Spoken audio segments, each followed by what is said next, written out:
I think actually this level is a good place to show off some basic controls. So, what do you need for any percent glitchless in Super Mario Land 2? One thing before you start is what platform do you choose? Obviously you can choose original hardware, which, well, to be streamed conveniently you should use something like Super Game Boy 2, not Super Game Boy 1, mind that, or the GameCube Game Boy player.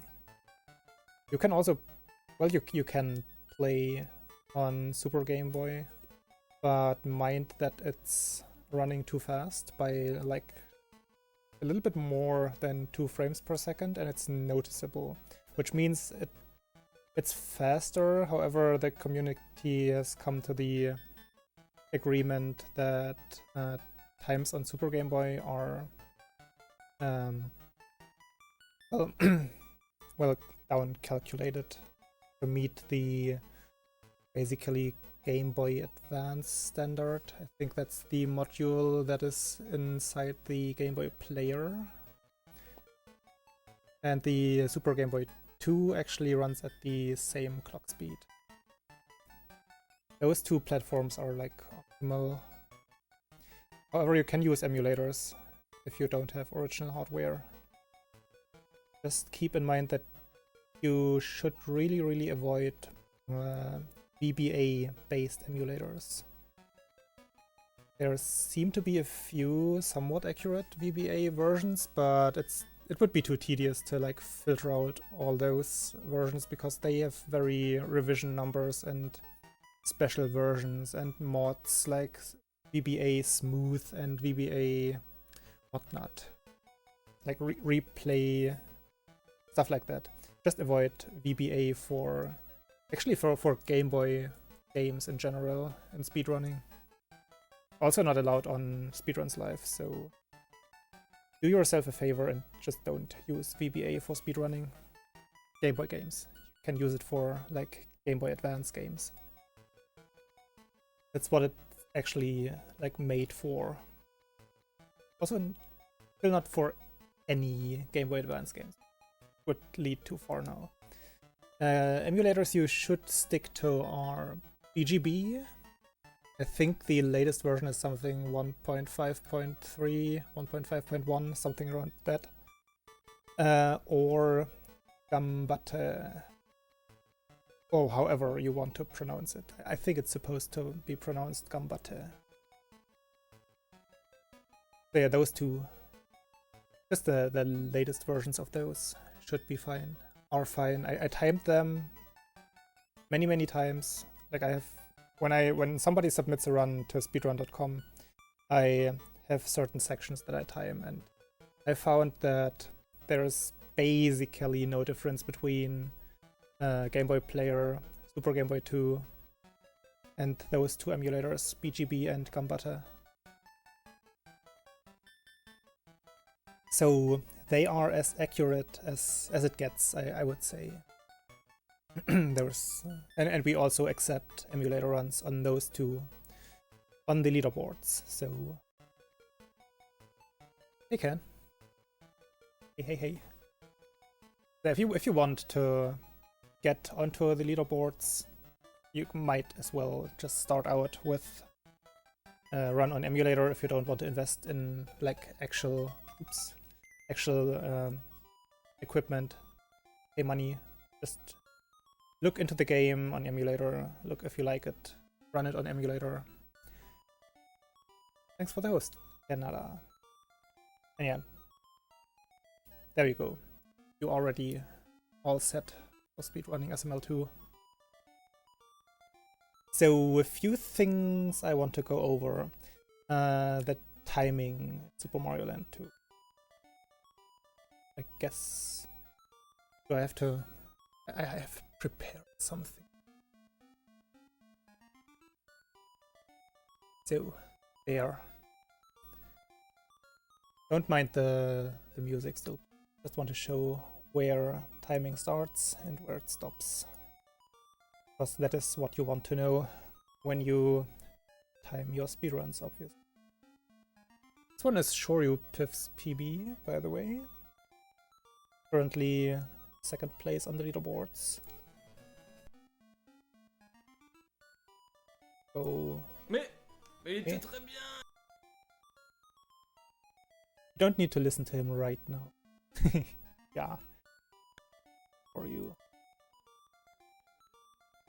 So if you submit your run, I will retime it anyways, so we don't have that many submissions, so it's still manageable for one person to time them all, so it's somewhat coherent and comprehensive. So timing starts when you hit either down on the D-pad or start on this screen here when you go down the pipe. So yeah, already passed there. It's self-explanatory, I don't need to show you the frame, right? I just press the split button as soon as you press down or start. As easy as that. And timing ends, obviously, after you beat the game. And we defined beating the game not by SDA standards, so it's not as soon as you lose control over Mario, but a tiny bit earlier. And that is when you hit the 3rd form of Wario for the 3rd time. Exactly then. Like you don't have to go out of your way and throw away your controller and hit your split button and risk not hitting Wario for the 3rd time. Just know that I will retime it at that point. So you just do your thing, hit him 3 times, and then press the split button as soon as you're like comfortable with it.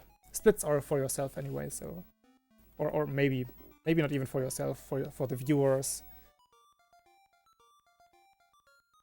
For the actual time of the run, we or I or whoever will retime it anyways, or do it yourself. But be aware, the frame when you hit Wario for the 3rd time is when the splits should end. So that's timing. One thing I really want to bring up is the controls. It sounds a little bit too basic almost, but I watched quite a few people, even speedrunners, and not everybody knows all the controls of Mario, which I found quite interesting and almost shocking. So I guess the mechanic is not in...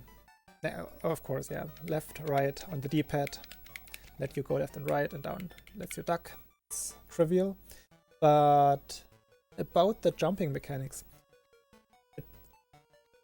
I learned that it may not be the case in like any other Mario game, but I can't really believe that.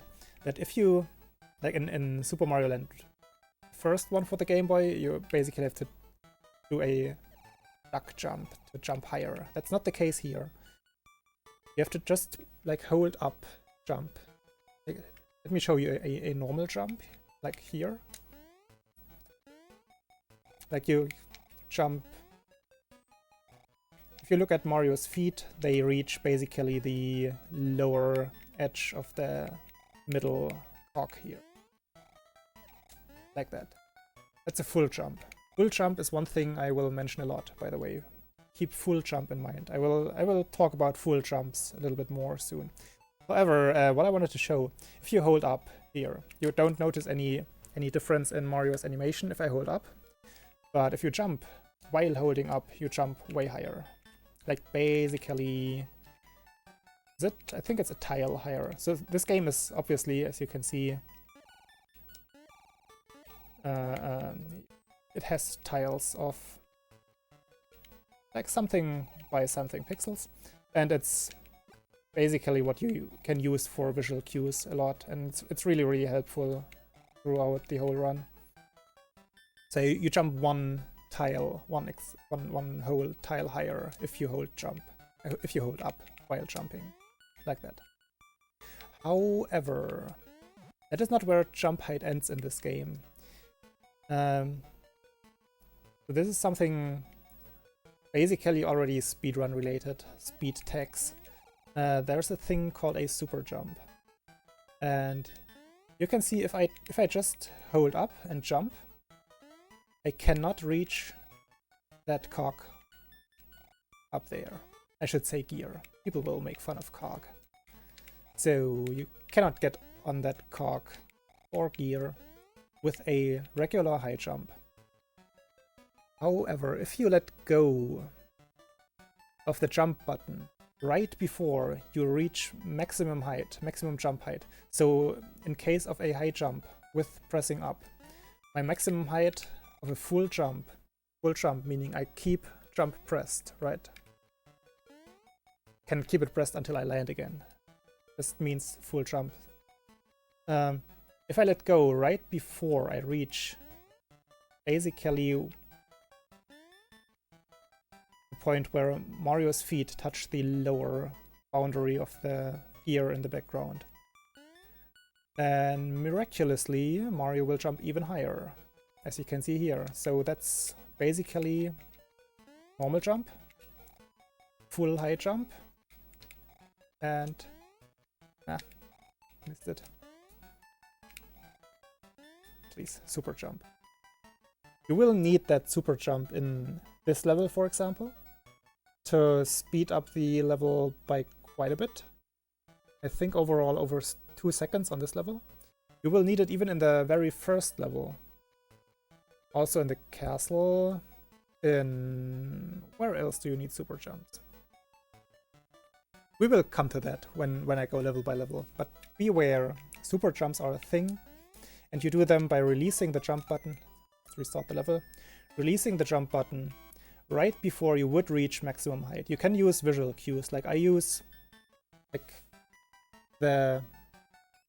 basically the small thingy here that's part of the gear, where the gear is attached basically.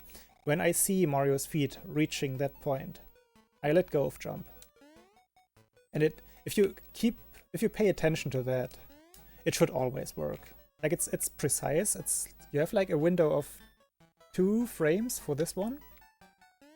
But with this visual cue, it's not that hard actually. Missed it. Not that hard, right? Missed it again. Nice. You can yeah. I should maybe I should bring up my chat for this.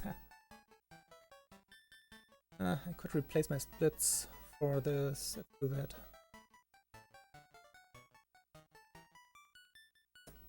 In the meantime, I can keep talking. What I said before about full jumps is in some areas you want full jumps because they have a set height and a set like width, how far you can jump. And if you are working with visual cues, then you of course want to have like set distances. Makes it way easier to make use of your visual cues, obviously. Window capture.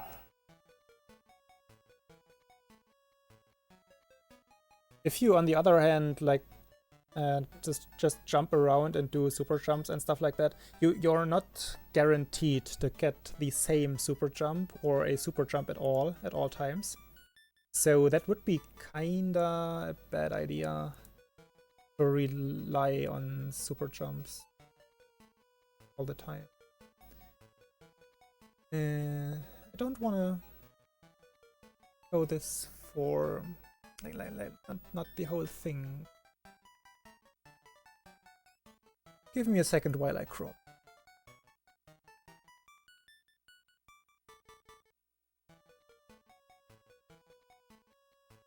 And of course, OBS multi-platform cropping.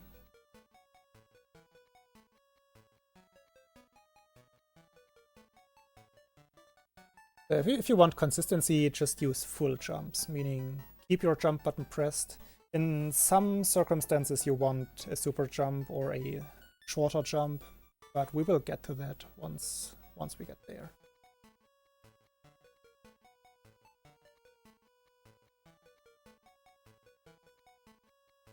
Still not early enough.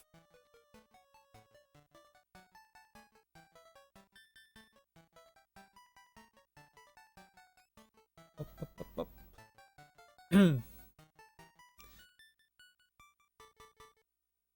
What a bad crop.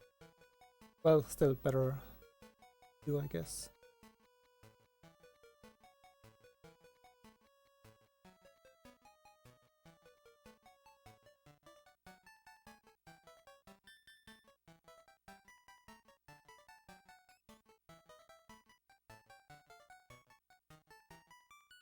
So that's basically already everything about jumps, I think. Maybe something else will come to mind for this soon.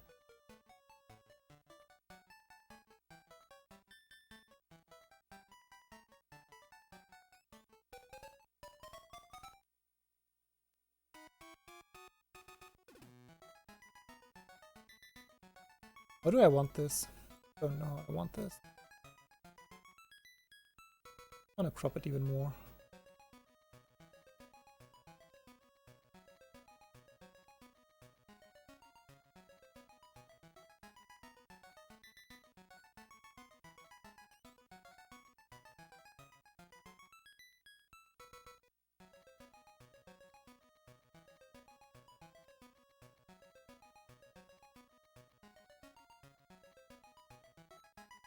Alright, that looks bad. How it's supposed to be.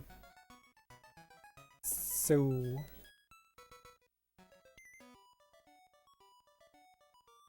that's the jump mechanics. Some things you want to know, or you should know, like basic strats. If you want to go down somewhere, like some stairs where you need to go down to be faster, you don't want to run off a ledge, because you see that huge jump Mario does. He basically floats for a whole tile and then starts falling. However, if you don't hold run, so I ran off, right? If I don't hold run, he will like fall straight down once he gets over the ledge. Which is, if you want to get down somewhere, of course, a little bit faster. It's a few frames, but in some areas you want those frames, believe me. Like there's one backup we might cover today, where you need that really badly. So that's that. Another thing is if you want to fall quicker, you can bump your head.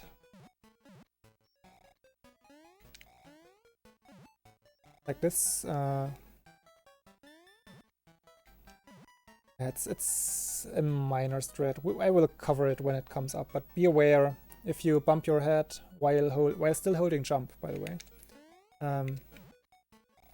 Mario will start falling immediately, like right after he bonks his head. No floating and stuff like that. What else is there?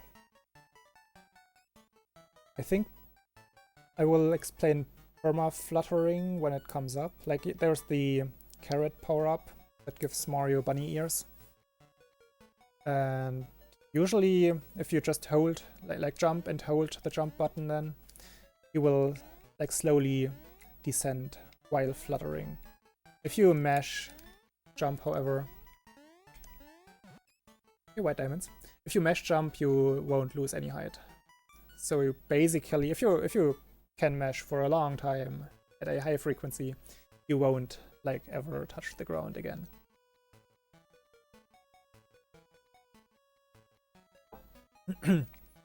So that is that for controls, I guess. Covered controls, jump mechanics, speed strats.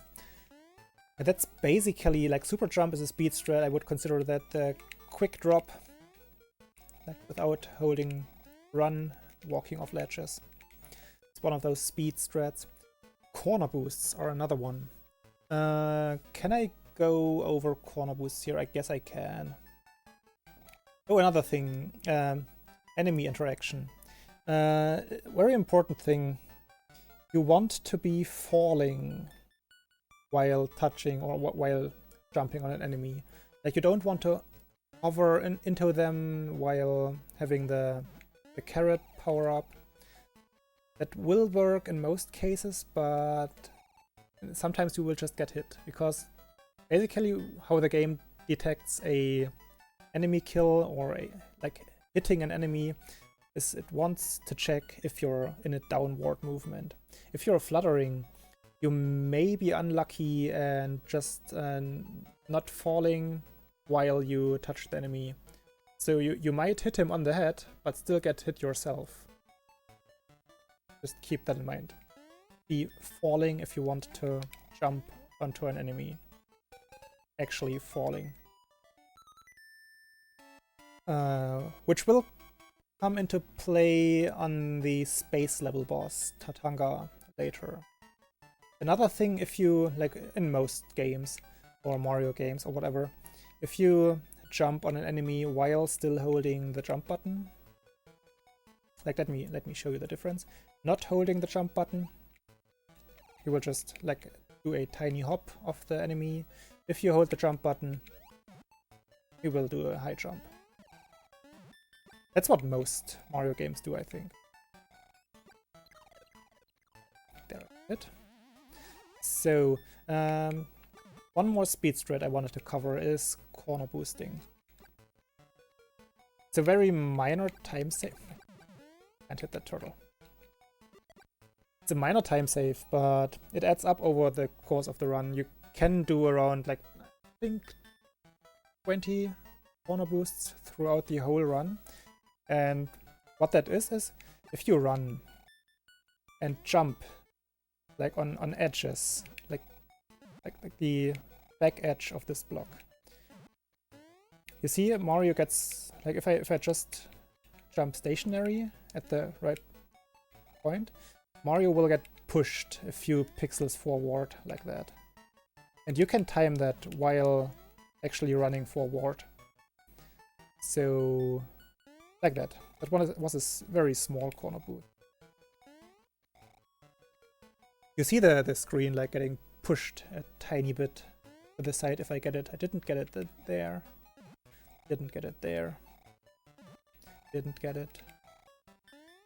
Nope. Just try both sides. So this one is a little bit tricky here.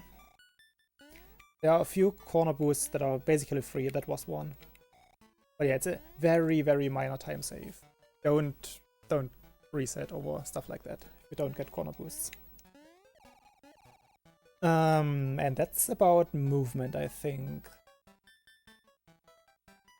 So I guess I can start my basically level by level playthrough. So what I will do is I will play the level myself real quick in real time, and then I have like bots of my own runs or Shoryu's runs or Laplacier's runs prepared to playback at basically like half speed or even slower, so I can point out stuff and visual cues, for example, nature of certain jumps that you want to do, things that you want to pay attention to. There will be a lot of those in like tree zone, visual cues and full jumps, stuff like that. Stuff I already mentioned and that you will see in action. Should I show white diamonds? Maybe later. But yeah. So alright, you basically want to start every level by holding right. Every level goes to the right in the beginning. So mash your A button or start button to enter the level and then just hold right and run right away. You will be holding right and run for most of the time during this speedrun. Yeah. And then you just have to find your way through here. So I attempt a corner boost here and here and here. I didn't get any.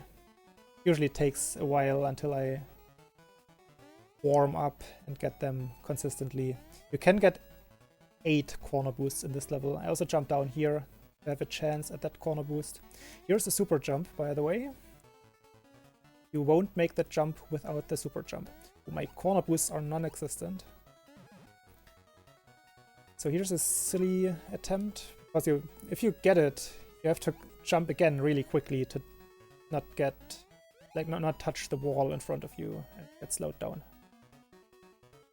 So if you get 4 or more corner boosts, the level end timer will stop at 3:45 instead of 3:44, which it did for me right now. So let's see if this replay thing is worth anything. I won't crop anything here. It's just how I want to do it. So let's take Shoryu's run.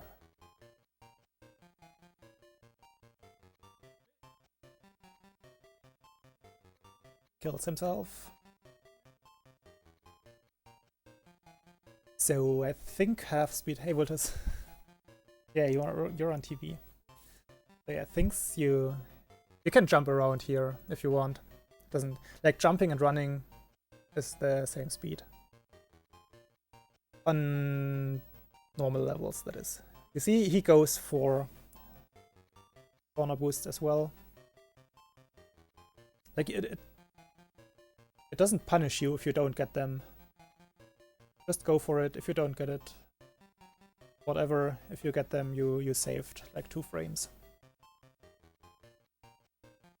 Yeah, nothing much going on here. Just don't get hit here by Goombas. Don't get slowed down by hitting walls. Run at all times. You don't ever let go of B on this level. That's the super jump again. Don't need a super jump there, but it helps if you get one. And yeah, kill as many enemies as you can in the beginning. We will get to why later on. You don't want to like hit any of those question mark blocks here, or like hit the turtles from below. I think it creates some lag. Oh, that would be nice, Voltus. That would be nice. Like, the Moon Bros don't have a single SML2 runner anymore. Almagus doesn't play the game anymore. Maybe he will at some point again. But yeah, you basically would have 2 people to get help from. What was I about to say? Yeah, don't bother with like power-ups in the first level. There is a flower in here, but you don't really need it. Just learn. If you want to learn the game, look at like don't be shy. Look at the world record videos, or like the videos of the like first 3 people in the leaderboards, and try to do what they do. It's most of the time it's actually easier than trying to find your own thing, or reacting to lots of things. You want visual cues, and you want consistent strats in general. Makes the game way safer, even if you feel like some things might be hard for you to do. But if you get them down, it's not too difficult in this game to learn a few things. There are like exceptions, like one level we will get to very soon, but most levels are not that hard at all. Yeah, watch streams, yeah. But this is like meant to be something like a tutorial that people can actually like look up whenever they want. And whenever they don't know how to play a certain level. That's what this is supposed to be. They might have to skip through a lot of things, because I'm not very good at keeping things concise and short, as you can see very clearly here. I'm talking and not playing, and pausing the playback what what I was about to say is this game has lag, which is caused by different things. The most common cause for lag is if too many moving sprites are on the screen at the same time. And the limit is 3 moving sprites without lag. If a 4th sprite comes onto the screen, then you will always have lag, like noticeable lag. I think it also lags with less sprites, but you will not notice it that much or at all. So yeah, pay attention to where you go in a few levels. If you watch like the good runners, their paths will most likely be those with the least lag. So try to pay attention to, like, if you do it differently, maybe lag reduction is the reason why other people do it differently from yourself. Pay attention to that. In some levels, lag can cost you seconds, so it's not something you can easily make up for in some places. So let's continue here. There's one thing you can see. You just run off this ledge, and as soon as you are airborne, keep your jump button pressed, and you will land on that Goomba.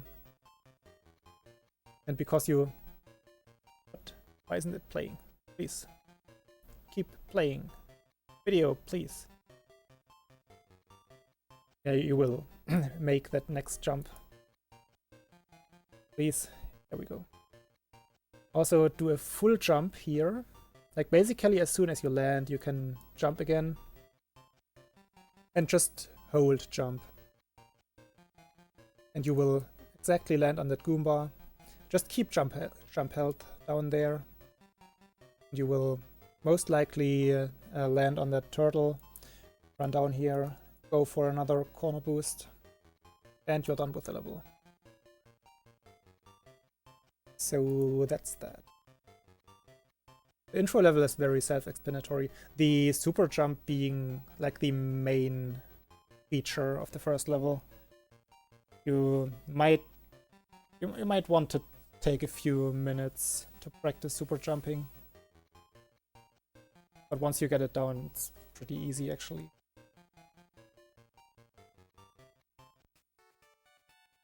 So there are a lot of paths, as I just mentioned, in this level. Lag is not an issue in this level, as far as I know. But you should find a way that you're comfortable with going every time. Like, the way I play this level is I try to get as many opportunities for corner boosts as possible, but that's a tiny bit riskier than it has to be. I think if I just show you my way and then Shoryu's again, the differences will come clear. So I play it like this. Full jump here, then I jump down here, go for a corner boost there, go for a corner boost there, full jump here. I wanted to do a full jump there, back up, full jump here.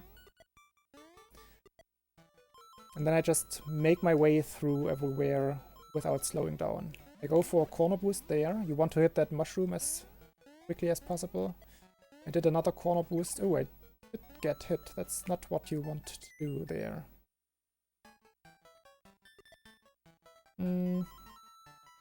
Let's do that again. Let's do that again. Was not planned.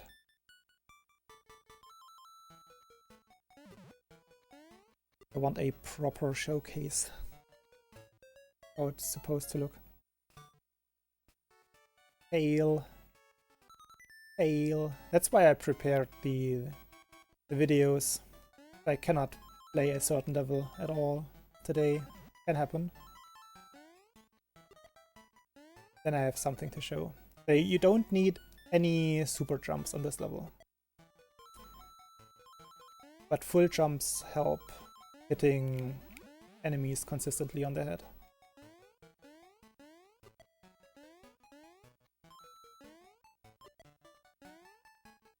Like you see me basically using like something like a visual cue. If sometimes I jump as soon as I land, which is basically the same thing. So if you do it correctly, you will finish this level at 444 in-game seconds, like you can see in the bottom right corner. I think Shoryu plays this level slightly differently. He doesn't go for the corner boost in the beginning, and you don't have to yourself. You're not comfortable with corner boosting.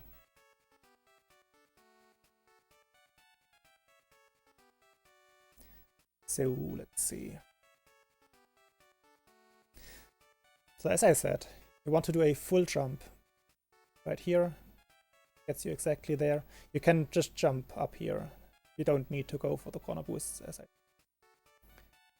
My visual cue for this jump is between those two like little trees or whatever they're supposed to be. If you do a full jump in between those, you will land exactly on the next frog. Shoryu doesn't do a full jump, but it's still true, believe me.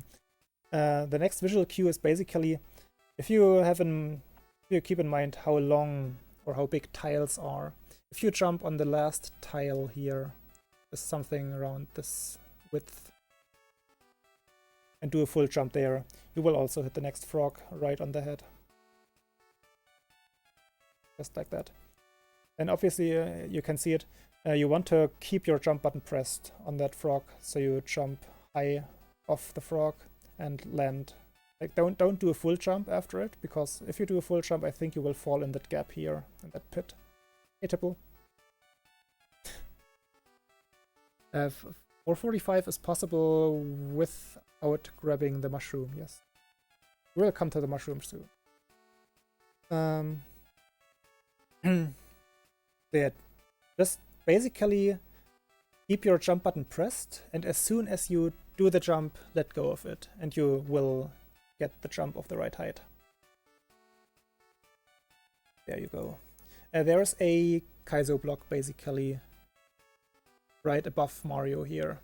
So you want to not jump too early, because you will hit it and fall down in the pit. So wait until you basically until this point. That's like the earliest point you could jump without hitting the block above you. And you want to do a small jump, like just a hop. Just tap your jump button. Not as short as you can, but just a tap, just a normal tap. That gets you just over this gap. And then you want to do another short-ish jump. Like you have to play around with jump height in this level a little bit, and get a feeling for how long you have to press the buttons to get the outcome you want. Because not always you can rely on full jumps and absolutely accurate visual cues. Because as in this case, if you wanted to do the full jump, you would hit the Kaizo block and then land on the... Let me show you what's coming up. That guy here. So just do a hop onto him. Try to land on the back part of his body, because you will land right on the next, like on that block. You do so, like middle to back portion of his body, without holding jump. Just basically like drop off him after you hit him, and you will land on this block. And then Shoryu, I think Shoryu actually does a full jump after this, which is the safe version. That gets exactly, that's a full jump. That gets you exactly in this gap. Doesn't matter if you hit that enemy, or you saw me hitting that one. I do a timed jump there, you don't have to. Just keep in mind that you might need enemy kills in the end. You want to get to 99 kills before the castle, without losing time for killing enemies. Alright, white diamonds, see you later. Yeah, keep going. So there's nothing... I think the rest isn't different from... Well, he goes up here. Goes for corner boost. I go for the corner boost one gap later, which... Because you have to avoid that frog, basically comes down to the same amount of corner boosts. I always do a corner boost right here. Don't know if Shoryu goes. No, he doesn't go for it. The thing was, yeah, you just want to grab this mushroom as fast as possible. Don't like jump early. Keep jump pressed to fall, like as I said before, to fall quicker and be able to jump again sooner. And then just do the jump at that height that you just reach the mushroom and turn around in the air. It's kind of self-explanatory, but it's not that easy to do. You have to get a touch for the timing first. It will take you a while to get it that exactly. So you can go for a corner boost here, obviously. Don't think Shoryu does it. Nah, doesn't. Why is my... Okay. DLC, please, what's up today? So this is a timed jump. You cannot do a full jump from this frog, so you have to develop a feeling for this as well. There are not many levels where you have to do so many timed jumps as this one. Also this one, then as soon as you land, do a full jump to clear that dragonfly or whatever that is supposed to be. Then run like one tile and jump on the last tile. Also a full jump to clear this one. Actually, he doesn't do a full jump. I do a full jump. I jump over it. Do I jump over it? No, you land on it. You land on it. And then as soon as you land here, you want to jump again right away. Also a full jump. And you will exactly land on this block. Run off this block. You will land exactly before the frog. And then you are free to choose if you want to kill the frog or not. Like you basically, what you can do is just do a short tap again, right as you land, and you will hit the frog. Here, like I do it differently than Shoryu. Again, on the very last tile, just do a full jump, and you will land on the next frog. That's what he does. Then don't hold anything, just right and B, and you will also land on the next frog. He does some fancy stuff. And on the last frog, you have to hold jump again to clear the gap. Like that's a full jump, by the way. And you will land exactly on the first tile, basically. And just as the very first frog in this section, just do a short hop again, and you will land on this one as well. Here, on the next platform, there's no frog coming up. Same thing as before. Jump on the last tile, full jump, land on the frog. And that's basically it for this level. You can jump around here with a full jump and land on the last dragonfly. I always skip that one and just jump on the last tile again. And yeah, don't. But it's the next one. This one here.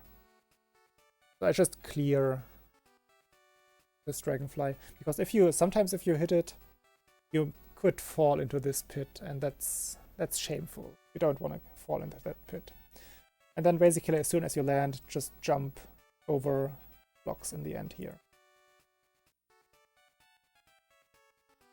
Okay, level finished.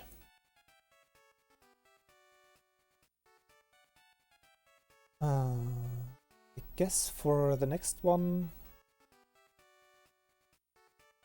let's use in. That's too far.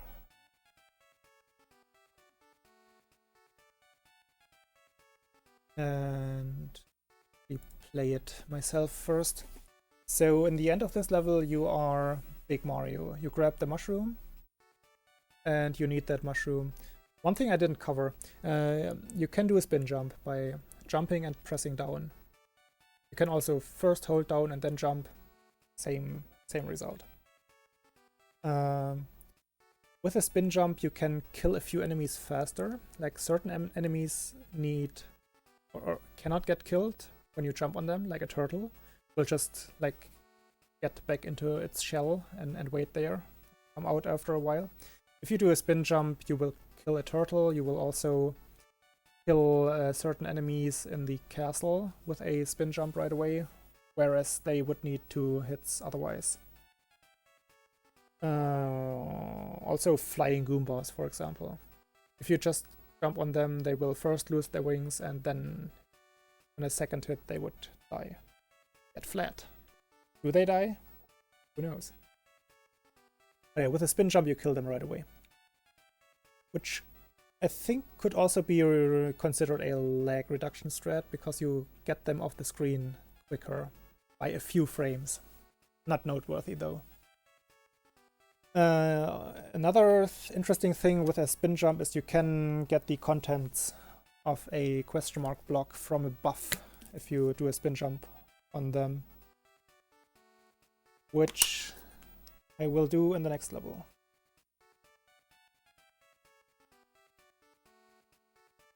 Next level is also not too easy. Like basically the tree zone is one of the hardest zones, and it's there right in the beginning of the speedrun, which is good on one side but unfortunate on the other one. There was the spin jump.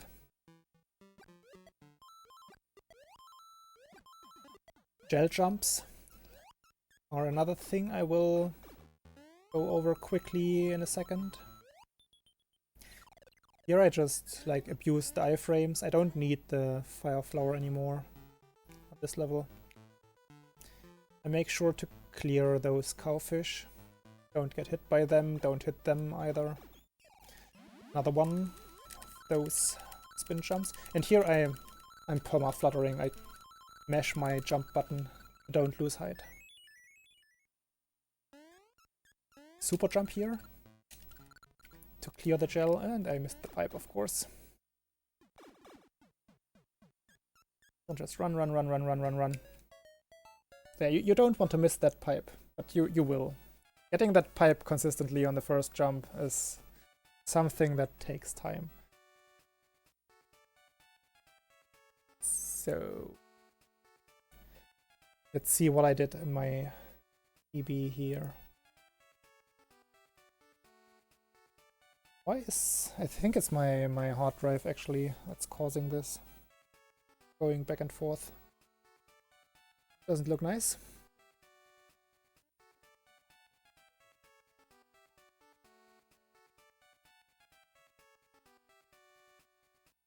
Alright, so things to pay attention to.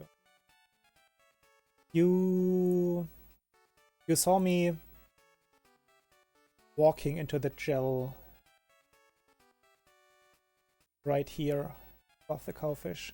You can, however, I think I do it in this run, you can just, with a very precise jump, you can jump over this gap and save 0.1 to 0.2 seconds. It's not something I would recommend to go for. No, I don't do it here. I don't do it. Oh, I think that's not even... Yeah, that's before. I can show both. So you can run off this and land here, and as soon as you hit the gel jumps are where you can lose time. If you get stuck in the gel, you will obviously lose time. But you can basically, as soon as you touch the gel, just jump right away, and you won't lose momentum or get stuck or anything. And then you saw me spin jumping this block here. There's a flower in there. To get exactly onto that block, you want to jump in the center of this like hole here or whatever with a full jump. See, I should get it here. You saw me, I jumped right in the center. As soon as I landed, right in the center. Not too early, not too late. Right in the center. Important. Do a full jump and spin. There I start spinning. You can start spinning whenever you want in the jump. And you land exactly on the block, as you can see. and get the flower. Then just walk off or like run off. Jump down here. I always shoot both the cowfish here. It's preference, which enemies you kill, which you don't. Some people kill the first cow and don't kill the second cow because it's a little bit like, again, gel jumps here. You want to, like, here it's quick succession of jump, shoot, jump for the cowfish. So if you don't want to mess around with too many inputs, just skip the second cowfish. Like, skip shooting it. And you see how quickly I jump when I touch the gel. I basically touch the gel for like 2 or 3 frames and jump right away. Something that takes practice. I don't get hit, don't get stuck on that corner, for example. Don't jump into the spikes. Obvious things. Because you need your second power-up as soon as you saw me abuse iframes before through those spikes, which is coming up in this room. Again, if you gel jumps, it doesn't matter how you clear this section. You can like do hop, hop, hop, hop with every of those gel poles, or you can do it like me. Killing that guy, also a spin jump, kills it right away. If you don't do a spin jump on that guy, he will like basically turn into a bomb. Yeah, explode a little bit later. So, and here you just run into the spikes, because otherwise you would have to go through the gel and that slows you down, obviously. But just run through. Iframes in this game, or the iframe time, is quite long. I think 2 seconds. So you can clear this hit as well. And as soon as you see Mario not flashing anymore, which is here, the iframes end. Here you also would just want to not hit any gel. And here comes a strat that, well, I came up very recently. Again, it has to do with something to do with you not wanting to run off an edge. As I said before, if you would run into this gel, you would be like propelled a whole tile forward and then start sinking down. But you want to sink as fast as possible here. And what I do here is I do a tiny jump here, like just a tiny jump. I didn't get it very well here. I jumped too high or too late. Either works. What you want to do is you want to land exactly like your ballistic curve, basically. Should be that Mario lands right on the, like enters this gel portion from the side. And then you don't want to hold jump, and he will start sinking right away. Here I have to basically sink through this whole tile of gel, which I would not otherwise. I think I have a better example right here.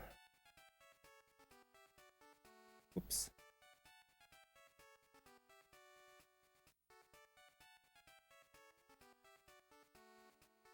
I think I do it correctly here. Let's see. Yeah, you see?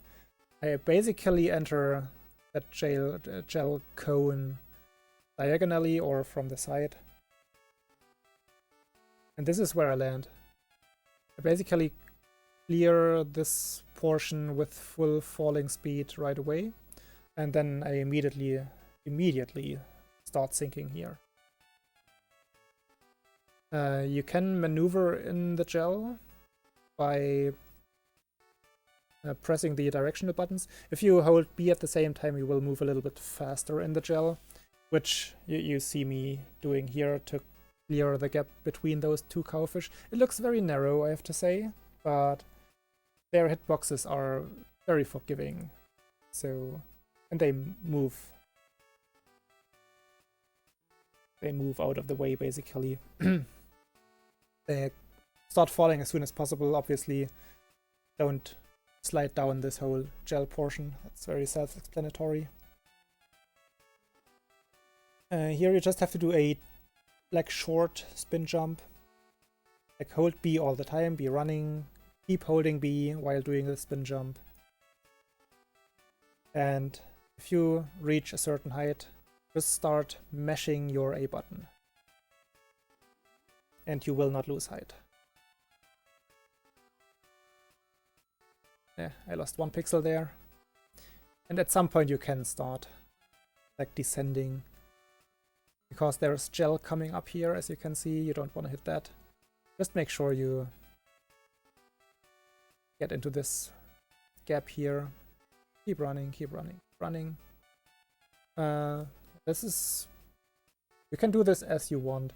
I just use basically this edge here or this corner as a visual cue. I just want to jump as close to it as possible without touching it, with a full jump. And that lets me land on... You see, I just so clear that corner. I don't hit any gel. I jump over that gel. And I land on this platform and don't get slowed down by gel at all.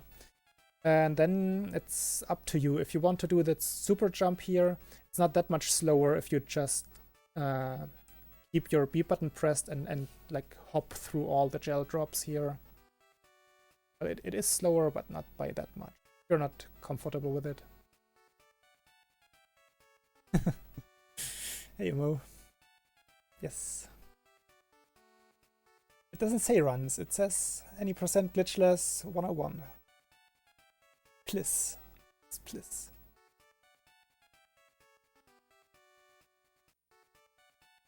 And yeah, but I don't know. I don't want to go into detail. He's a nice guy. So yeah, I do the super jump here, which lets me clear all of the gel, so I don't touch any gel in this room. Like, it looks like I touch it, but I don't get slowed down by it. I usually don't pause them and slow them down. It's one indicator. So then I let go of flutter here to get right there. I start fluttering again. You have to get used to it. Just look at how people do it and try to replicate it. The way I do this portion is I let go of flutter completely at this point here, and that way I clear that last gel drop. And you want to... Getting into a pipe can be tricky. You basically want to hit the pipe in the front portion. Like if you hit it like a tiny bit behind the median or the middle of the pipe, you might not get in. You have to hold up and jump to get into a pipe. And the safest way is to hit the front portion, basically. Like if you want to segment it into 4 parts, 4 equal parts, you want to hit basically segment number 2 to be sure to get in.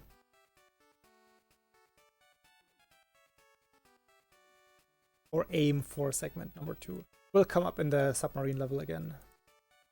And yeah, then just hold run, hold right, finish the level. You should always finish this level at 5:30 at least. You can finish it at 5:31 ideally. Very hard. Very, very hard. So that is that. The next level is probably the single hardest level to do perfectly in this run.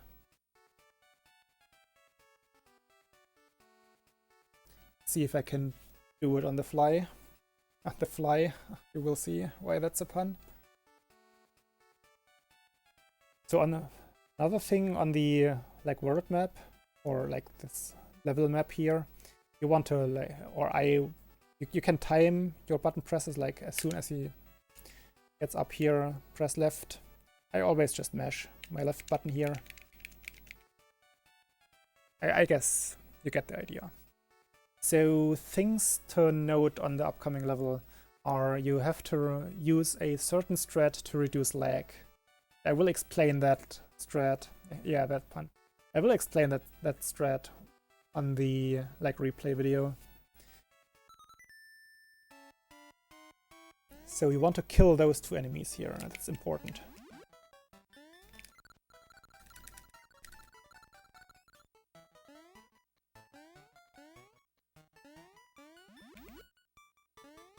So that was a so-so attempt. That wasn't very good, that wasn't bad either. That's okay. I could live with an attempt like that. That was like 0.5, 0.6, maybe 0.7 seconds slower as it could have been. So let me show you I think I have a very good attempt in my PB here. So let's see that, and I will talk about the important parts. You already saw what I did there. So kill those two. Like, the most important thing is to kill that beetle here. That beetle will create a lot of lag if you don't kill him, and it messes up your jump timing. So you can just walk off there and you will land on him. And it also gives you a good visual, or like cue in general, when to jump here. Because as soon as you land here, you can do a full jump again, and you will land exactly on this block. So I will show my strat and show you a strat afterwards, because my strat may be a little bit too hard for a beginner, because I use timed jumps to get the exact jump height I want. So I stop here on this block. There's a Kaizo block there. And then you see I jump exactly at the right height here, which is difficult to do in the beginning. Then you run on that block and do a running jump. Not just any jump, a super jump, of course. And you want to get a good super jump. Like, I didn't mention that before. You can get like different heights out of a super jump depending on if you like let go of your jump button 3 frames earlier or 1 frame earlier, because before you hit maximum jump height, maximum regular jump height. If you get a feeling for a good super jump, always go for that, because that will make the upcoming section easier. And you see I'm exactly, like, usually my head would be somewhere below those leaves or in the leaves. The ears would be in the leaves, I think. So I'm exactly, or somewhat, 1 tile higher than I am supposed to be. So you see these guys here, these flies. They create a lot of lag. There are also like platforms that can move coming up, and I think if those interact with each other, that is what causes the lag. Like, those platforms look static, they look stationary, but they can fall down, and as soon as they do, they are a moving object, and I guess that is what is actually causing the lag there. So we have to do something about these flies up here. They will like basically go along with you for the whole level if you don't do anything about them. So here is what you do. Like, they are, the one is off screen, but it's still there. Still there. So you don't want to lose any height here. That is important. And what I do here is basically, as soon as like, this is my visual cue. As soon as Mario's foot reaches the platform, I let go of jump, I stop fluttering, and I have B pressed all the time. And I keep B pressed and I hold down. And if I'm at the right height, Mario will start sliding on that platform right away. You can see that here, he slides. And as soon as I slid until the end of the platform, I still having B pressed, I do a jump onto the next platform, low jump, and what sliding on this platform does is it despawns the flies above you. So there will not be any lag here. You keep your momentum if you time it right. Always keeping B pressed, jumping right away on the next platform, still same momentum. The flies are gone, no lag. This portion is also not trivial. You want to do a short jump and land early on this leaf here. You don't want to land on the very tip of it, because that's just a graphic. That's not actually where you can stand. I think I lied. Land as soon as possible. And then there's another fly up here, which you could trigger if you jump anywhere up here other than press to this block. You want to touch this block while jumping up. Let me show you what I mean. There. You want to jump that close to the block. If you jump like only like 2 pixels further to the left, you will trigger a fly, which will cause more lag, because it will also, your way from here is diagonally up, and that fly is flying diagonally up as well. So you don't want that one on your screen. So always make sure, like if you're not sure, stop here and pay attention to where you jump here. Touch this block while jumping up. Important.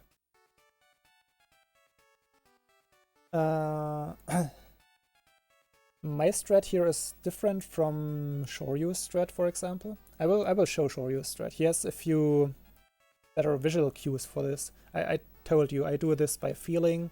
It's the same as in the beginning. I time my jump here.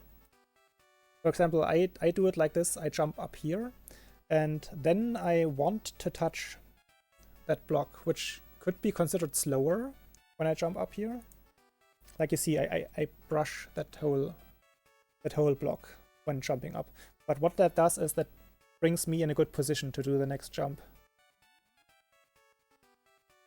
Like it slows me down just enough so I don't have to go back too far.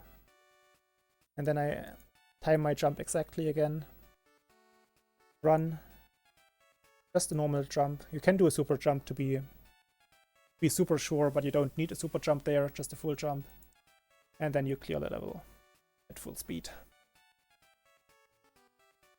So, Shoryu's run.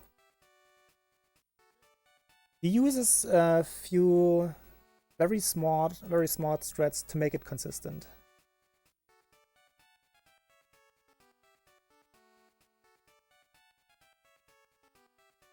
So, let's see. Thing is, I don't know his visual cues exactly, but we can pay attention ourselves. So he also, of course, kills those 2 enemies. Jumps right away as he lands. And that is his visual cue, his actual visual cue. Then he keeps jump pressed. If you have bunny ears and keep jump pressed, you will basically jump on the first frame you land. That's a game mechanic. So he doesn't do anything but holding jump here. Holding jump and right. And oops, not what I wanted to do. That helps him. He still keeps jump pressed. He still has jump pressed. Now he's holding left. Still jump pressed. He did not ever let go of jump here. And then he clears this. He also has the right jump height here. That's interesting.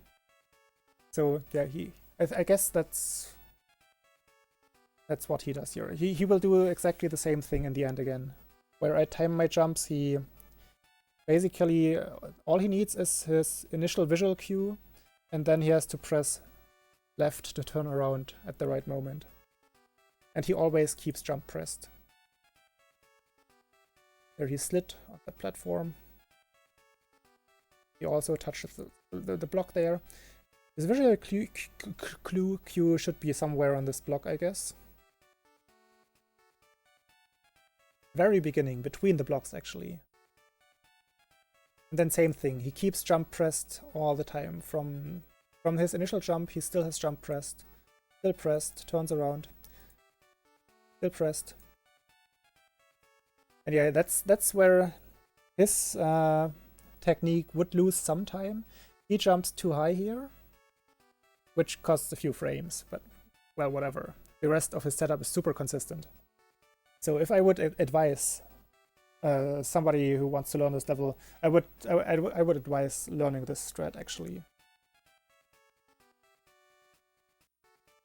Just because it's really annoying if you jump too short and don't make it up a block and have to jump again. That loses like a second every time you do it. So this strat is very consistent. And it has less inputs because you can keep your jump button pressed all the time and just have to use your D-pad to turn around at the right point. That is something you have to figure out, what the timing is there.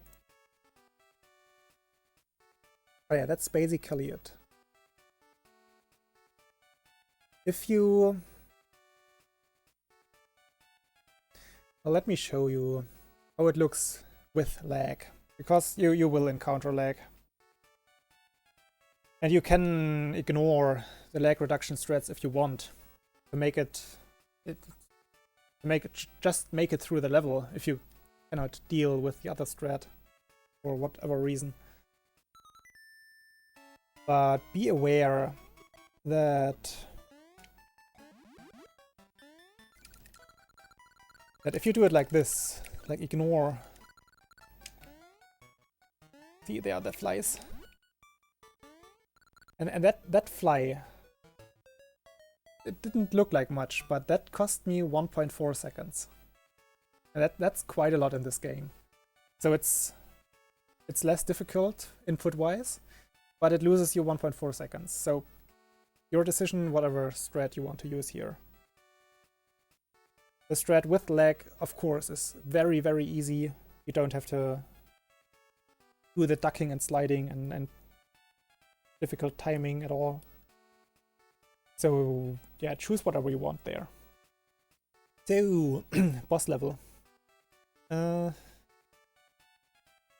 are several strats. I think I will just show off the easy strat myself, because I cannot. I'm playing on console right now, so I cannot replay bosses easily. I would have to get a game over and then get my power-ups again and stuff like that. So I will show you the safe strat. The very, very safe strat, which is like 2 seconds slower. Maybe even 3 seconds in addition to what is coming up after that. But I will show it so that you've seen it once.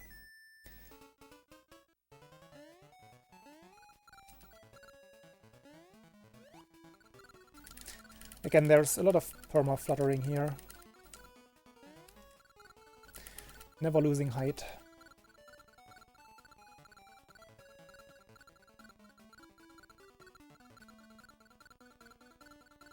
Oops.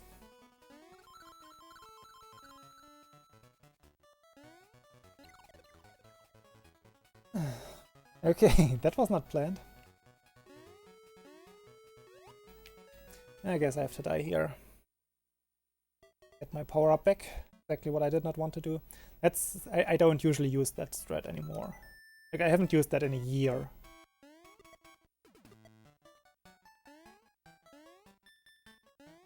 I'm just getting back my my bunny ears here.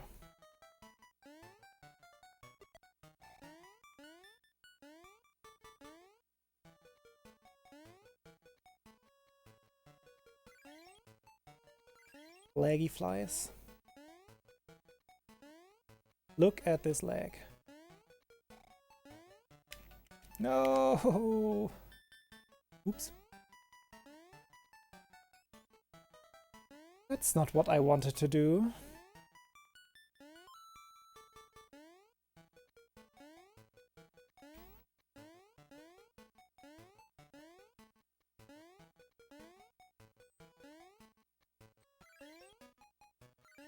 Eyes are back.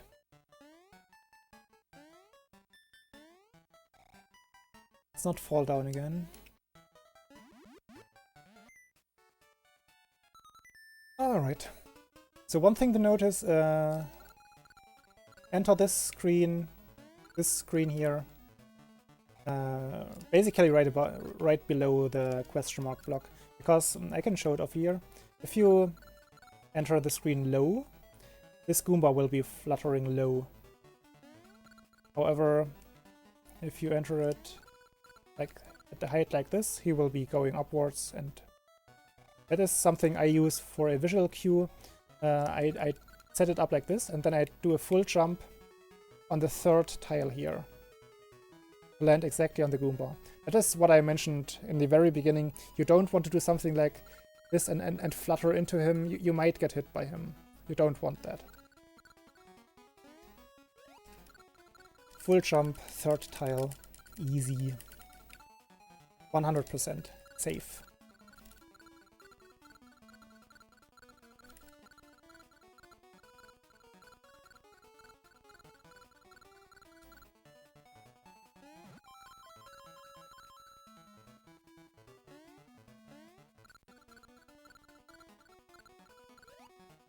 That's also something you don't want to do. Clear that Goomba with more space. And just hold right. And as soon as you are in the vicinity of the egg, just do a full jump and you will land on the bird right away. So as soon as you reach, hold right, run right. As soon as you hit the egg, do a full jump, you will land on the bird. And then just flutter there and wait for him to get out of his iframes. So after you hit him, keep mashing A, obviously. So that is the very, very, very safe strat, which I would not recommend. Maybe it's okay in the context of a 12-hour challenge to do it like that. And to ignore the kill count altogether, because it's also something for the kill count. You don't need 99 kills before the castle. It's just handy, and it looks better. And it makes it a little bit easier. Like, actually quite a bit easier. So let's see how it's actually done. Let's just keep Shoryu's video here. So I think he sets it up just as I do. Loading issues. Oh. Oh yeah. Yeah, he enters the screen high, jumps on the third tile, and then does the perma flutter. Like, you want to jump high there to get as many Goombas out of the screen as possible, to don't have any lag there. So things are... you don't have to land there. Things are getting different from here on. So you want to have the fire flower for this boss instead of the bunny ears, and also for the upcoming level, or levels. For the next level itself it doesn't make a difference, but for the moon level it does make a big difference, strategy-wise. So to get the fire flower, you have to be able to do a spin jump. You cannot do a spin jump with bunny ears. That's the restriction of this power-up. So you have to get hit here deliberately by this bird. Just run through.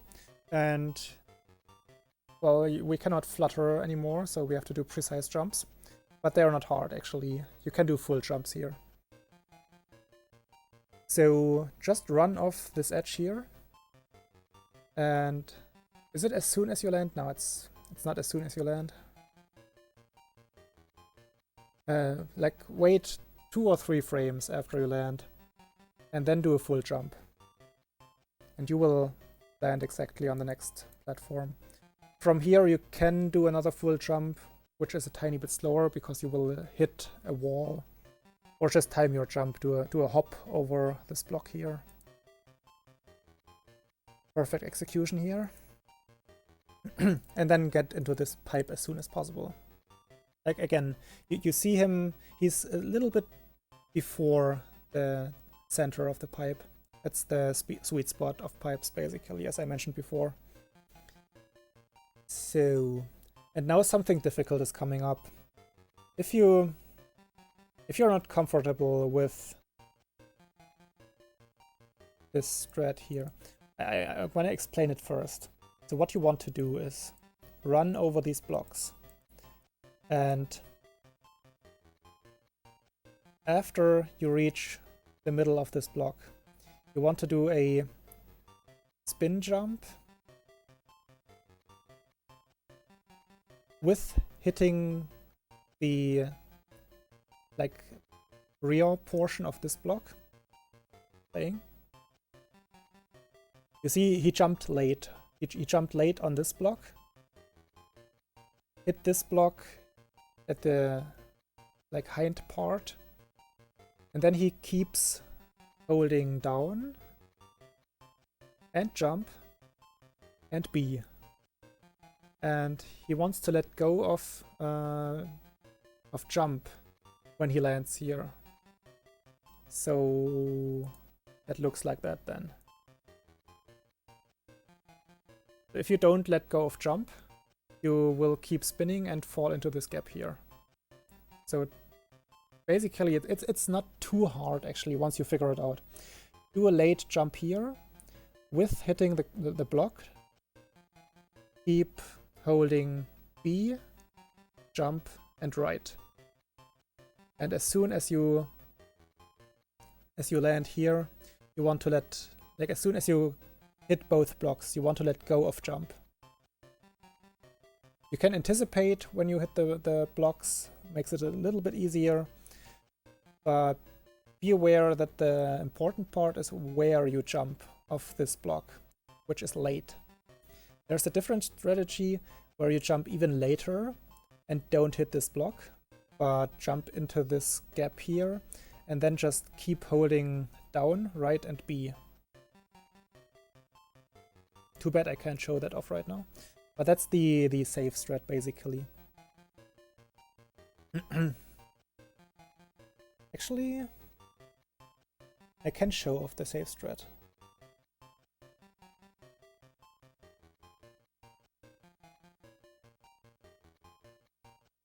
It's just as White Diamonds wanted. I have his PB video here. I think he does it. I think he does it in his PB video.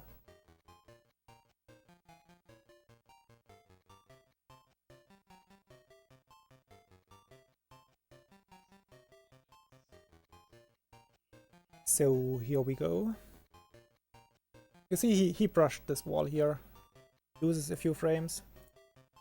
What a scrub. Gets a good pipe though. And then what he does is he waits really long. You see, you would have already had to jump if you wanted to go for the fast strat. The fast strat is 0.8 seconds faster than the one he's doing. So wait very, very long until it's almost too late, and then jump into this gap here. And once you're in this gap, just keep holding B, down and right. And you will both grab the flower and start running right away when you land. And yeah, then you want to do a quick drop here. I don't know if he does it. Yeah, he does. You can turn around or just let go of B, and you will like quick fall, what I mentioned before, and don't cross this gap here. And yeah, then the rest is basically preference. You can shoot the Goombas, you can jump over the Goombas.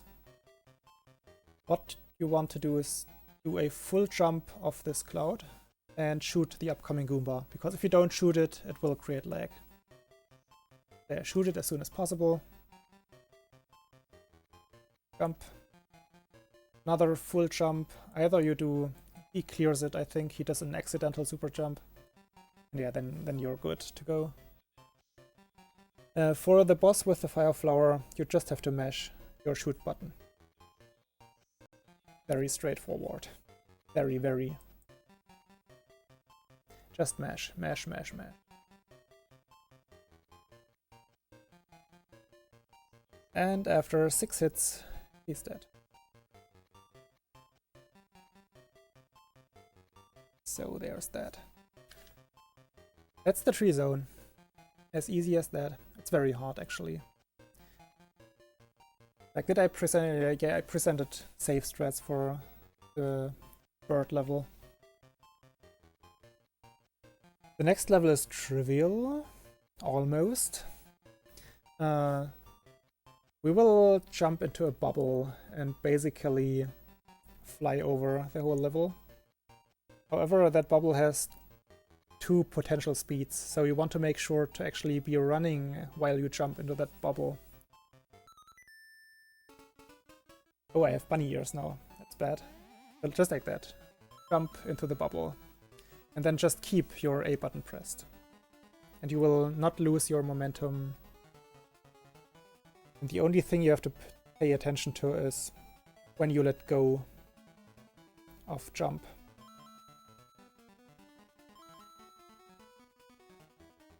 Which has an easy visual cue. Last bird.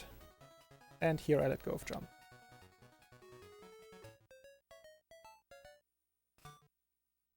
So it's bad that I have bunny ears now.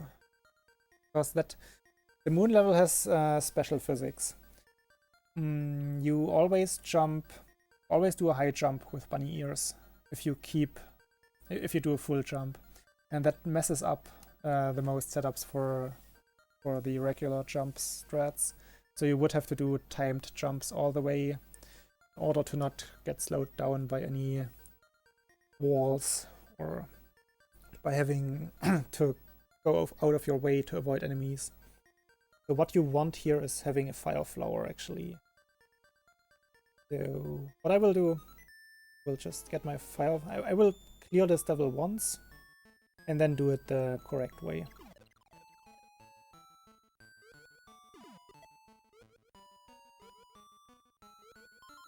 So don't pay any attention to what I'm doing right here. That is not how it's supposed to be played.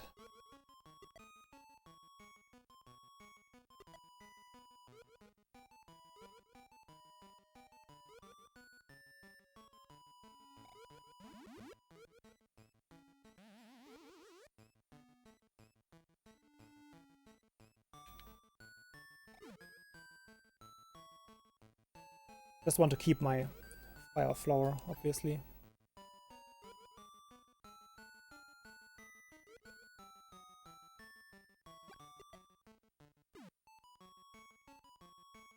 So now how it's actually done.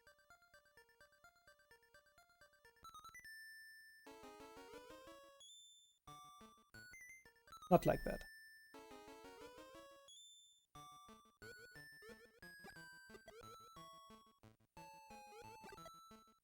Not like that either. So, please.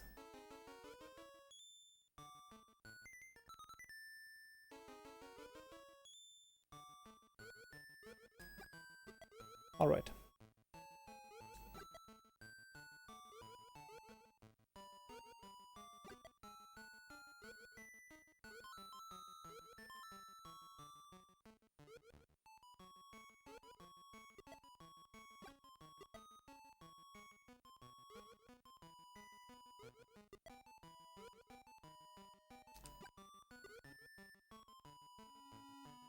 So this is how it's supposed to look.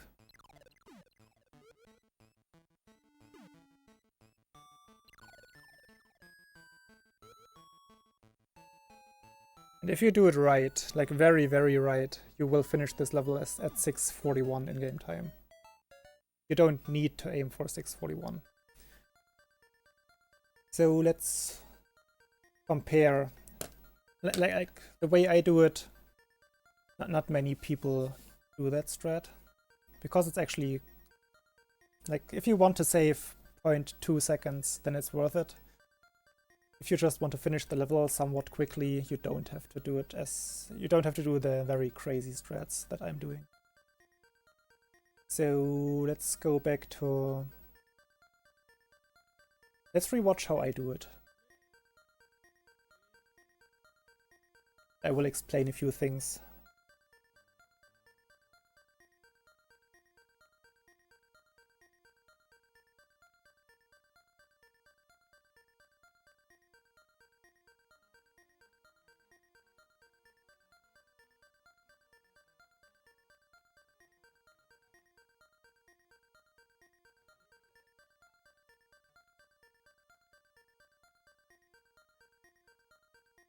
All right.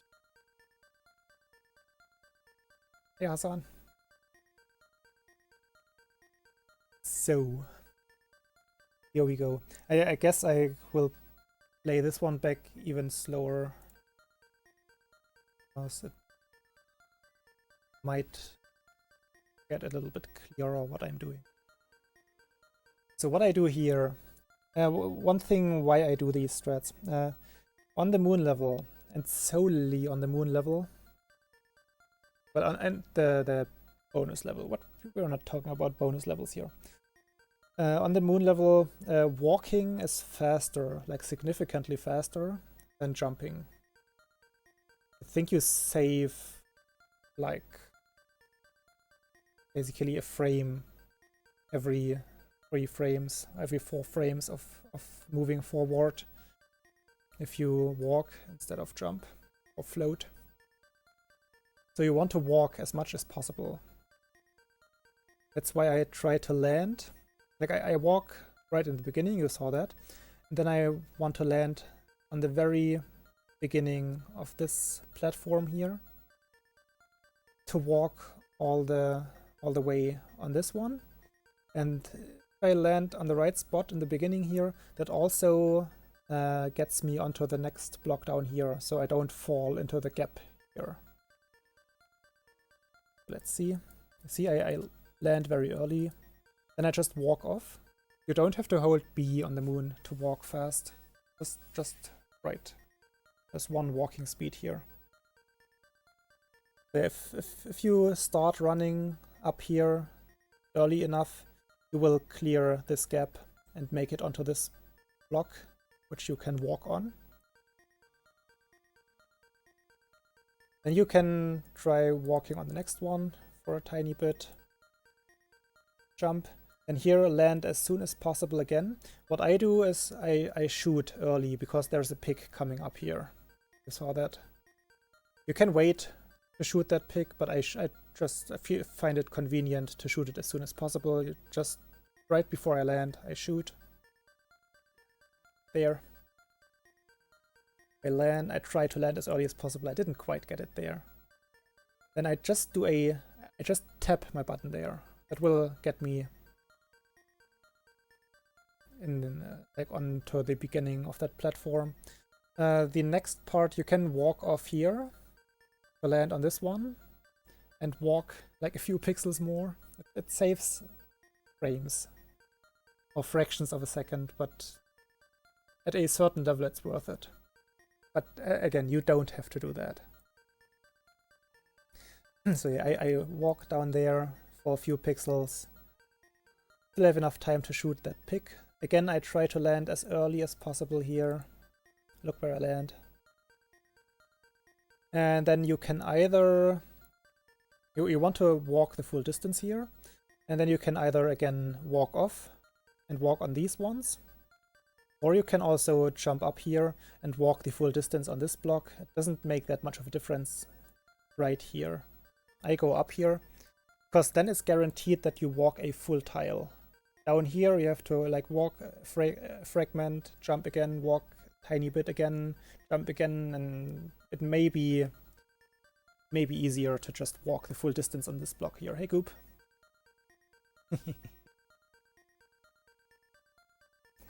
SM will come eventually. There again, you just walk off this block here. That gets you where you want to be. This one is kind of tricky. You want to land like really as early as possible here. It can be tricky. If you jump too short, you will fall onto this on the spike. You don't want that. So if you don't feel comfortable with this, don't do it. But the thing is, if you land as soon as possible, you basically get three free walking tiles, which is this first cone, this gap here actually, because if you land early, you clear that gap while walking, and the other cone, which you can see here. I land very early. This is where I land. Then I just keep holding right, and I will clear this gap while walking, and walk the next. Just shoot that pig.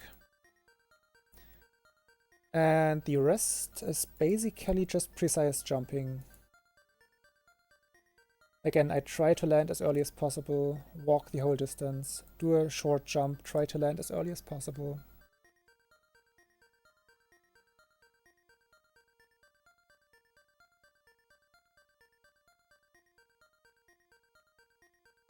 Oh, I saw that stream actually, where you said that. And thanks for the funny wishes. The same thing everywhere. Try to land as early as possible. You see, that's a silly close call here. Just to save a few frames. Same here. On this guy, you want to hold jump. To hop off him. Like that. And then again, let go as early as possible while still making that gap. Or making it onto that middle finger here. Later, Goop. Thanks for stopping by. You can just walk off here. You can shoot as soon as possible. As soon as you can, you will hit the pick because you start falling and following your shot, and the pick will be on screen. Again, by walking off, you guarantee that you land as early as possible here. Then again, jump as late as possible, land as early as possible. Fucked up a little bit here, I could have landed earlier. You can walk very far here. I wanted to be a little bit safe here. Shoot that guy. I'm not boxing him. Shoot him. Land as early as possible. Walk the full distance. And here you actually do a high jump. So I said before, with bunny ears you always do high jumps. Without bunny ears you have to hold up to do a high jump. You want to do a high jump off this to land on this question mark block here. Otherwise you would not make it up here and would just land somewhere here and get hit by the satellite thing. So do a high jump here. I always, well, it's the squirrel shot, another runner of this game. If you basically aim for like the middle of these blocks and shoot while still landing, you will hit this upcoming satellite. You don't need to kill it at all. I don't think it actually creates lag, it's just for the kill count in this case. And then do another high jump, basically exactly where I stopped the video. You don't want to do a high jump once you've passed the edge of the block, because there's a Kaizo block coming up here which will slow you down and you will not make the jump you're supposed to make. So be sure to jump before Mario reaches the end of the block. You can jump as early as this. This frame here would be basically perfect for the jump. High jump. Hold up. Keep jump pressed.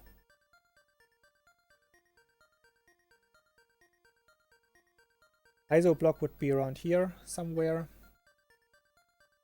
Like here basically, and you don't hit it like this.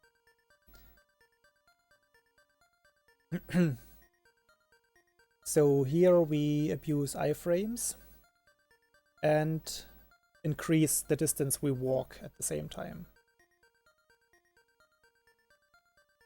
So never slowing down basically. You see with that timing you land as early as possible again. Do a tiny hop here, land there. We still have iframes. I told you, iframes last a while in this game. And from here on, just jump as late as possible again and do a regular full jump. So we will clear the upcoming pick without hitting it, which is also good for walking as far as possible. Because if you would hit the pick, am I hitting the pick here? I may be. May have fucked up. If you hit the pick, Mario will jump until here, so you lose basically this walking distance. It's not that super important. Okay, I clear it. Yeah. Then just walk into the spikes here. Same reason as before. You can abuse iframes and walk this whole distance, which is faster again. Walk as far as possible. Land as early as possible. Jump as late as possible. And land as early as possible again. Maximize walking distance. And just keep walking, walking, walking. Don't do any jumps in between here. For the obvious reason. And yeah, that's the moon level. You can do it less crazy, like you can skip most of the walking parts and just jump through without slowing down, but be aware that you will lose up to a second by doing that. But it might be safer for your purpose. Like, I think... Where's Shoryu's video again? I'm pretty sure Shoryu does a few of the optimizations, but not all of them. Let's just play it back in real time.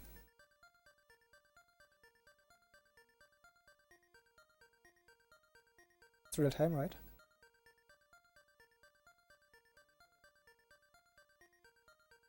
Okay, he does that in the beginning. Here he does it differently. He doesn't go for the double cones there. He doesn't maximize the walking distance very much. Like, he doesn't land early, he doesn't jump late.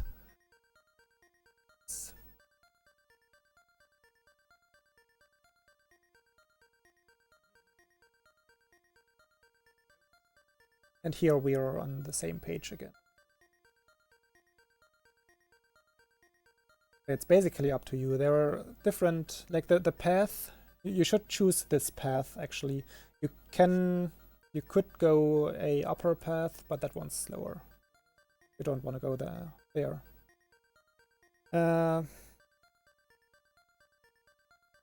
I guess I will play this myself. Real short.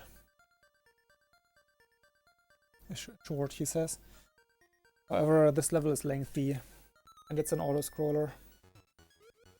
You should take the upper path. I did some timing, and there is one section in this level on the bottom where there is a fish, a spiny fish, or a blowfish, or whatever.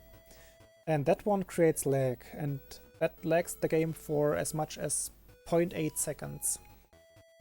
So you want to keep the upper path here. You can just hold your jump button. You will float here. Grab that mushroom. Basically learn the layout. Or like just memorize your visual cue, which is these two stars. Go between them. Hold right. And there's a fire flower here.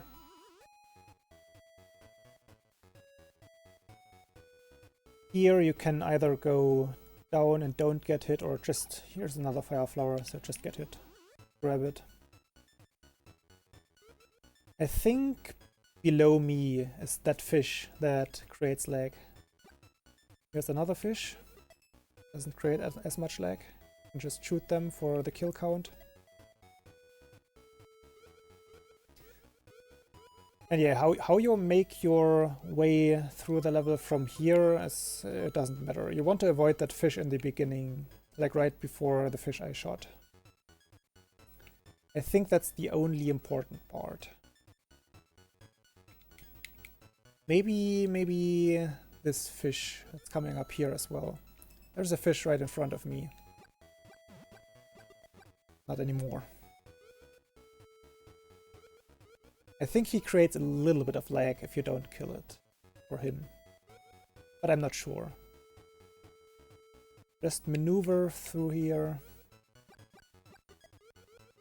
One more fish. And then the boss is coming up. We'll just kill it real quick. See how quickly.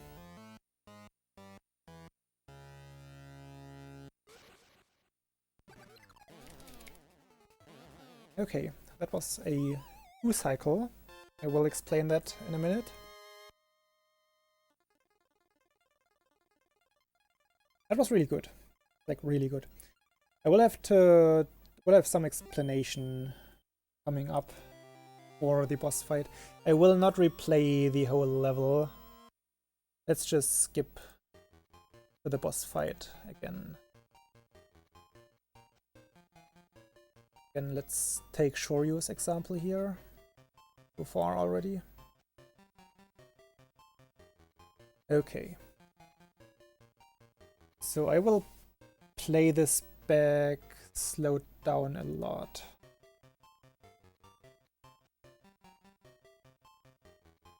So there are different strats here. You can hold jump and right from the very beginning, like even in his cutscene, if you want to call it that.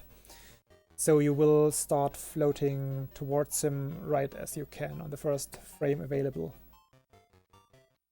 And that narrows down the window you have to shoot him, though. We have Fire Flower here, and we want to shoot him. Because the way a few bosses work, like I guess most bosses, is 2 shots equal 1 jump onto the head.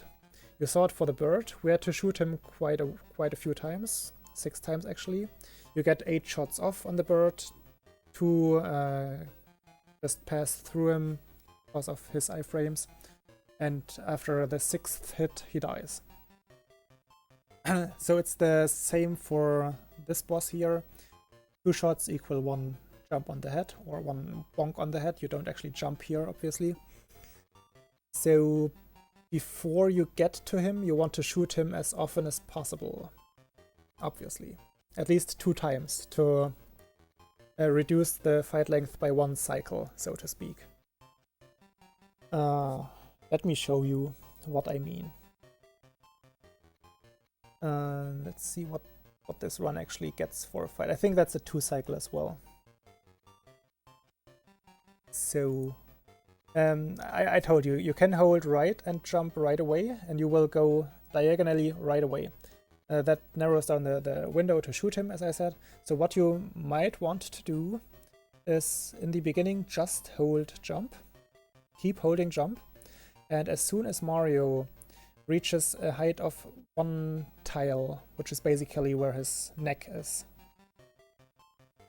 then start holding right.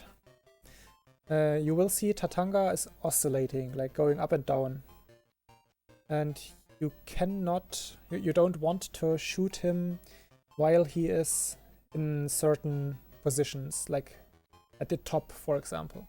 You want to hit him when he's in the lower part of his oscillation. And that happens either when you hold right and jump right away, or wait exactly 1 tile and then hold it right away. Not right away. Hold it after 1 tile. Would be the same, I guess, after 2 tiles, but then you cannot shoot him because you would land somewhere here and could not shoot him. Let me show you how it looks. So Shoryu, I think he does it just as I just showed. When does the fight start? Tatanga, please. So yeah, he's holding only jump right here, and now he reaches, at this point he reaches 1 tile height. And then he keeps holding right there. Basically you can take the background as a visual cue, obviously. And you see Tatanga is jumping, oscillating up and down here, up and down.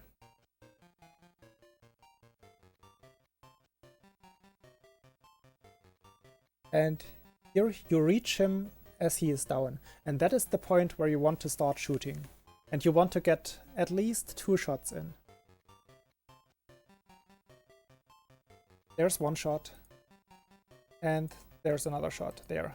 You saw it connect the bottom. So he got exactly 2 shots in. And now you want to not hold A while you're on top of him, because that does not set the flag for Mario as falling. And I mentioned before, the game detects hits on enemies hitting them on the head while being in a downward movement. If you hold A, you're not moving downwards, ergo you cannot hit him. So the easiest thing to do, and I do it as well like that, is just mash A.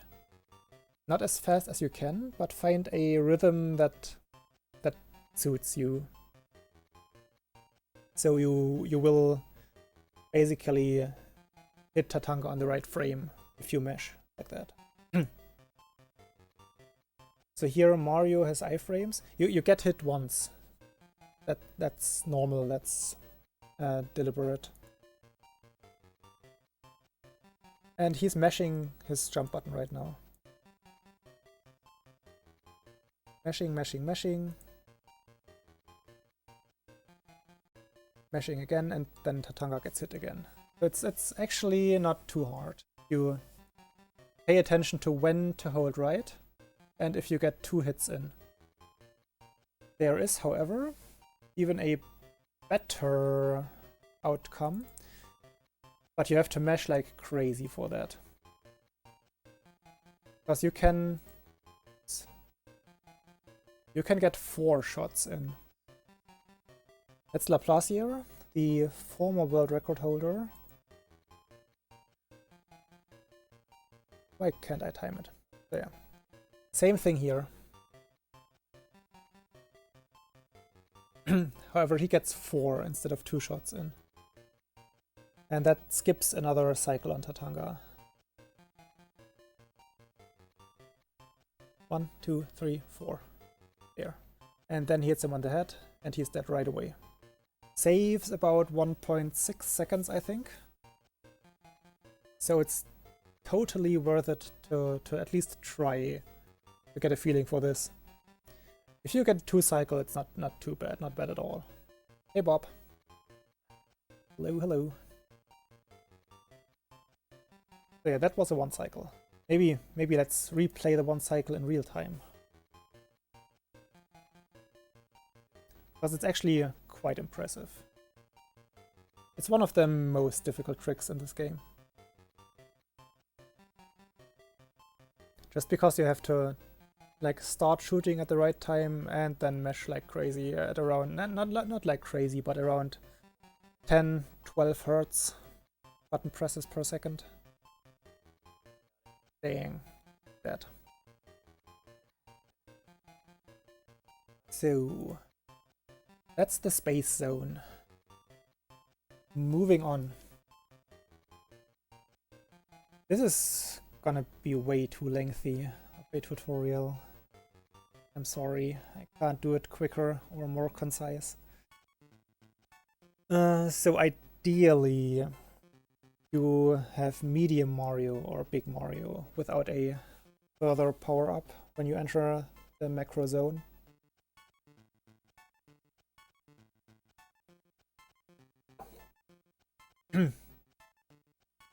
Second.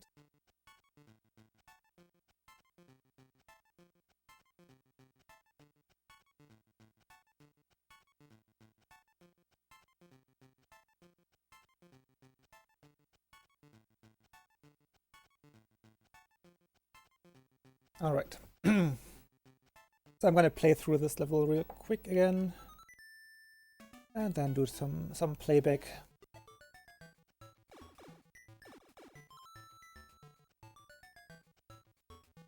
Full jump, full jump. Super jump.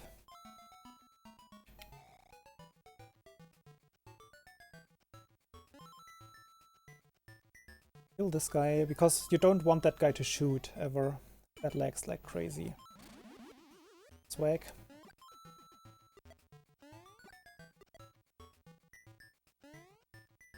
You don't have to avoid the bell. Do it for no reason. Oops. Put my face there.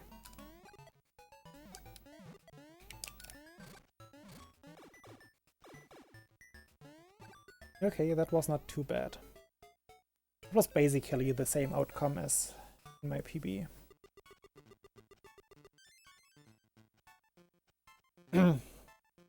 So a few things are noteworthy here. Let's just keep Laplace video here.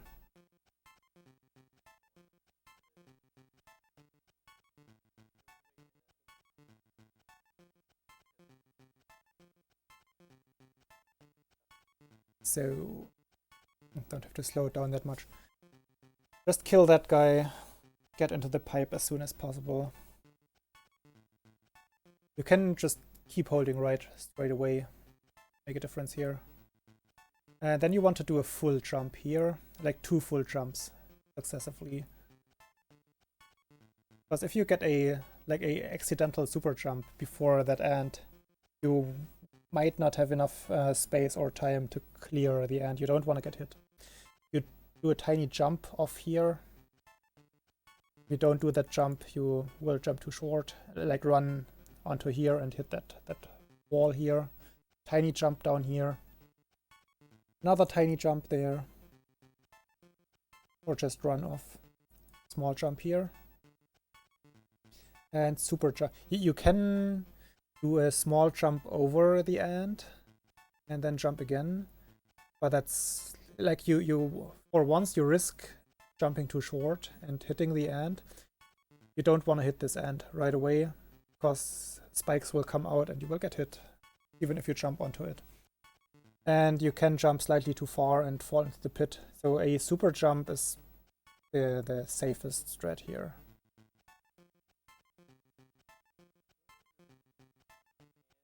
It's not too hard. You will get the feeling for super jumps quite quickly.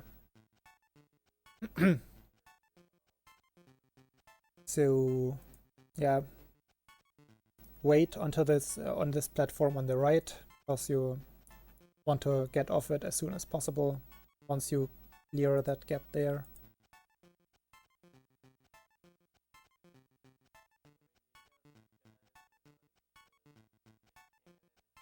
Kill the upcoming shooting ant.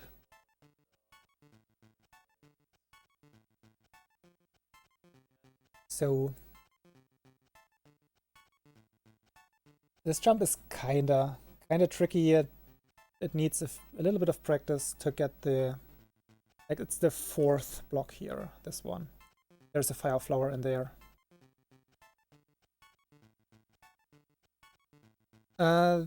There is nothing is on a global timer in this game, actually. I think it's like a section of like maybe 2 or 3. I would have just I could try by going back and forth. I think it's around 3 to 4 tiles. If you go back, it resets.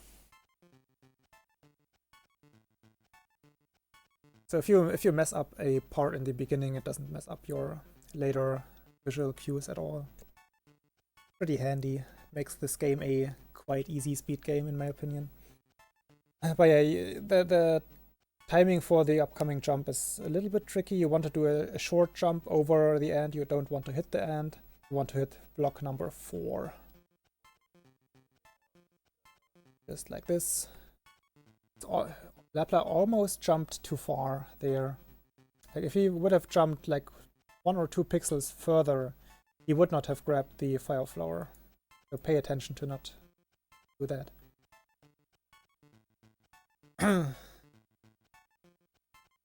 Shooting this early is also to reduce lag later. So he kills that ant as soon as it appears on screen. I did something similar, I just have a different strat for it.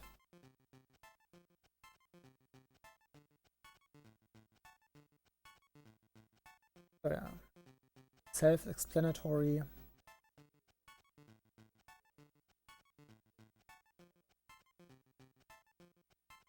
You can save a few frames by jumping early here. Just pay attention that you don't hold jump while you hit that ceiling here. Because as I mentioned before, if you hold jump while hitting a ceiling, Mario will drop right away and you will fall down. So either don't hit the ceiling at all, do a very low jump, or at least if you hit the ceiling, make sure not to be holding jump anymore, which will also not trigger the falling down. So you can save a few frames here by jumping early. He jumped rather late, actually. So what I do here, like this one is a full jump onto this platform, and from here I do a super jump. So I land on this platform right away. If you do a normal jump, you will basically slide off this platform while running, and I think that is a tiny bit slower. I'm not sure actually.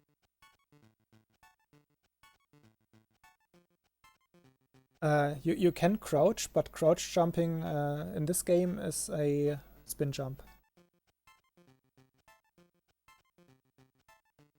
Or do you mean like timing the crouch there and keeping your momentum below that stuff? Below the small gap. I tried that, it doesn't save time. Because you don't keep your momentum that well.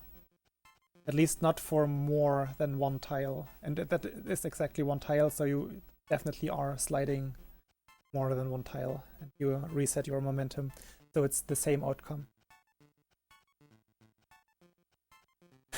Hey, Master. Yeah, I tried that. I tried that crouch jump, but for once it's very, very tight. Super precise to get it at all. And on the other hand, it does not save him. Because, yeah, you wait on the very right of the block and jump as soon as possible. It's as quick as it can get.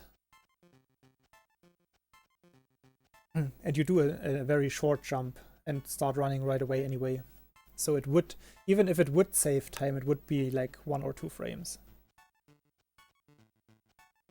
So what was I about to say exactly? Yeah, let's see what Lapla does. He does a super jump as well, yeah. So you trigger falling down of this platform, or the falling down animation of this platform by landing on it. So you want to land on it as soon as possible. As soon as possible equals super jump straight onto the platform. Not landing here and walking down or stuff like that. It's a tiny bit slower. He starts walking against the wall right away, which will like make him progress in like such a curve or like line. If you time walking right on this platform, you will clear a bit of space right away while walking off. It's a bit faster than what he's doing here. So you have 2 sweet spots here. My sweet spot here is basically the last tile. I just do a full jump here. I think he does the same. Yep. So once you reach the last tile, you want to do a full jump while running, and you will land right here. And that allows you to jump straight away.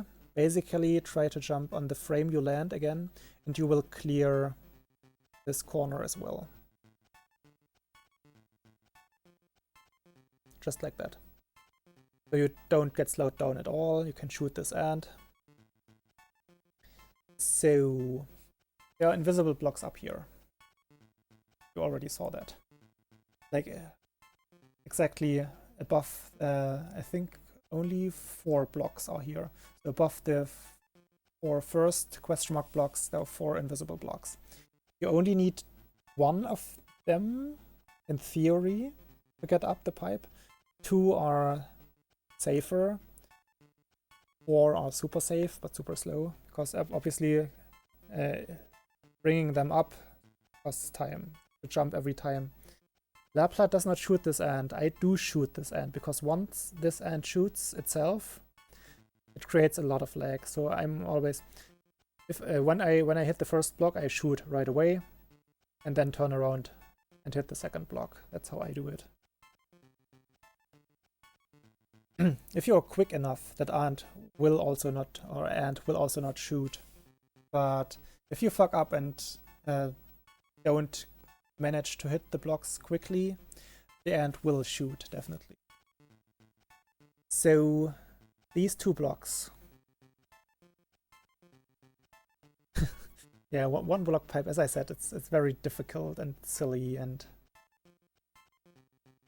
you basically always go for one block, but I always go for it with the safety of the second block up. So you want to jump, basically press to this block and shoot this block while jumping up, and this block straight away on the same jump, ideally. So you want to jump to shoot, and ideally both blocks are gone. That's basically frame perfect though. Just the first block is not frame perfect. So here, Lapla shoots once. He gets the block. I think he doesn't even shoot twice. Yeah, he doesn't shoot twice. He goes for the like 2 cycle basically straight away. And then what you want to do is also jump press to this block, and at the same frame as you hit the ceiling with Mario's head, you want to shoot again, and you can hit this block without having to like go out of your way, enabling 4 of the hidden blocks, jumping up on the other side. I think he gets it right away, yeah. But basically the frame on which Mario is the highest, you can shoot and hit this block like that. And then get into the pipe. Kill the 2 upcoming ants. Because you also don't want this ant to roll his stone or whatever it is, because that one is super laggy as well. So just kill it right away as soon as you can. One thing I did not mention before, Mario's projectiles count towards the moving sprite counter on the screen as well. So if there's Mario on the screen and 2 enemies, and you shoot twice, then you create too much lag. You want not more than 4 sprites on the screen at the same time. Keep that in mind at all times. So next level is an auto-scroller. So just don't die on this level. Whatever you do, don't die. There are no enemies on this level. Actually, I think there are not even things that can create lag, because the projectile cap is 2. So if you keep meshing, we'll just stop after 2. There's extra life here. Don't die here. You can like get through that gap as I just did, or spin jump the blocks, get down. And yeah, just don't die on this level. Would be embarrassing. You can do something like this. However, like if you want to play exactly glitchless, you should not do that. But if you do it and submit a run, it will still get onto the leaderboards though. Like, because you don't save any time by doing that glitch.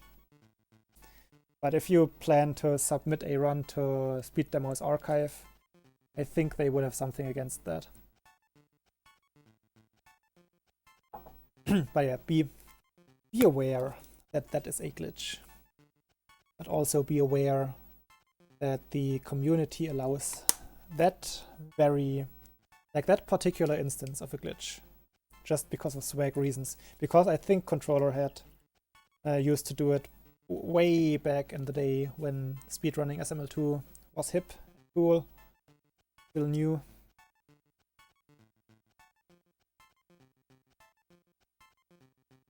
It is a glitch, yes. So yeah, I don't do it because Eventually I want to submit a run to SDA. Think about SDA what you want. But in some cases rules and quality requirements are good. So, next level. Just gonna play through it real quick and then explain again.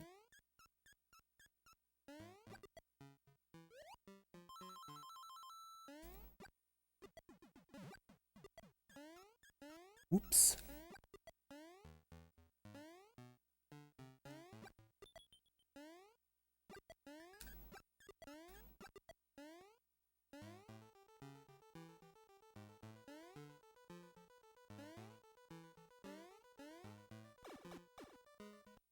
Boss time. I'm gonna show off a safe strat here. So you just saw again, like for Tatanga, I kept holding jump from the very beginning during the cutscene basically. And that makes Mario like keep holding jump until until Mario actually jumps. And as soon as Mario reaches the peak of his jump, start meshing shoot. And you will, like if you just start meshing shoot, the first shots will miss the mouse. And also, as you saw before, there cannot be more than 2 projectiles on screen at the same time. So the mouse will, while you cannot shoot, the mouse will come towards you and you have too little time to shoot it 6 times or 5 more times. So if you jump, the mouse will go down, will come out, and you basically hit all your shots like that. About the level itself. I'm gonna switch to my video again. Here.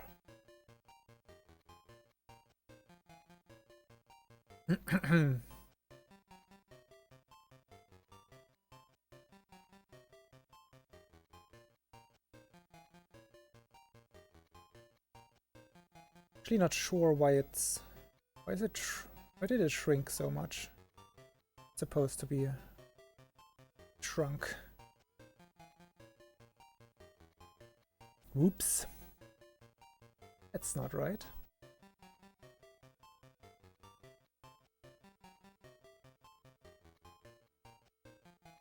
Okay.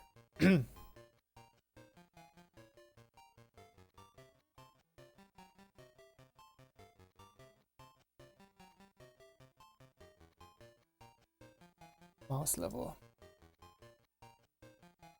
So, things to pay attention to. You can utilize full jumps, meaning, yeah, again, keep jump pressed. Basically, almost until you land. You can utilize them in this level because they're easy visual cues here. Again, keep in mind that the game is like sorted or laid out in tiles. Like here, for example, you see this is one tile, it's one tile. This platform here consists of 3 tiles. This one consists of 4 tiles. Just always have this framework, this grid basically in the back of your mind for visual cues. Because right here I jump very late, and that I jump late and I do a full jump. And that lets me hit the upcoming Goomba exactly on the head. I keep jump pressed to jump high off that Goomba again. Shoot that turtle. Here you jump over the gap. For the next one you just walk off, because by walking off you land exactly there. And again, you have some setup for this jump by walking off in the beginning. And here again, on the last tile, well, you actually don't have to. It doesn't matter in this very instance. Just jump up, shoot that one, and you can walk off here. I don't think Shooting that Goomba early saves any time compared to walking onto him. This part is tricky. If you don't want to do this tight jump through this gap, you can go the upper path here, shoot this flower and just jump your way over here. But be aware, this is a conveyor belt, which means it accelerates Mario's movement in the direction you want here, to the right. So if you choose this path, you save a few pixels and frames. However, you cannot get through this gap without slowing down. So if you just keep jumping and try to keep running and try to get this jump perfectly, you will still hit the spikes here in the end. So what you want to do is, right as you want to jump, like keep running until here, and then let go of run. Like let go of B or whatever your run button is, and do a full jump.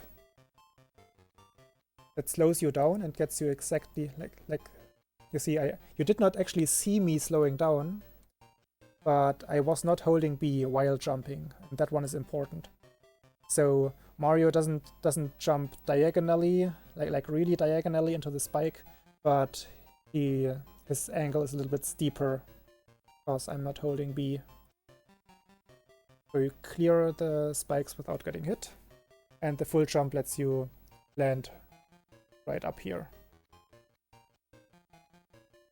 I always shoot while falling down. Basically, as soon as I walk off, I shoot, and that will kill the flower here that's coming out of this pipe consistently, like that. Another thing, if you shoot while standing, you basically let go of B for a tiny amount of time, which is slowing you down. So you always want to be jumping while shooting, which is what I'm doing here under the pipe. You see, I jump here, and while I am falling down with the running momentum, so the running speed, that is where I shoot, so I don't lose time. This jump here is kind of precise. It's like you cannot do a full jump here. That would get you somewhere here. I aim for landing on the very tip of this book here. Like that. You see, I land very early. And if you do that and jump right away again, then you clear this corner here without getting slowed down. So just shoot this Goomba. Don't get slowed down, don't hit anything. You can just walk off here and jump from the bottom. Or you just saw me do it. You can also like try out your timing ability and jump on the like 2 or 3 frames that you're actually on this ledge here. Then do a full jump though. So yeah. There's a flower coming up, a piranha plant. Just make sure to kill it as soon as possible so it does not shoot you. There's a short jump here. Again, don't shoot while on the pipe, but while you're in the air. You can just walk, like run off, and you will make it on the pipe, but shoot that plant, of course. As soon as you land, do a full jump again and shoot at the peak of your jump. Or a little bit later to kill that Goomba. And as soon as you land, jump again. And again at the peak, shoot again to kill that Goomba. You can go for a corner boost here on this block. You don't have to. You don't have to go for any corner boosts. I always try, but I landed on the wrong spot there. Clear that Goomba. You cannot do a full... I think you cannot do a full jump here. I think you would hit the spikes, so just do a jump that gets you onto this pole here, or this platform, run off, land on these things to don't get hit by the Goombas, and you see these conveyor belts here would slow you down. So you would basically want to jump again as soon as you hit them. So you just touch them for like 1 frame, ideally.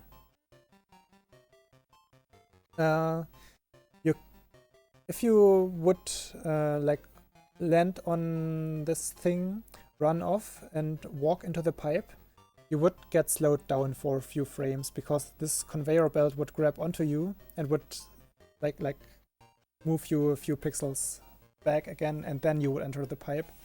To avoid that, I land very early on this thing and do a small jump towards the pipe, and I will get into the pipe instantly before the the conveyor belt can slow me down. Just like that. So you saw me doing the safe strat for the mouse. There are quicker strats. What I do is I wait for the mouse or rat or whatever we want to call it to appear, and that is my visual cue. So that requires fast reflexes. As soon as it appears, I basically tap right and jump, and then I start mashing my shoot button. That is basically the, in my opinion, perfect timing for the shots, because you get close to the rat and you manage to get your first shot in straight away, and because you're close to the rat, your further shots are as fast as possible, and just mash until it's dead. Let's see how my reaction time is. Yeah, really good actually. Mouse appears, I tap right and jump. I do a low jump, and I start basically mashing shoot as I reach my jump peak of my low jump. You will see that by that you hit the mouse rat as soon as possible there and get closer to it at the same time. And then just mash like crazy and kill it very, very quickly.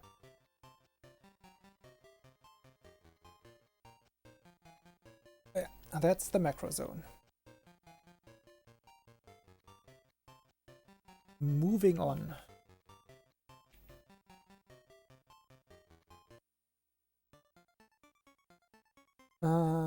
This level can be tricky, but there's basically only one portion that is actually tricky, which is the stair portion.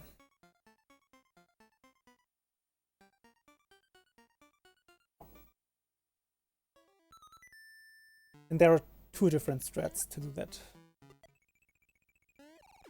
I still will have quite a bit explaining to do in this level though, because there are a few things that are not obvious. I do.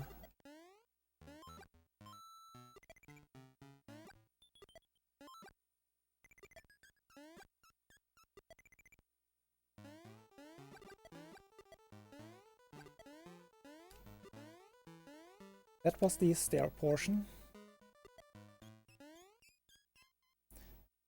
So that was a almost perfect level. I will play it again actually. Keep in mind how there was that one portion with the pipes. You can play back the video anyway later. With the pipes and the piranha plant, where I shot 3 enemies in short succession.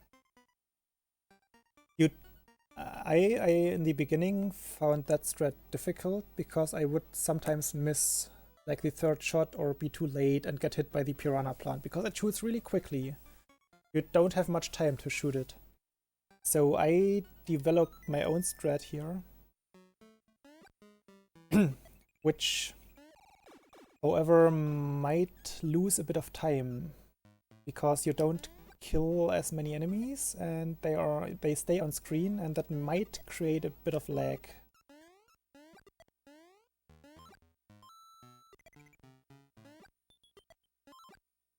So instead of shooting all of those enemies, I jump on that one. Oops, the star was uncalled for. But that's just one... Oops. Don't want that bad to appear. It's just one alternative way to get past that section. However, I recommend the shoot all 3 enemies strat, because it seems faster. So...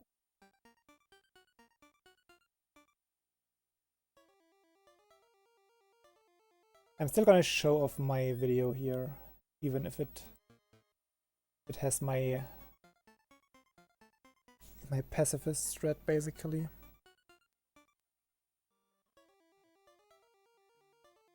So there are a few things to pay attention to here.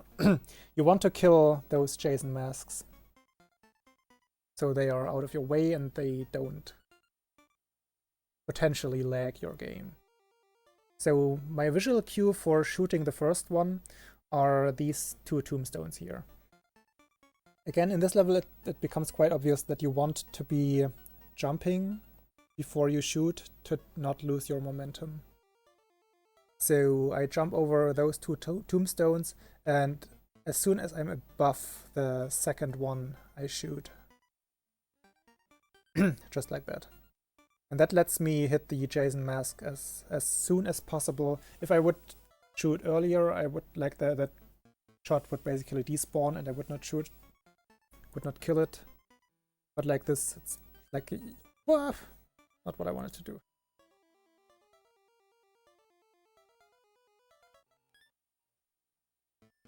Again, it was quite clear. That's your visual cue, the last tombstone. I'm actually not sure what triggers the spike ball in the next room. Be aware that it could be in different orientations. The way I play this, I try to land on this pipe as soon as possible and just hold down. If you're in the wrong position, you will slide. Like, keep B pressed, keep down pressed, and that should get you in the pipe eventually as soon as possible. Like you see, I press down even while jumping. I land on the ledge. I can obviously not get into the pipe there, but I slide until the point where I can. Just run off here. Turn around mid-air. Obviously don't hit that spike ball there. And most of the time you can just keep running here, and the spike ball will be up here. Sometimes it comes down earlier. You just have to pay attention, stop, and jump over it in that case. So this like column in the background is another visual cue for me. There's another Jason mask coming up. And if you shoot after this column, like right after this column, and keep running right, see, I pass, I clear the column, then I shoot. And that kills this Jason mask as soon as possible. You can do corner boosts on all of these blocks here. These are actually a few of the easiest corner boosts to get. I don't know why they are so easy, but they are. I don't know why.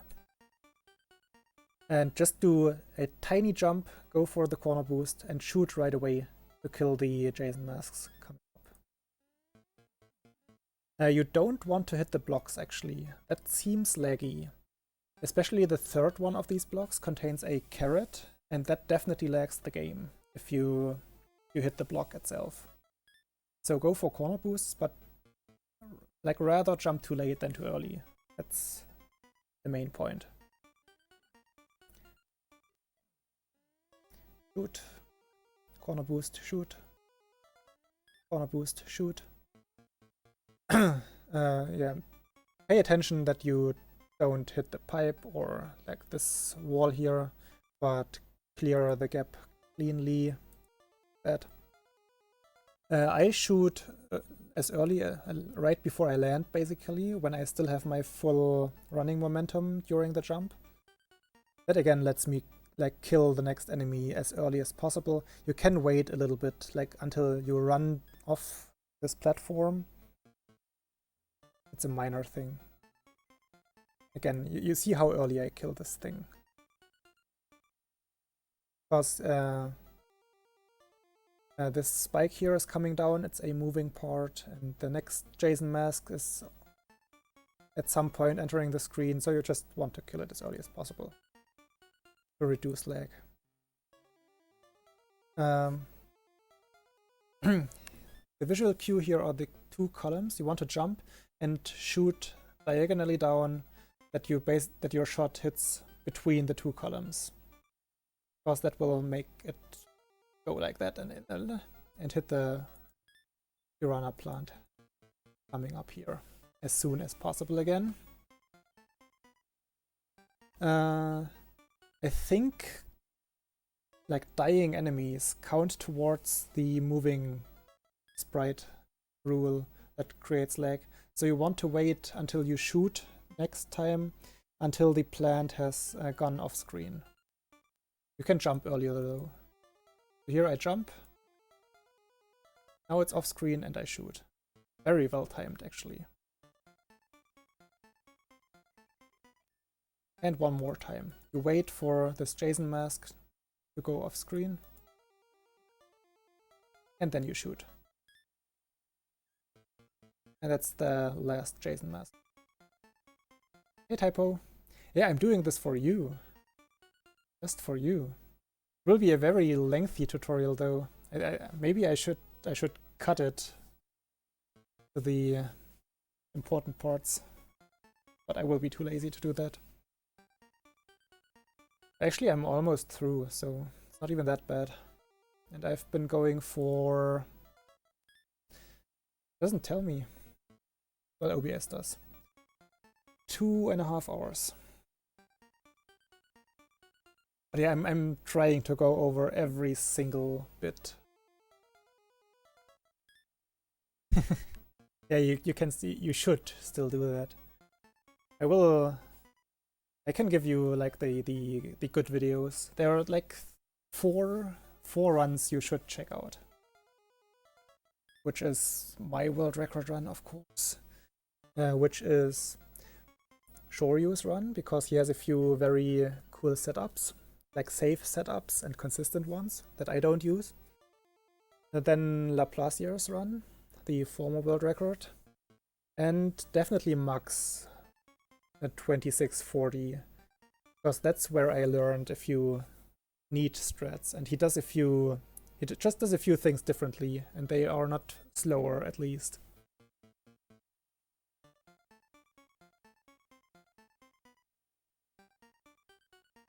I am still going to learn Dark Souls. I'm most likely just gonna learn. Call me silly, but I'm just going for DKH Fire Sage skip right away. Because why not? I will learn stuff like move swaps before that though. I don't want to do that within the time limit of the 12 hours. Yeah, what? Why not? I may skip a few RTSR fights though, but other than that, yeah, well, even that, it's ambiguous. RTSR makes it, well, you know it better than I do. On one hand safer, on the other hand, don't get hit. Why though? Like the Fire Sage itself doesn't look that hard. I think once I get the ceaseless skip down, I should be good. Because the Fire Stage skip itself is just a button press. Well timed, of course. But I trust my reflexes, so I think I should be good. If I notice I cannot do it at all, then, well, I will have to get a plan B.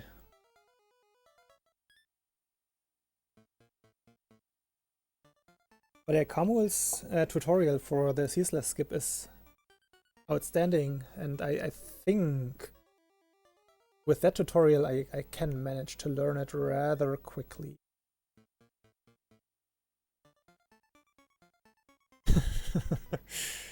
I will have to see, but I don't want to chicken out right away. I feel like I should try it at least. And if I see I cannot do it at all, then I can still do like, or if I don't feel like farming BKHs, I can just go for Great Club or something like that. I will manage to finish a run in those 12 hours. That I'm sure of. But I want to make it look somewhat like a speedrun. Yeah. Just gonna practice stuff like move swaps, quit-outs, duping, obviously. Something I can do in a day, I think, and I should be able to get consistent at that. Meanwhile, I'm pausing my own tutorial here. Please.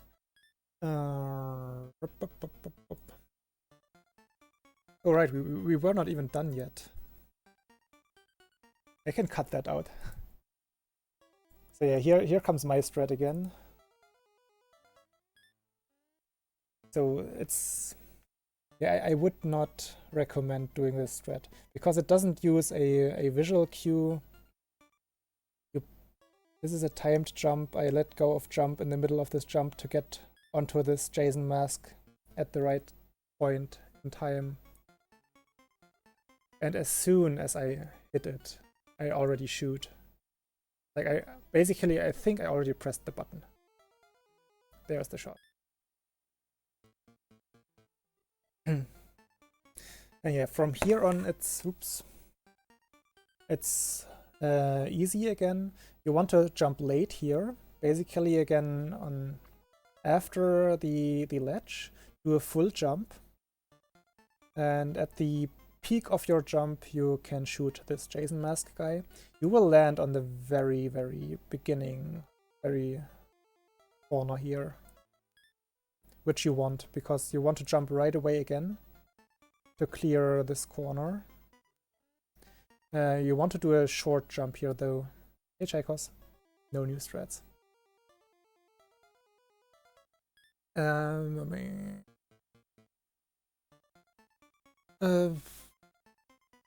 Low lag LCD, I think so, because it's... if you learn it like this, you will get used to the input delay, and that will be fine, in my opinion. It's all about muscle memory anyway. You don't need to like react to unexpected things, so you should be fine. Like I used to play it on a non-low lag LCD on emulator, and I got like 2757, 2657 with that setup. You should be good. About the stairs here. You want to do a short jump here, like just so you reach the upper platform here, and then you want to walk a little bit. Basically the chain here is your next visual cue. At that chain you want to do another full jump. You will clear this corner and the next platform actually, which is a pipe, not a platform. So here, land early, but don't jump right away, because if you jump right away, for once you will hit this spike ball above you, and you will not make it onto the pipe here. So wait until you almost pass the chain. Do a full jump here. You will land very early again, and as soon as you, well, before you hit the plant, just shoot it. There's the shot. And jump right away again. Like you want to land early, shoot before you land, and jump straight away. full jump and another full jump right here. And that gets you past this section without ever slowing down. It is one of the harder sections in the game, in my opinion. But once you have it down, you can get it consistently. The next part, the way I do it is I only shoot once. I do a super jump here, I think. No, I don't do a super jump. Normal jump without hitting the ceiling. And once I'm at the height of this lamp here, I shoot. Just like that. The timing is important because if you shoot later, the vampire that's coming up has enough time to spawn his bat. That you would have to shoot twice, tiny bit more laggy. So jump before you are, shoot before you are below this lamp, I guess. And you only need one shot. You kill the vampire before he can spawn his bat. Just like that. And here, you don't want to run down here, because you would hit the bell. So the way I do it is I jump I jump down as close to the corner here as possible. At least I try. I did a good job here. So you clear the bell. You don't want to hit the bell. Gets you to the bonus game. Loses time, quite a bit of it. And yeah, the closer you jump down to this corner, the better your angle is for the exit. You see here, I slide down a little bit too long, and basically my angle is not good. You can basically almost get into the door right away with a good jump. Frames. Don't pay too much attention to those silly strats. So, live gameplay. So you really want to keep your fire flower past the stairs. That is important. If you can, or if you're unsure whether you can master the stairs, rather play it somewhat slowly, but make sure to keep your fire flower power up. Because the next section would it's awkward with Big Mario without fire flower. Because you have to shoot two things here, well, several things. So I'm just gonna show how I play it.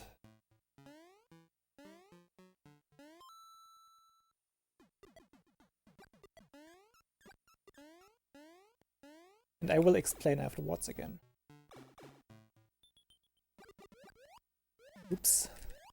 Didn't want to shoot that many times.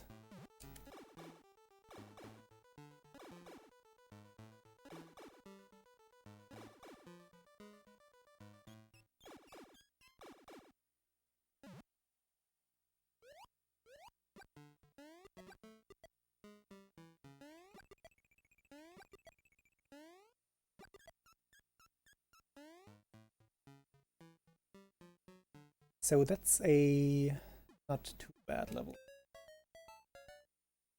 You saw I shot quite a few things there, so having the fire flower here is quite important, both for a good path through the level and for the kill count.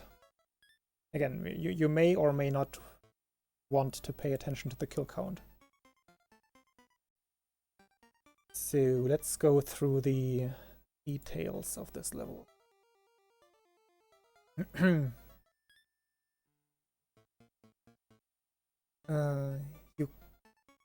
can ignore the enemies in the beginning here. You can just run. Nothing will hit you. Here I do a jump just on top of this platform. I walk off, and my visual cue, or my cue in general, is when I land. Right when I land, I jump again and shoot this plant that's coming out of the pipe here. See, I land, jump right away, kill the thing. Then I do another short jump and shoot at the peak of my jump. There's my peak, there's my shot. And you kill that. It's not important when you shoot, actually. And you kill that plant. And now coming up is a short jump onto that pipe, and from that pipe you have to do a super jump, get up here. Doesn't have to be a frame perfect super jump, just a regular super jump is enough. At this point you may already be familiar or comfortable with doing super jumps on a regular basis. Sometimes you hit your head if you get a like too good of a super jump, but that's rarely the case. Usually you don't get slowed down at all.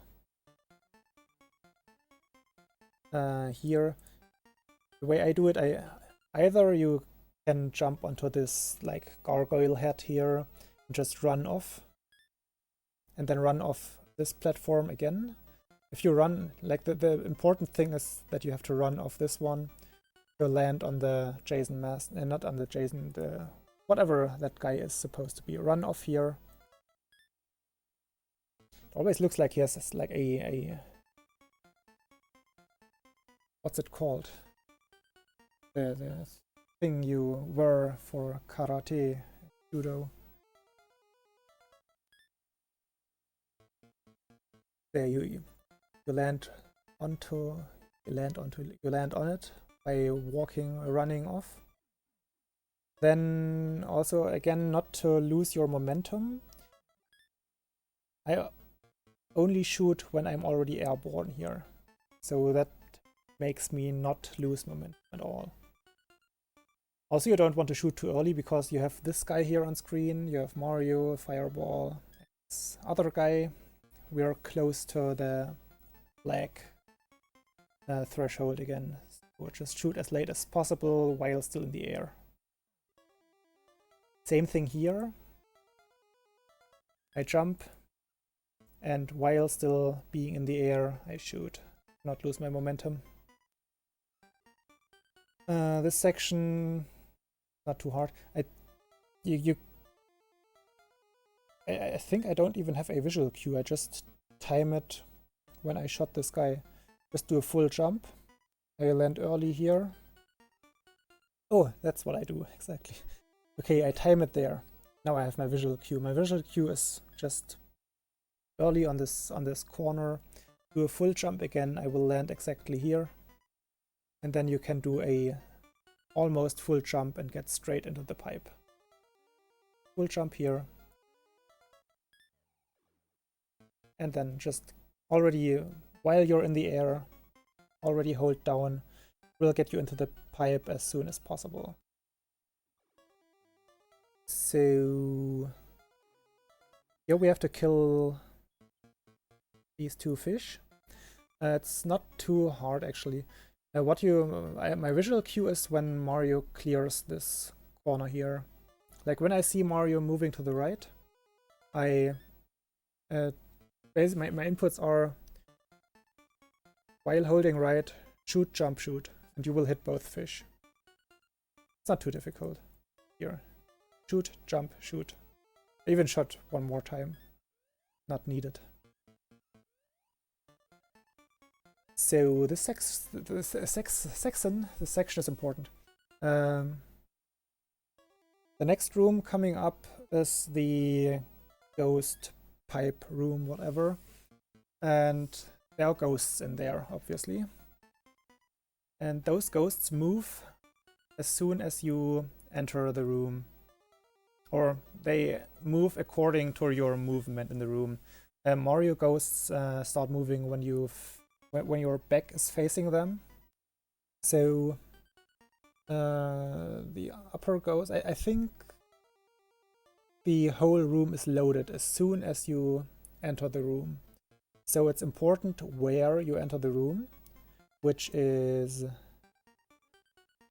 I always want to enter this pipe as far to the left as possible. You see, I'm not even at the middle yet. I try entering like the leftmost part of the pipe as soon as it's possible. You will get a feeling for that when that is. If you jump too early, you will just bonk the pipe, obviously. So what that does,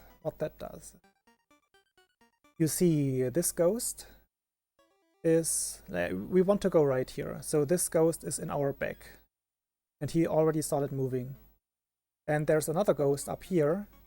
So that one is also in our back or behind us.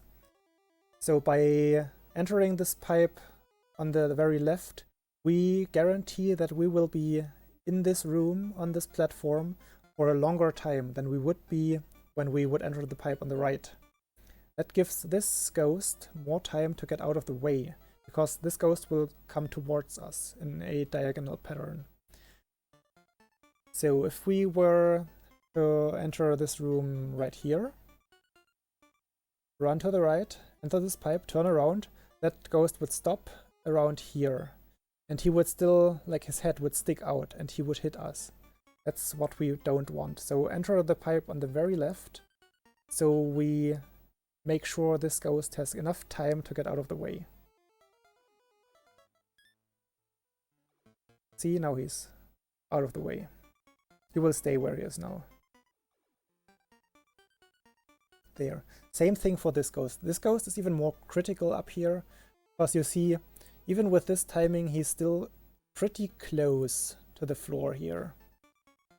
So if you time it incorrectly, this ghost will be like right in the middle of this floor here. And you cannot get past him without getting hit.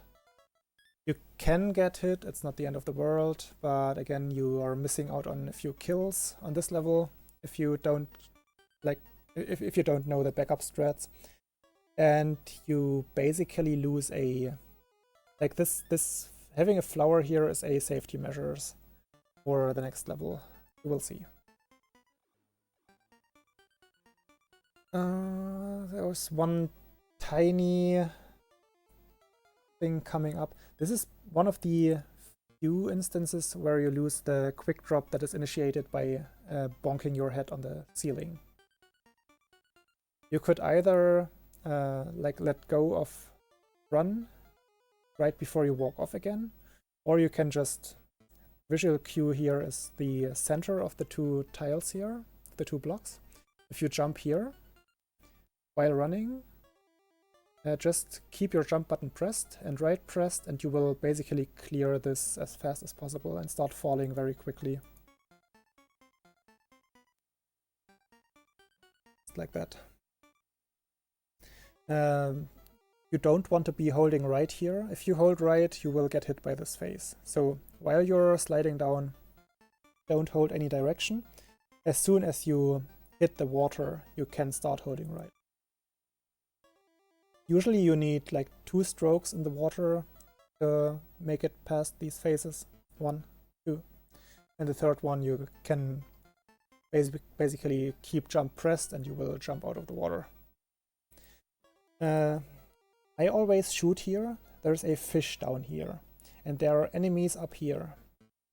So I think I never timed this one. I think if you shoot this guy here, you reduce lag. Don't take my word for it, just how I do it, and I get 1 extra kill. I also always go for, like, it's silly, but this one, this statue here is solid, so you can get a corner boost off it. Yeah, almost never get it, but I always try. So yeah, just kill these guys here. Like this section is way more convenient when you can shoot the enemies. Otherwise you would have to jump onto them, and that requires precise jumping. With Fire Flower it's not precise at all. So if you can, like the ghost room is key to an easy rest of the level, basically. I just skipped this guy because my kill count is already at 83. I want to be at 83 of the end of this level. It's just for if you are going for the kills. You you don't want to run off this head here, but you want to clear it by jumping and even have a little bit of space in between you, because otherwise, if you don't have that, you will land on this step here and run off this step. And again, if you run off a step, Mario will float forward by one tile, and that would allow that umbrella candle thing here to hit Mario. So if you completely clear those steps, you will not get hit. And then just run to the end of the level.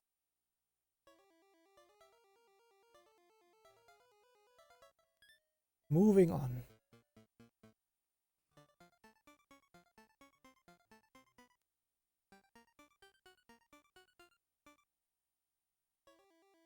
So this level is where we need our fire flower as safety measures as well.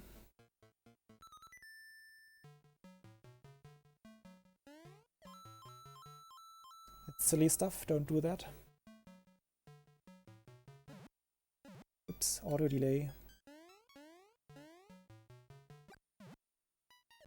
Nice showcase of a quick drop and a missed quick drop.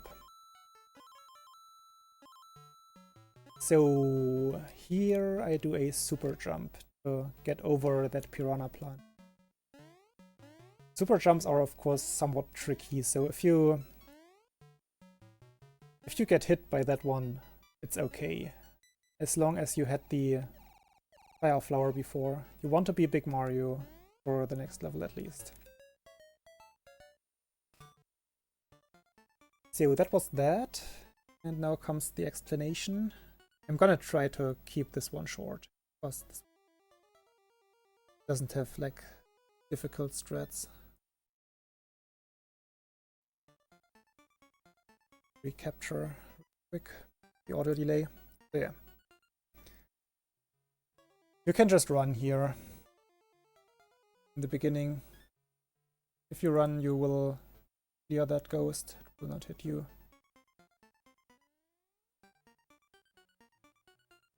This is super straightforward.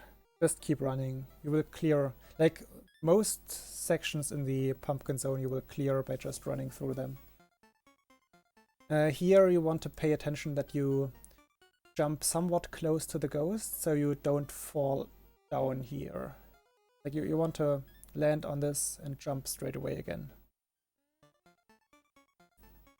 You see, I still have a little bit of space for my jump. You have to jump over this ghost with Big Mario. And here, again, quick drops. Meaning you want to not be holding B while walking down these ledges here. Do I get it? I do. Like you see, I dropped right away. Like really quickly. At this point I let go of B. And you see how quickly I dropped there. Instantly. And of course the shot goes off because I keep pressing B right away. So I start running as soon as possible. So you can do full jumps over these gaps. But I think a full jump is from the center of this thing here. So somewhere, yeah, I think it would be you would be landing here. So you can do timed jumps, you can do full jumps, you should be safe. The only important thing is the third jump, so that was 1, that is 2. The fourth jump actually, that is 3. For the fourth jump, this ghost Goomba is coming towards you. You want to do a full jump and jump very late here. You see the last tile basically, full jump, and you will clear the Goomba. There are different strats here. For this one, you can either do a very short hop onto this ledge and then just do a full jump over the upcoming piranha plant, or you just do a super jump. Like it's not difficult. Super jump over piranha plant, and jump right away, not lose any momentum. Here I go for a corner boost. Don't have to. And I do this section with like basically 3 tiny jumps, really short hops. 1, 2. Well, the upcoming, the initial 1, 1, 2, and this one is 3. And just do a full jump as soon as I land here. You can also do a super jump from the platform here. Make it up here, but that's difficult. Unnecessarily difficult. So just hop, hop, hop, hop. No, that's one too much. Hop, hop, hop, and full jump. And then just walk off here. You will land on these 2 blocks. Another hop. Walk off. And a well-timed jump between floor and ghost. It's not too difficult. You can go for a corner boost on this corner. And then just walk off here. And then go for another corner boost in the end here. And this block. Boink. Didn't get it. That's that level. Alright, last Pumpkin Zone level coming up.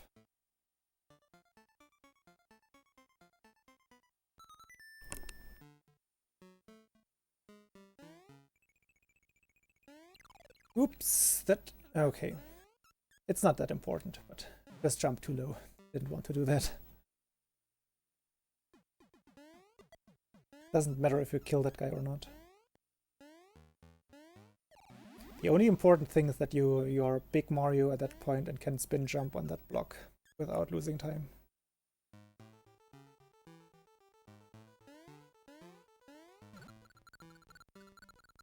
I fly up there to despawn the enemies on the bottom and reduce lag.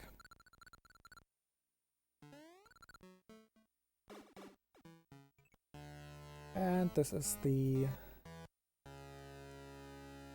4th boss fight. Was slow.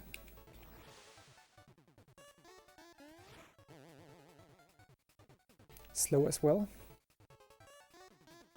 Rewrites. Interesting. So yeah, this boss is the only real RNG element. Like, you don't know which pattern you will get. The most common pattern is left, right, left. But they're basically all patterns. So let's go through that slowly. There are not many things to keep in mind on that level, actually. It's one of the easier levels. So here, you jump up here, and you can just run down, and you will clear that thing, whatever that is. And then just jump over the flower or shoot it, or whatever you want to do with it. I always jump over it, or into it. Run, run, run. Go for a corner boost. Run, run, run. You can either, like, just keep running. You can either kill the upcoming thing by shooting it, by jumping on it, or just jumping past it. Does not matter at all. So here comes the important part. My visual cue here is this gap between the tiles. I want to jump right before that, so basically on this tile here. And I'm gonna do a full jump, which will get me exactly on this cauldron here. So here's when I jump. Cauldron. And I think I do another full jump. Nah, not really, but you can. The important part is coming up here. You want to jump really late, so not the middle of the tile is my my visual cue, but the chain. Once Mario is basically right in front of the chain, I do a full jump and already start spinning, basically. That will get me exactly on this block, and there's a carrot in here. So here, I jump really late here. Almost too late. Like, you cannot jump too late, you can just accidentally run off. So as long as you jump late, you will be good. Full jump, no super jump, meaning keep your jump button pressed at all times. And start spinning at some point. And grab that carrot without slowing down. And then it's more running, running, running, running.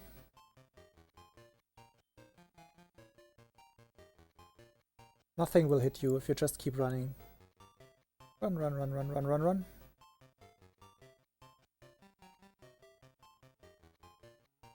So here comes the section you can you see it?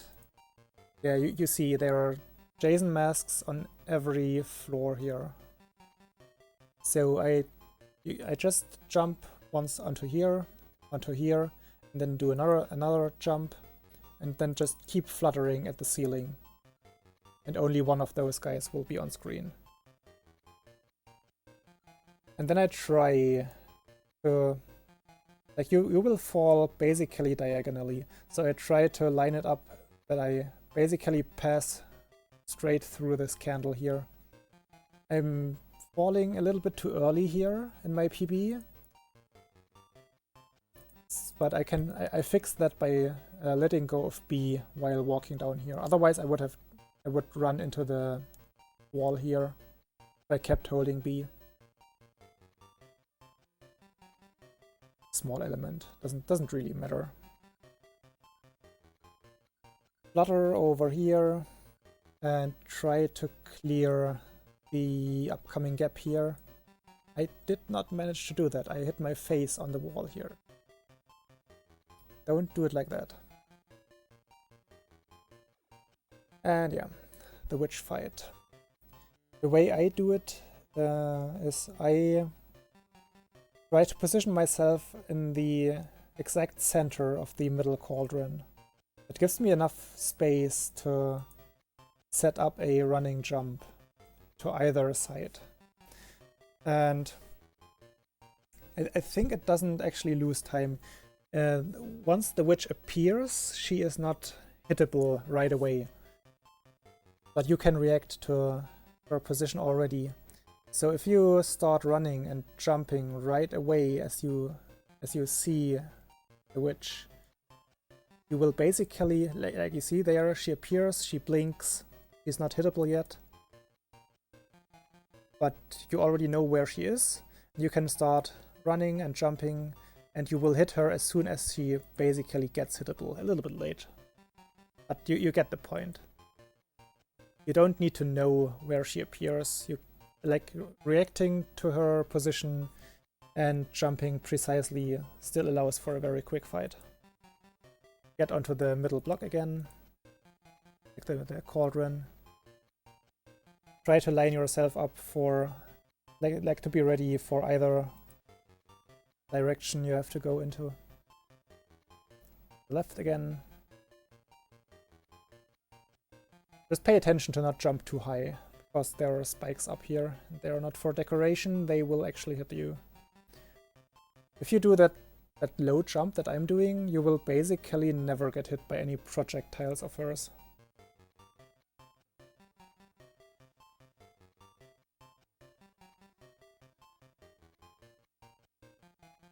Like, see, if you react fast enough, even if she does a high projectile like she does here, you will just jump over it.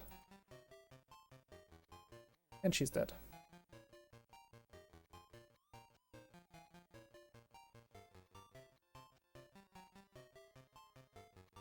So, the important part here is that you keep your bunny ears. You don't ever want to get hit on the witch fight, because you need those bunny ears for the next level. And having the bunny ears after this fight is also the reason that we do not... Like, so far we've gone through the zones clockwise. First tree zone, space zone, macro zone, pumpkin zone. The next one would be Mario zone. But since we have the bunny ears here, we skip going to the Mario zone and go to the turtle zone right away, because we, as I said, we need the bunny ears. And it's convenient that we already have them. So this level is interesting. Ideally, you want to keep mashing your A button at all times after you jumped. So you jump here, mash, mash, mash, mash, mash, mash, mash, mash, mash, like crazy. Gain more height and just keep mashing like a madman. Until the timer hits 362.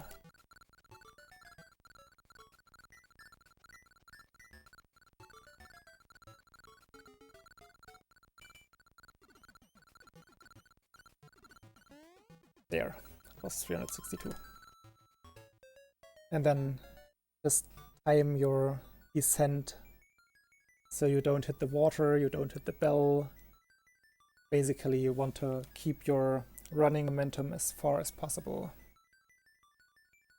You can do it differently though, if you're not comfortable with mashing like that. There's a like little bit slower but safe. Like if you, as I said, if you just keep your jump button pressed, Mario will descend slowly. Like a few pixels every second, every frame. But that's okay, you can just not mesh at all and do it like that. But you have to land. You saw, maybe you noticed that the game lagged there. But yeah, just do it like this if you don't want to mesh. Just be aware that it is a little bit laggy at some points.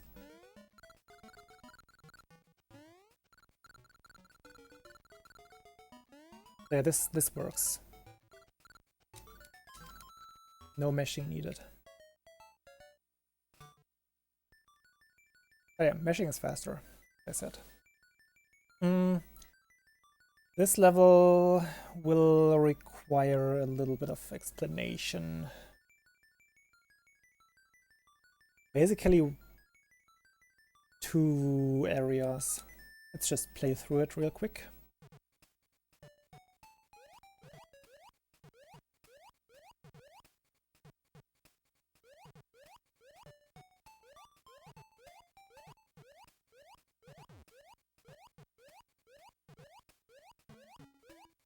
Oops. Whoops! Doesn't matter. Okay, now it does matter. I wanna play it again after this attempt.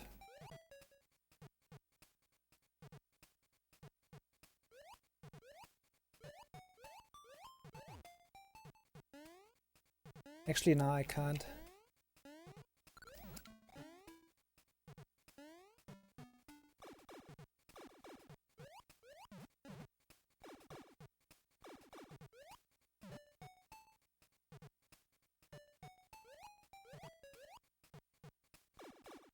Please.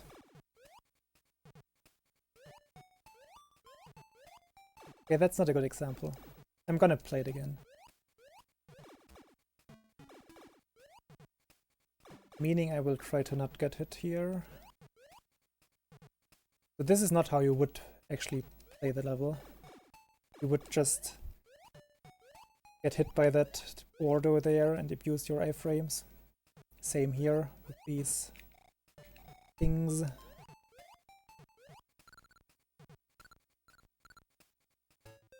So let's do that again.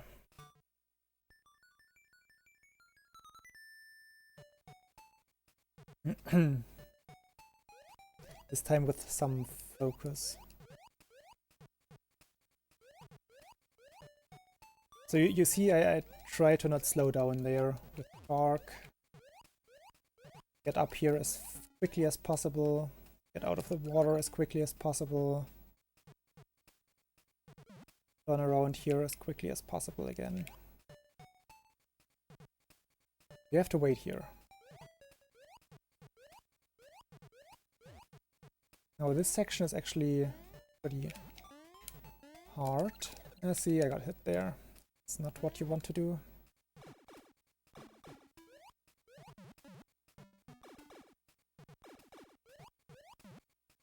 I wanted to get a super jump there,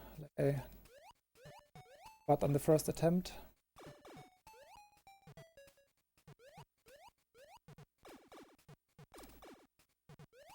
Oh, please. What?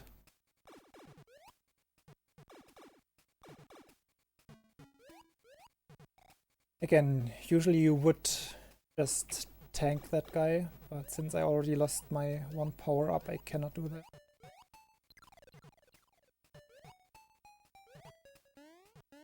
But yeah, the rest of the level was okay. Okay-ish. I don't think I have a good version of that level to show off, because I messed up in my PB a little bit as well. But I think it's still okay. It's presentable, at least. Those things explained in detail. You can just run off this first platform here. However, as soon as you are under this ceiling here, you want to mesh A, like hold right and mesh A to clear bonefish here. And keep meshing A for safety measures until you're way past this guy. The hitboxes of these guys are a little bit strange sometimes. So here you basically, what you don't want is you don't want to land on this floor here, because that is slow. Mario starts to walk underwater, that's slow. Like that. Just press, jump, or swim, stroke as soon as possible. And don't press it too long, because if you press it longer, you will gain more height and you maybe get hit by the shark there. So here are two setups to get through these two Gordos. You can either do 2 long strokes, like long button presses, or 3 short ones. I most of the time go for 3 short ones. 1, 2, 3. And you get right through them. Get up here as fast as possible, because we are going up, so do that as quickly as possible. That's where we have to go.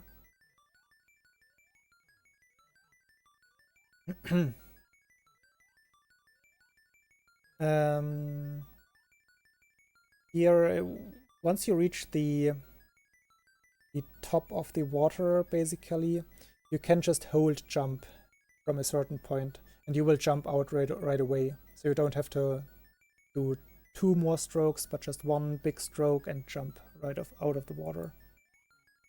Like that. Then, yeah, flutter. Just run off here and run off the next one.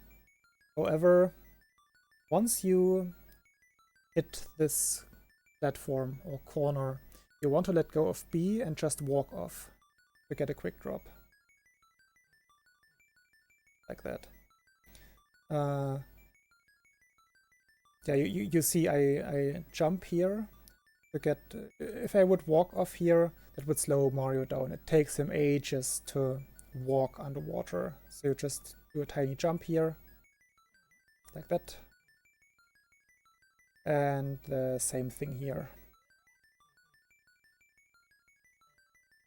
It looks like you may lose time by going upwards instead of downwards, but the time he would take to walk down that ledge is even longer. So here we wait.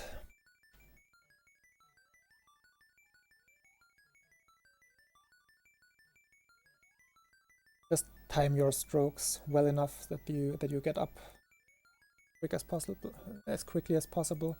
So this one's tricky, but the setup I have for these stairs coming up is already the easy version. So here you just want to jump over here. And now as a visual cue is these two, like basically the back portion of the platform. You want to do a full jump here. Basically as late as possible. That will get you onto this turtle. pretty nicely. And then you keep holding, you basically press jump down there, and you keep pressing jump even on the turtle. That puts you perfectly on this platform. Once you're on this platform, you want to turn around, stop your momentum, just like this, and then do a full regular jump. That gets you exactly up here. Don't do a super jump, I will tell you why. Regular jump height. Once you're at the top, you want to hold B, hold left, and do a super jump off here. If you do a super jump up here, you won't land early enough, and this turtle will get in your way to jump. So normal jump, like with holding up, of course. And then you don't, with the carrot, you don't have to hold up. Forget what I said. So normal jump, hold B, hold left, and as soon as you land, do a super jump to the left. You clear that turtle, you land. It looks like you will hit that turtle, but with a super jump you hit the turtle. Keep jump pressed. As soon as you reach the height above this floor, mash your jump button to keep the height. As soon as you're above this floor, do a regular high jump, hold right. This is tricky, this is really hard to do, but I'm gonna explain every button input I'm doing here. And yeah, then you cleared this section. This has two advantages. Once, it's faster in game time, because you're not slowing down at any point, except like direction changes, of course. On the other hand, this room has 3 turtles in it, and those turtles are causing a lot of lag. So if you get through this room quickly in game time, meaning disregarding lag, you're also at the same time reducing the time you're in that room in general. So you also have less lag affecting real time. This game is run in real time, of course, so that's what you want. So yeah, here you do another quick drop, like just make sure not to be holding B while you walk down this ledge here. Puts you nicely in front of this pipe, and you get through the pipe very quickly. As soon as you're out of the pipe, you want to start stroking 1, 2, and 3. And here comes one of those rare instances where you do the quick drop utilizing hitting the ceiling while holding A. If you just walk off, Mario will float towards the pipe and then sink to the bottom slowly. That loses time. So you want to land on this one block and run, jump, keep jump pressed, and that will put you right before the pipe. Just like that. And again, start just 3 solid jump presses to get up here. I always, you can do another one of those ceiling bumps. I always just walk off here without holding B. You want to stop pressing right at some point, because otherwise you will land on this floor here. So right before you think you would hit that thing, already stop pressing right and you will sink down here smoothly. While you're going down here, already hold right. And as soon as you're below that portion, just mash your A. For these pipes, it's a bad example because I don't get it. I'm 1 pixel off, actually. As I said before, the sweet spot of the pipes is the second quarter of it. If we want to compartment it into 4 pieces, like the middle of the second quarter would be the sweet spot, and I'm like a pixel too short here. So I can't get in. You have to readjust. So you can do 2 strokes here, like 1 and 2, and get over this, or just 3 short ones. That was 1 already. 2, 3. Also, again, make sure that you're not holding B when you run off this platform to get a quick drop.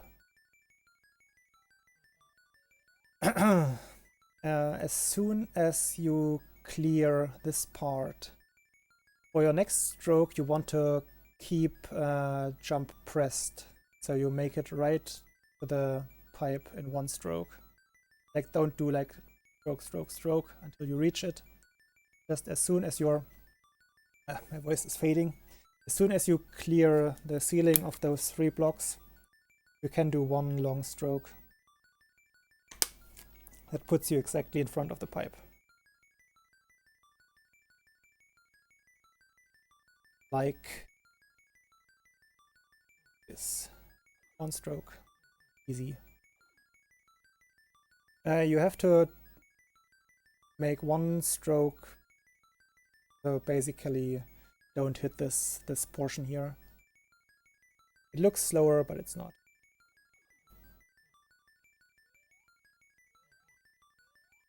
Mash A. And again, try to aim for like the front second quarter of the pipe to get in.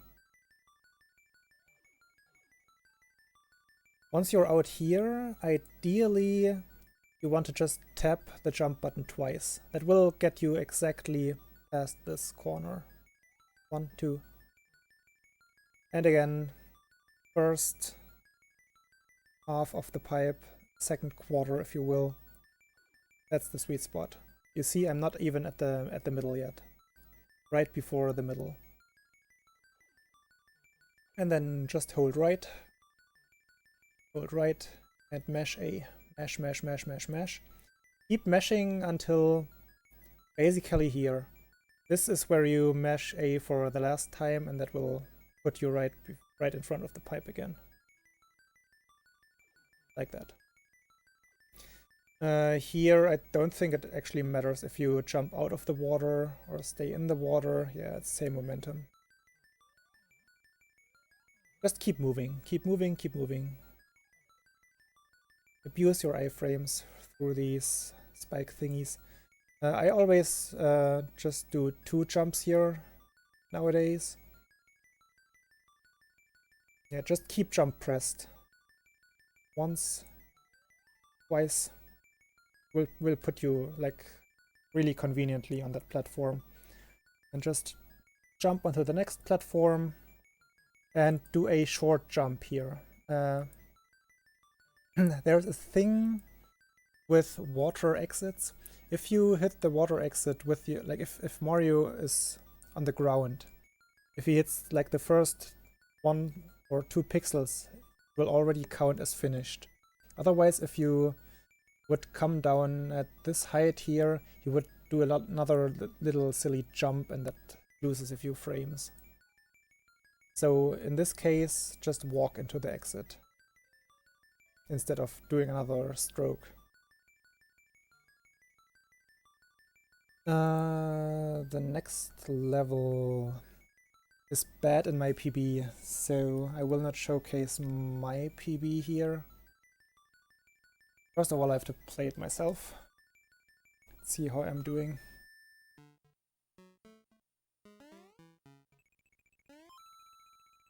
Badly.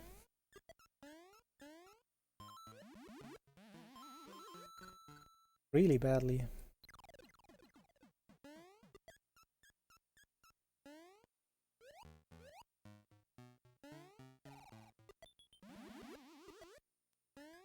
I got that trick though.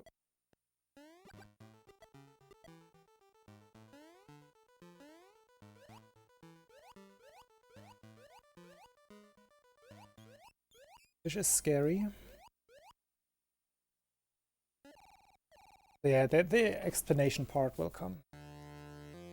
I'm gonna try something I haven't tried before. Workable. Workable. Not as fast as it could be. I think Shoryu has a somewhat good level here. Let's see.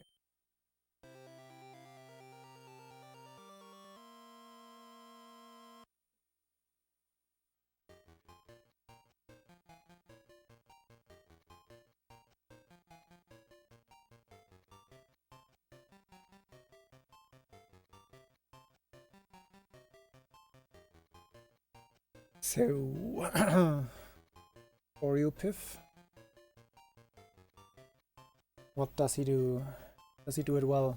So first thing you want to do is clear this portion. Don't get hit by the tooth. Don't get hit by the Goomba, obviously. Just find a nice visual cue for yourself. I do it on instinct by now. And do a full jump here. Full jump basically is for putting you right on top of here, so you don't fall in those little gaps here. This one is not a full jump, that's just a normal jump. This one is a full jump though, this one is a full jump. This full jump here is important. Basically, well, this mount here is your visual cue, and do a full jump that puts you straight below the question mark block. And there's a carrot in there, which we want. So hit that, turn around right away, get on top of the carrot, and run off this block.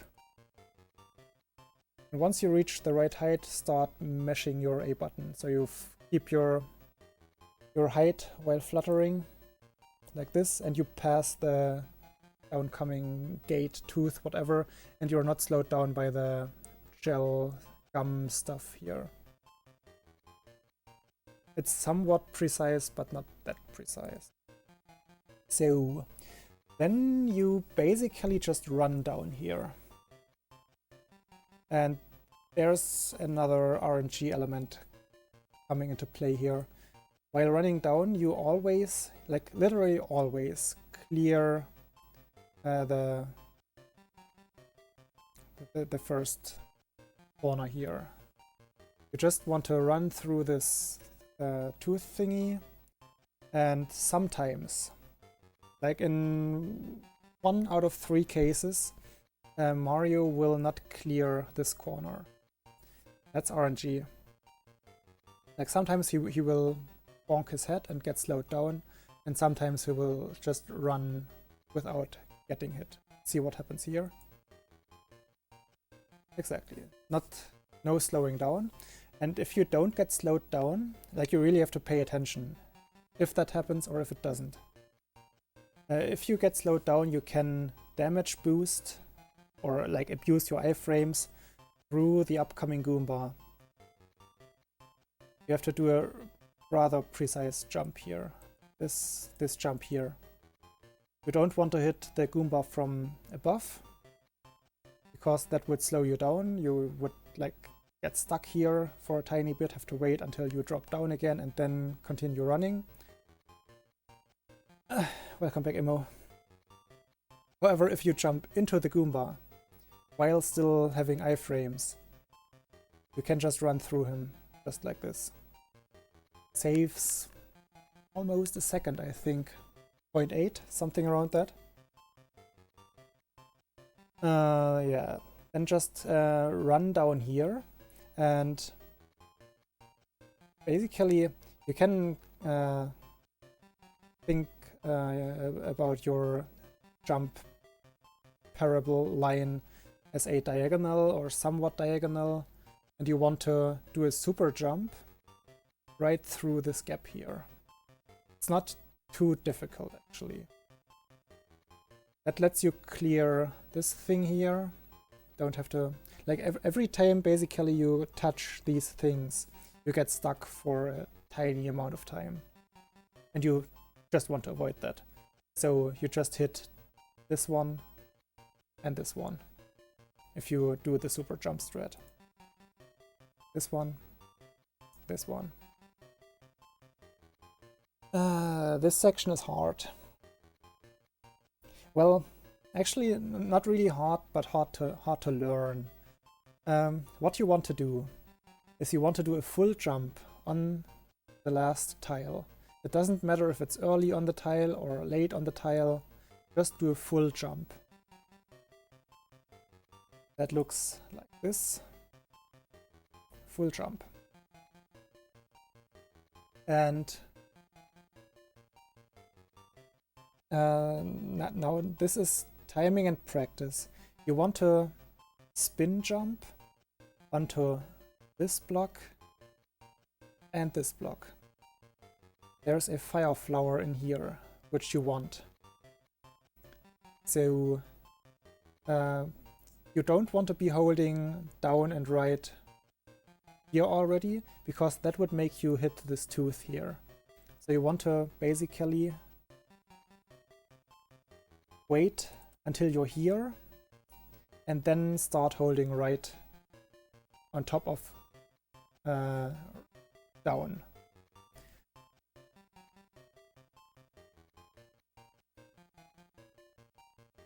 So either you hit this block and this block, or you hit the second block and this block. It doesn't really make a difference time-wise. Once you're about to hit this block, you want to hold jump again. So you get a high jump of this block. Like this. Then you stop holding down and you want to... I think you have 2 frames for this. Just before you hit the ceiling, you want to shoot. I think Kuryu doesn't get it here, yeah. He shoots above him. He shot too late. If you shoot at the right frame, or in the right frame window, you will shoot this guy here and be able to continue running through here without ever slowing down. If you miss the shot, you have to hit this guy on the head and basically wait until you land again. Turn around, make sure to not hit this tooth. The hitboxes on those guys are not too forgiving, so make sure there's plenty of space between you. There. Back up is hit the guy. And then start running.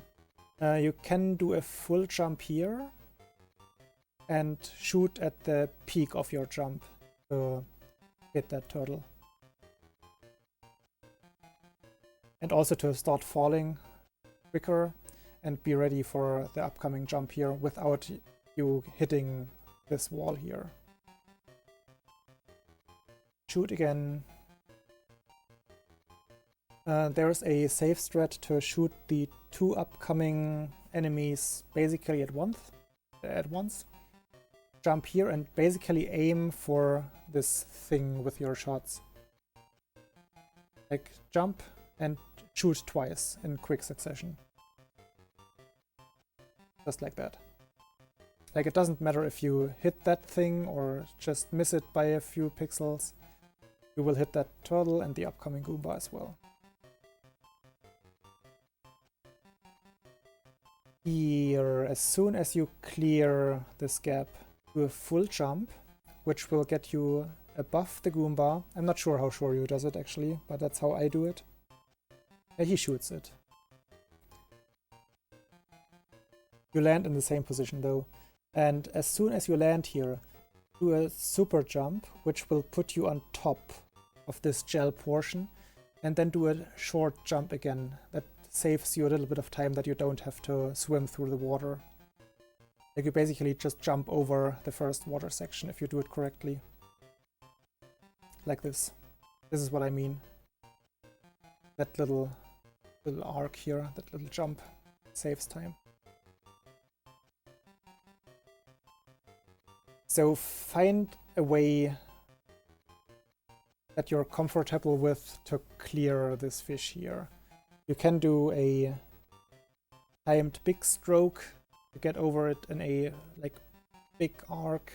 You can do 2 short, tiny ones that let you get over it just barely. You have to get through this gap basically. Don't get hit by the fish, don't get hit by the spike above. And that's about it. And then it's just swimming, swimming, swimming. Don't get hit by anything. You want to leave this section as quickly as possible, because as soon as you land on this platform here, you can accelerate with running speed again. So you don't want to swim to the end of this, because that is, well, obviously slower as compared to you landing here already and running from this point on. Self-explanatory. Small jump here. Kill that guy or don't. You can shoot it, kill it, or ignore it. Doesn't matter. Depends on your kill count, basically. And the boss fight is pretty self-explanatory. The way I do it is I hold right from the beginning and I mash A. And I stop holding right as soon as I, well, reach the sack, whatever this is. And then I just mash A and B at the same time.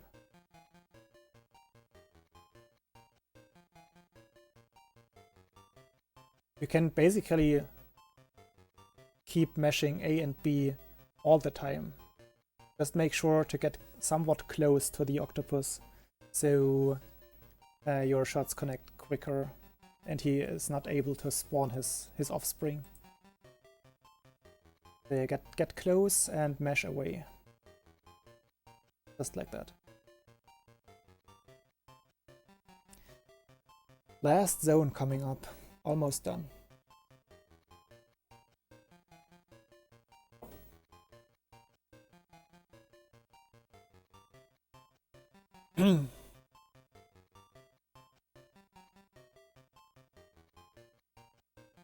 Let's play it ourselves.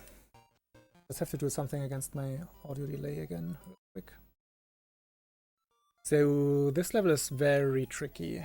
Very, very tricky. You can lose a lot of time in this level.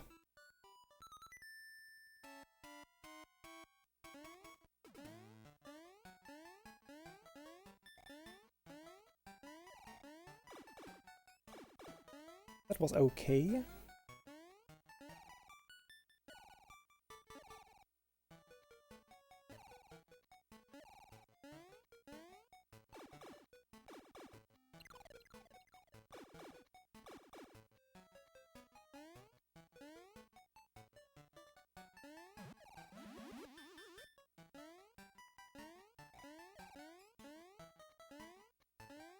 No, the lag. The lag. The lag ruined it.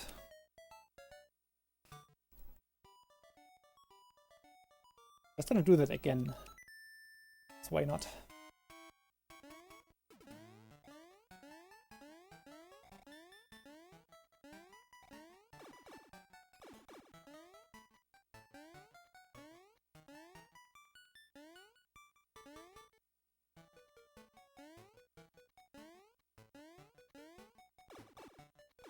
So yeah, you have 2 rather precise super jumps on this level. That can really get annoying once you miss them too often.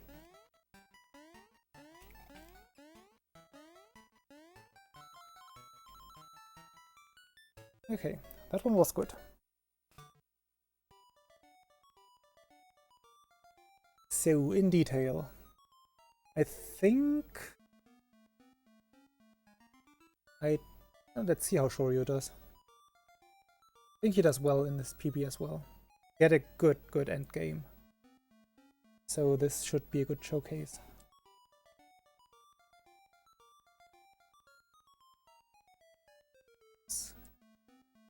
Back a little. So, as always, right from the start, keep pressing run and right. So, difficult thing here is, like, if you do it optimally, getting from this block onto this gear, you need a basically frame perfect super jump. It's not exactly frame perfect, you have 2 frames. Get it? So get onto the question mark block as quickly as possible. Like my visual cue is actually down here. I reach this point, I can just do a full jump and land on the question mark block right away. And then as soon as you're on the question mark block, well, I explained the super jump on this level before. You want to hold the jump button until Mario's feet just barely reach the bottom portion of this gear, cog, whatever. And then let go of jump at that point. That should be your visual cue. It depends a little bit on your setup. Like if you're playing on an LCD, your visual cues will be different, obviously.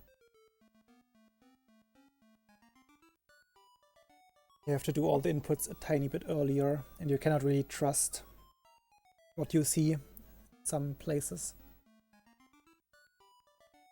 So yeah, super jump here. Normal jump here. Like this is something you have to learn the whole sequence of.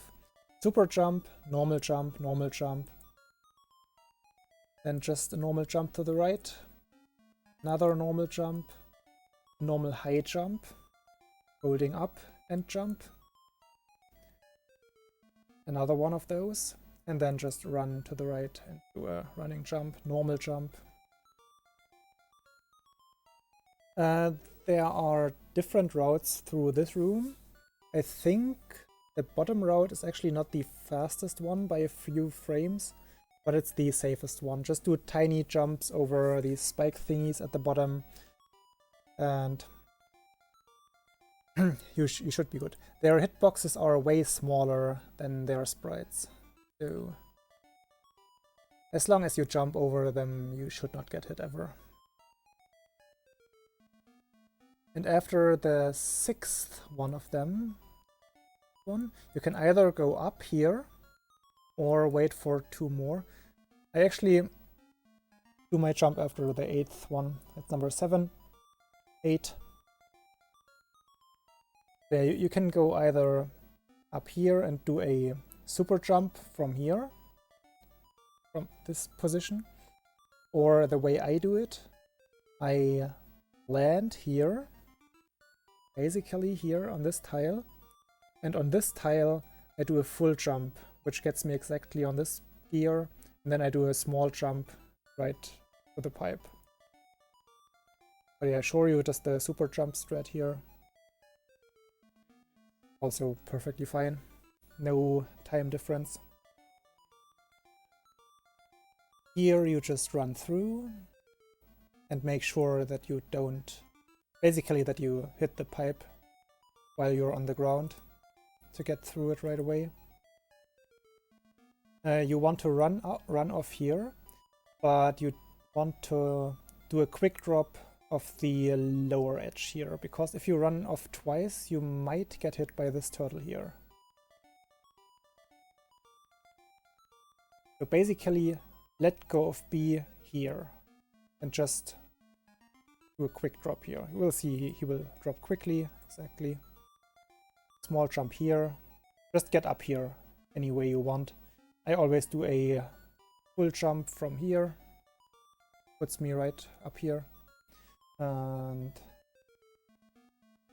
then I run off here. And you want to do a spin jump onto this block here. There's a fire flower in here. If you do a full jump from here, you will drop too quickly and miss the block and fall down here. So again, you want to either do a jump that just barely does not hit the ceiling, or hits the ceiling while you're already not holding jump anymore. Those two things work. And then just do a spin jump onto this first question mark block here.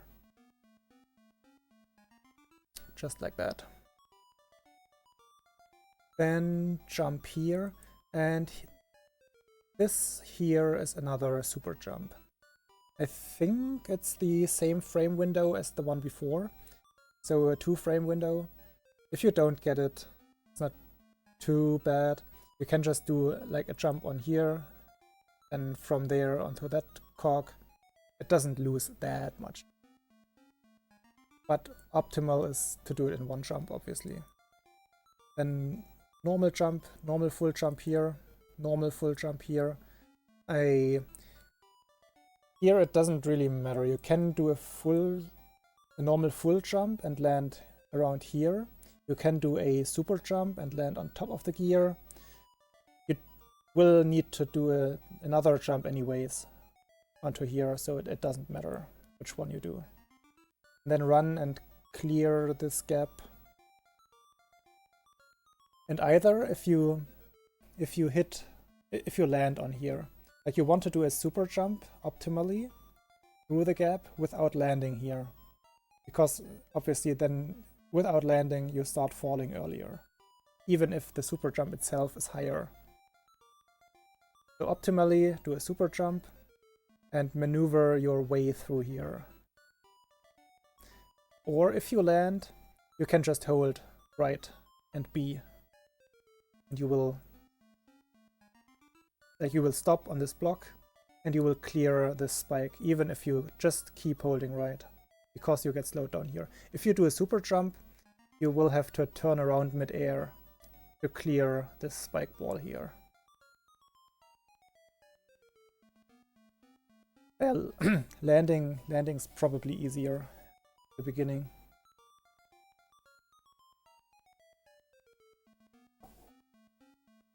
So that is that level.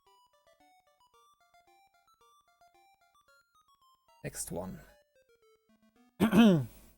Mario's balls.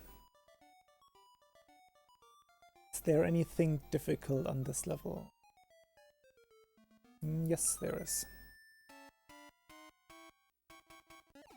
But it's nothing too bad.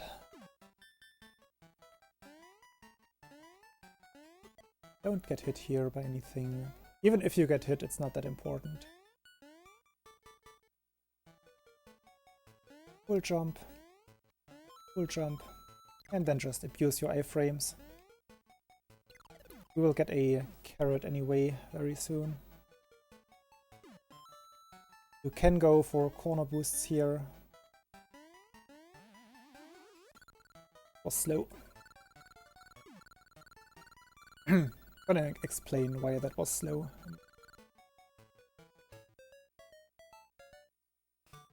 So, saw that. That was a like average level because of that one fuck up where I said it was slow.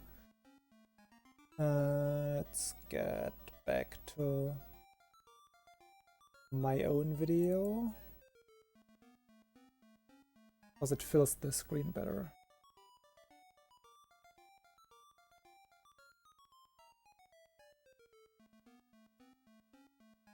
There.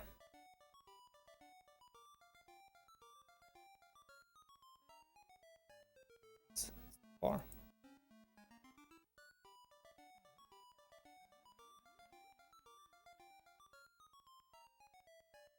So I can show off the super jump here. Here is my super jump. I don't hit the floor, turn around quickly, clear the spike ball.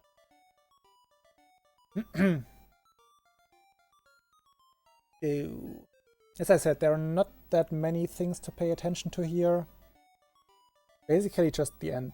Just the portion that I fucked up. You can kill that pig, you can just jump past it. Depends on your kill count. I always just jump over the first 2 spikes and kill that Goomba on the 3rd set of spikes.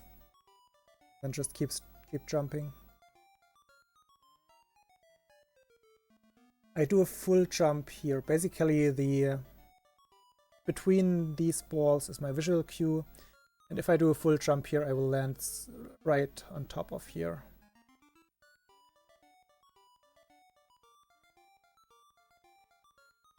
Like those full jumps are very, very handy in many situations. Like I do a full jump here at the end of this ball. Gets me right up of here. Another full jump. Coming here. From here, puts me right behind these spikes. And then you can just keep walking through the rest of the spikes. Because you don't need your power-ups here. Just get hit by the pig. I also get hit on purpose here, so I'm Small Mario, because I feel like maneuvering through the next narrow portion is easier with Small Mario. Gives you more leeway for your inputs. So ideally what you want to do is you want to jump as early as possible. I'm jumping a little bit too late here. You can jump a tiny bit earlier. Do a normal jump here. Like basically try to time your jump that you land as quickly as possible on this floor thing. Just like that. Then I do a full high jump. Meaning, is it even a, I think it's even a super jump? Nah, I think it's not. Nah, it's not. Just a normal high jump. So while holding up and left in this case, I will explain why left. Jump onto this floor here. And you see I hit the carrot already. And then I want to turn around as quickly as possible and do a running jump without hitting the wall here as quickly as possible. I just barely got it. Even, yeah, I do it weirdly in my PB, but I didn't get slowed down. That's the important part. So clear that one corner. That's important. It's like 0.8, 0.9 seconds. And then you can just keep your A button pressed and descend slowly. Like basically, want to go that far back. If you're like somewhere at this height, like one tile below that one wall there, you can just keep your button pressed and make it to the end. Just make sure to not hit the bell. Like let go of A at some point. Easy.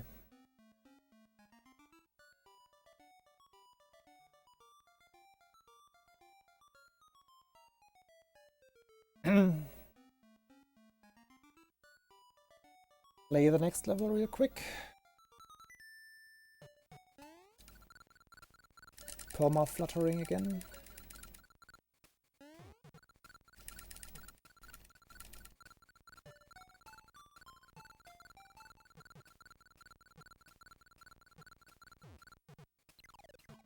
Oops, that was a mistake.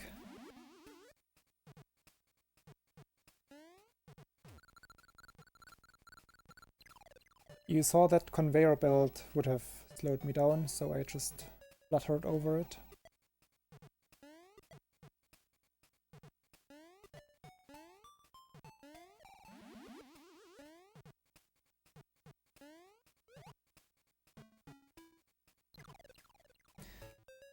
And already done. Well, with a mistake, say.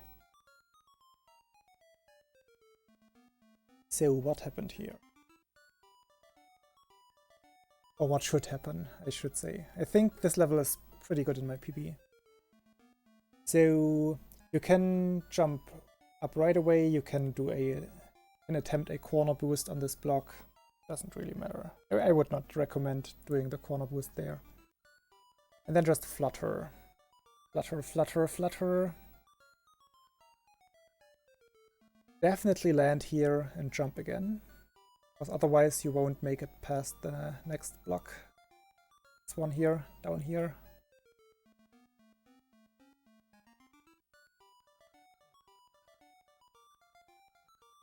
And around this point you can stop mashing and just hold A to slowly descend. Please. So once you see this corner here, you know that you have to go down real soon. So you want to descend even more. And you want to time letting go of jump so you get like into this gap without hitting any wall. Basically you don't want to land here, you don't want to hit this wall. You do want to hit the spikes though. This conveyor belt goes to the right, so it accelerates you. So you want to use that and run here and not wait or anything like that. As soon as you are past this wall here, this ledge, you want to do a full jump, full running jump, while holding down right away, basically. And you see you will fit through this gap pretty nicely. And doing it like this, like holding right all the time, also enables you to run off this block here nicely and basically gain as much running speed as possible right away. Once you hit the carrot, like you will hit that carrot and get on this block that way that you can run off. Otherwise, there's the possibility that you are not running off and you are fluttering slowly and have to jump on this guy and then start running again only when you hit the floor. Obviously slow. Run, run, run. Make sure to jump early enough to not get hit by the bullet bill coming out here. You see, it takes him a while to come out, but the video is 35 minutes because I did not cut it correctly. I forgot to cut out the beginning. I think I reset in basic. I reset in Tree Zone 2. They don't get hit by the bullet bill, run off. And this conveyor belt is going in the wrong direction, so you want to flutter over it.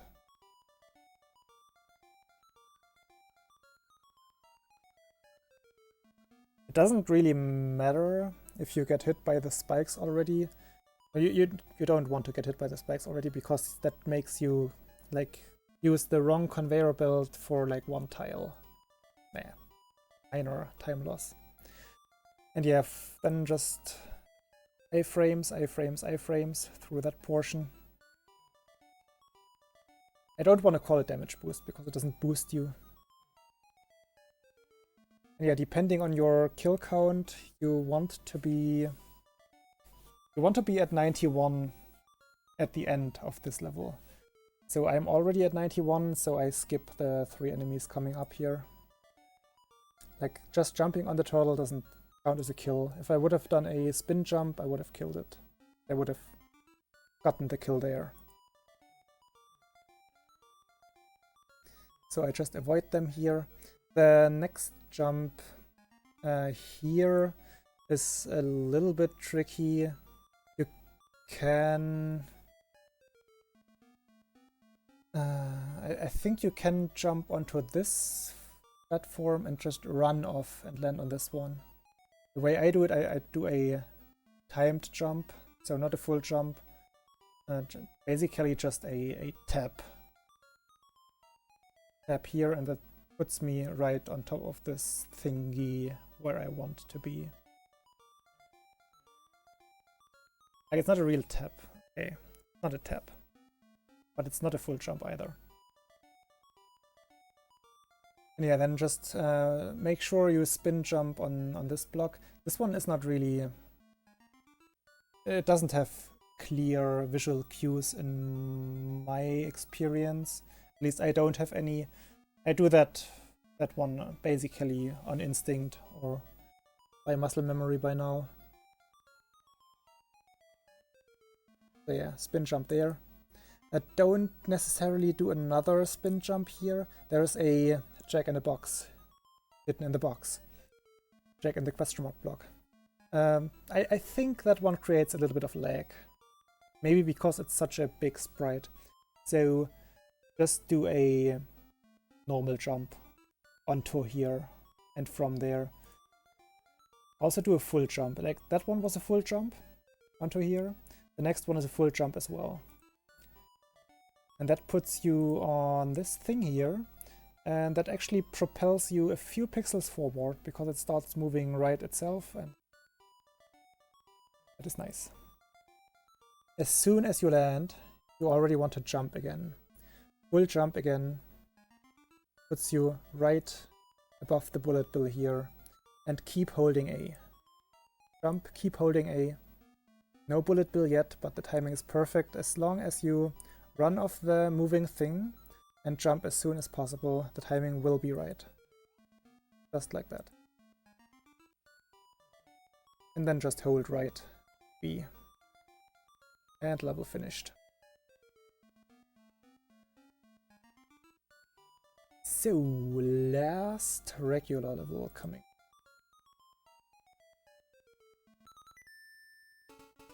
Once real quick in real time. Ooh, that's bad.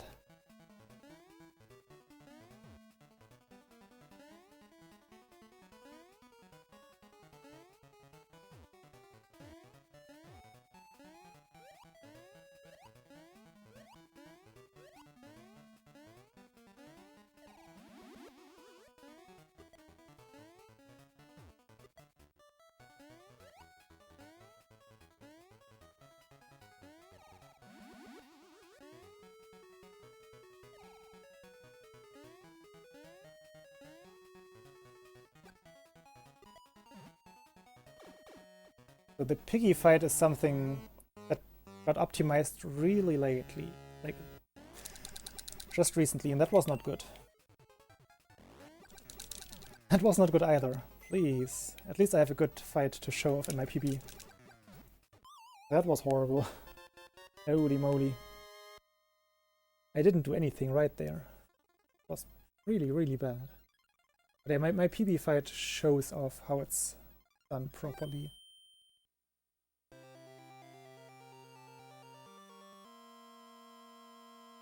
Oops. So...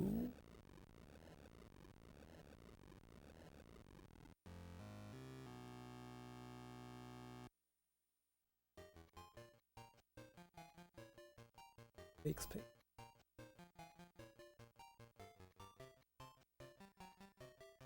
So... you want to hop onto this platform here. And from there it's a timed jump to get into this gap, which I just, as I was showing it off, did not even get. It's not super precise, but it's somewhat precise, and if you don't get it, it loses a few frames. It's not that important.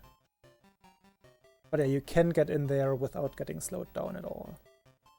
Then the safest strat here is actually doing super jumps. So I do a super jump here. And another super jump right away. You don't need that second super jump. A normal high jump would still be enough.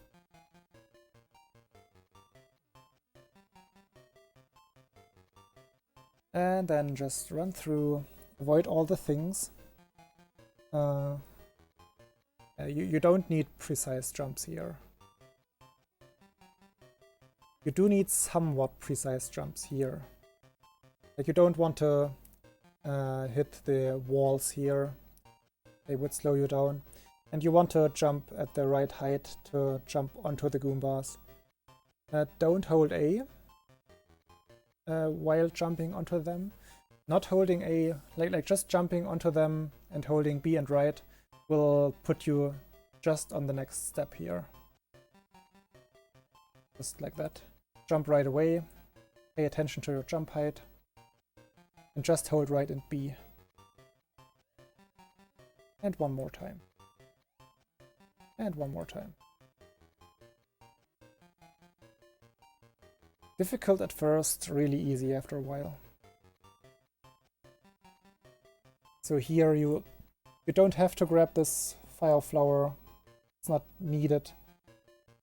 Just do it for swag. So basically from the last tile here, do a full jump, full spin jump, and you grab the fire flower.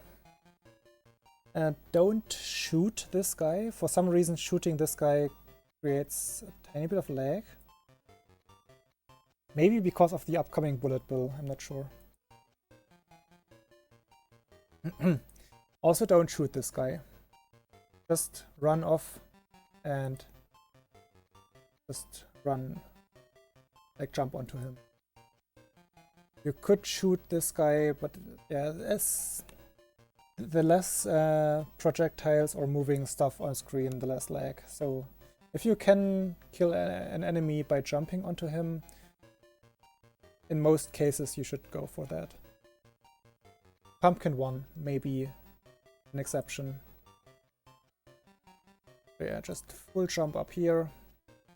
High jump over this, just to be sure. This is interesting, this part here. There's another flower in here. That's why I said you don't have to grab the flower before, because there's another one in here anyway. It's interesting, if you don't spin jump this block, the upcoming section is more laggy, like laggier than if you spin jump this block. This is the only instance in the game where I noticed a full block having an effect on lag. I have no idea why that is.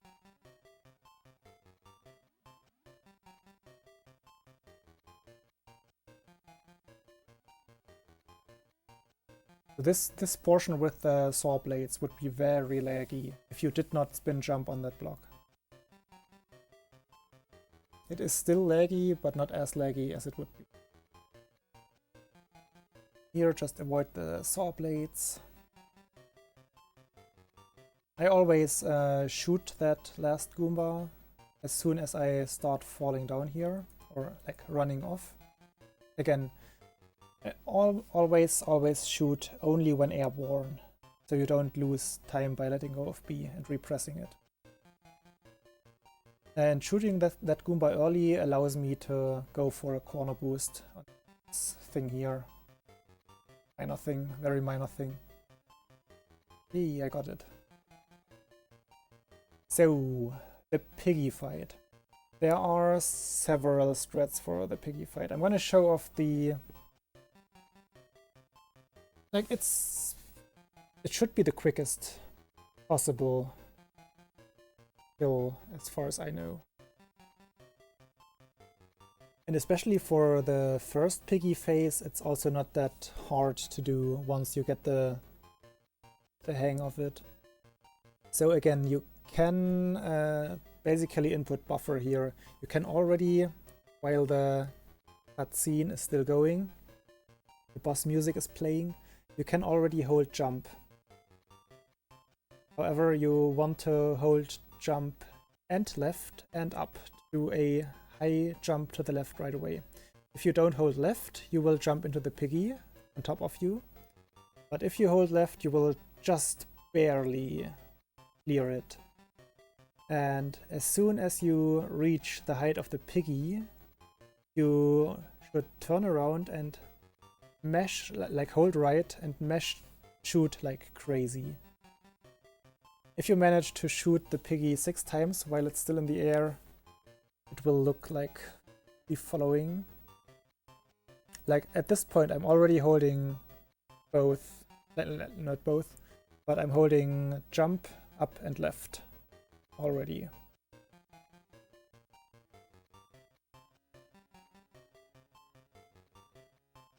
And as soon as the pig starts moving, Mario can jump.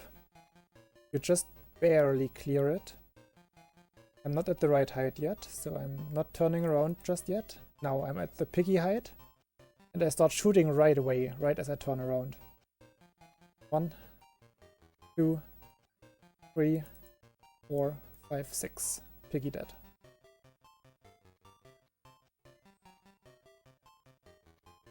Shouldn't have shot there, I guess. It was a little bit like the shots 7 and 8 caused a little bit of lag. So now I position myself somewhat below the piggy. To be safe, I'm going a little bit to the right here. Actually, I'm not. I'm being super safe here. So what you would actually want to do is, similarly to the first piggy, position yourself somewhere around here.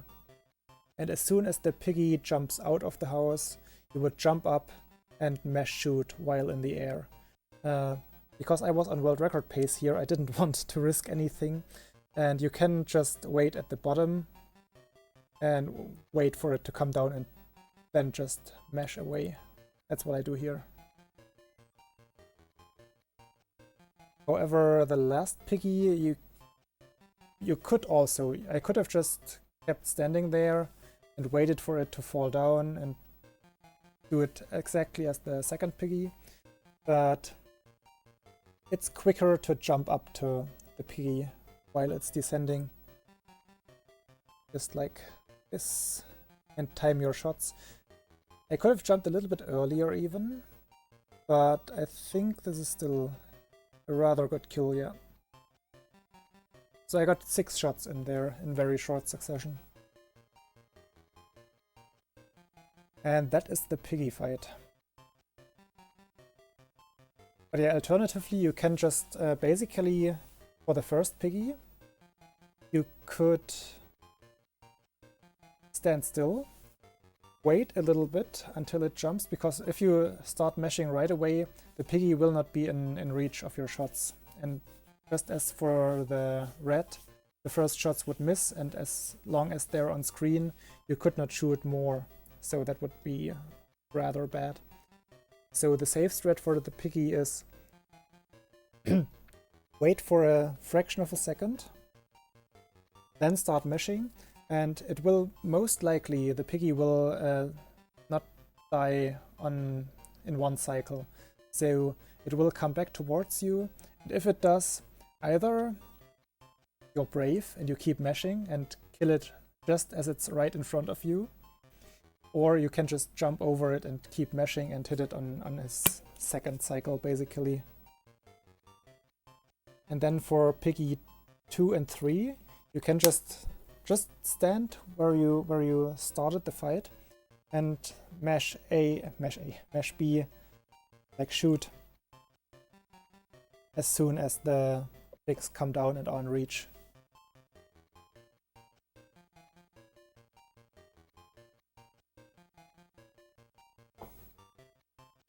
The easiest level coming up, exactly. Let's see if I can get it first try. I haven't been playing on emulator, on console much lately. So my timing might be a little bit off. See, I didn't get the corner boost.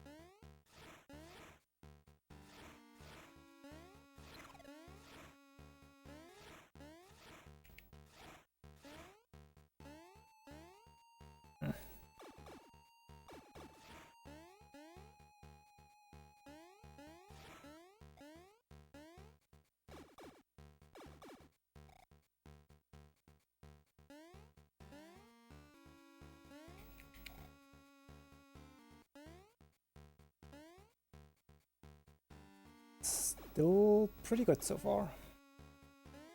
Oh, I don't have 99 kills though. Well, didn't pay attention to that.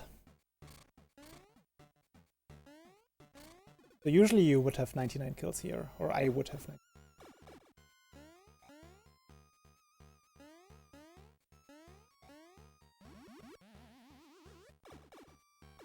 Hey Bornal. Wait, I will read what you...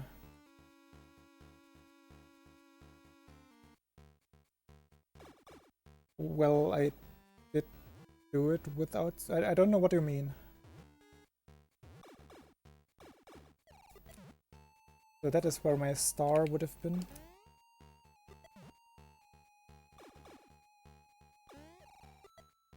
Whoops. Whoops. Yeah, not having 99 kills kind of throws me off here. Like, really badly. Damn.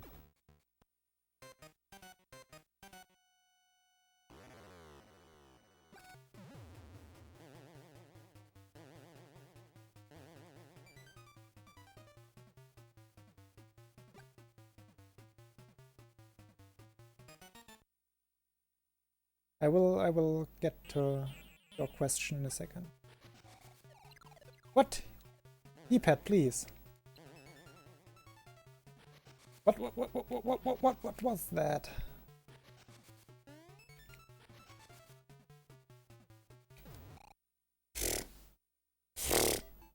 Let's just do the castle. Nah. Moving on, please. My D-pad just decided that Mario should jump to the right there.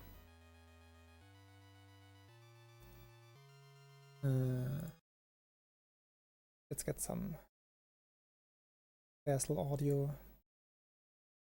So now let me read that question.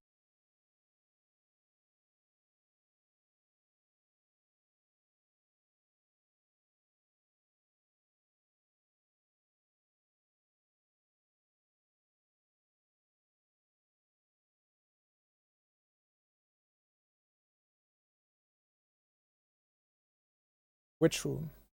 Which room? That first room, the very first castle room. Yes. Yes, that's how I usually do it. I don't press left in the first room ever if I get the right jumps. You will see.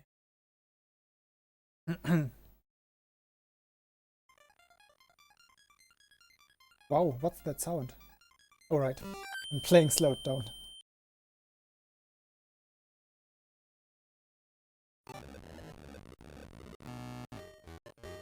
Nice sound.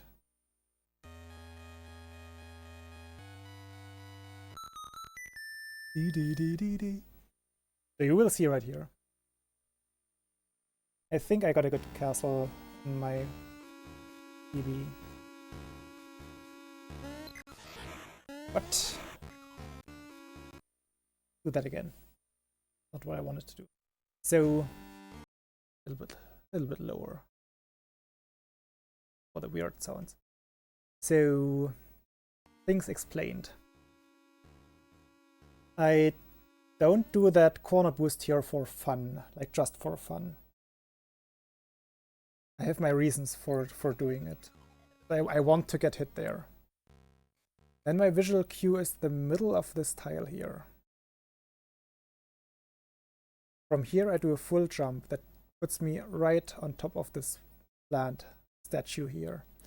I have had way too many instances where I fell in between the flowers and lost a lot of time there. So I just figured I should have a visual cue and a consistent jump for this section.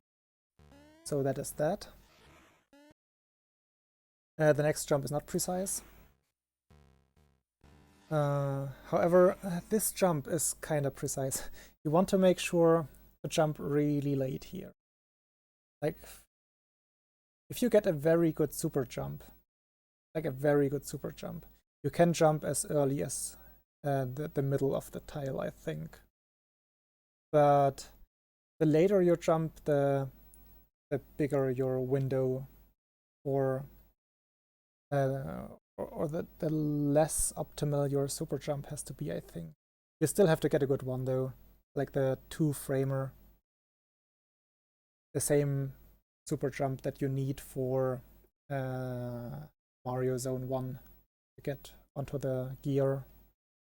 So you want to jump really late, and you want to do a super jump to get directly onto that piranha plant shooting thingy. And I don't think I ever slow down in this room, so pay attention, Borno. Oh, I didn't get it. I didn't get it in my PB. Ah. So yeah, but from here it's basically the same. Just imagine I would have gotten straight onto the plant. Then what I do is I do a tiny hop that puts me past the plant itself and right onto that lower plant here. Alternatively, you can just run off, but then you only have 1 or 2 frames to jump. But it's possible. It's not too hard, actually. So I do the jump there. I don't want to hit the ceiling, actually. Usually I want to do a much shorter jump. I was probably confused because I didn't get the super jump there. And yeah, then without slowing down, just jump. This jump is tricky. It's one of those jumps where you don't want to be holding jump while hitting the ceiling. So ideally, you want to jump late, and you don't want to jump as high as hitting the ceiling. You see, I didn't hit it. And that puts me, I didn't even jump that late, but because I did not hit the ceiling, I don't get slowed down. Mario doesn't start dropping quickly. That puts me on top of the, like this plant, like quite conveniently. But look at how easily I get past that. So these jumps are kind of precise. You want to like get hit here for the next time. Like you actually want to get hit. I'm not saying it because you have to. You really want to get hit here. You want to be small Mario in the next room. The next rooms, actually. So here you want to do a very tiny jump and land as soon as possible on this platform. And as soon as you land, you want to do a full jump straight away. Like right as you land.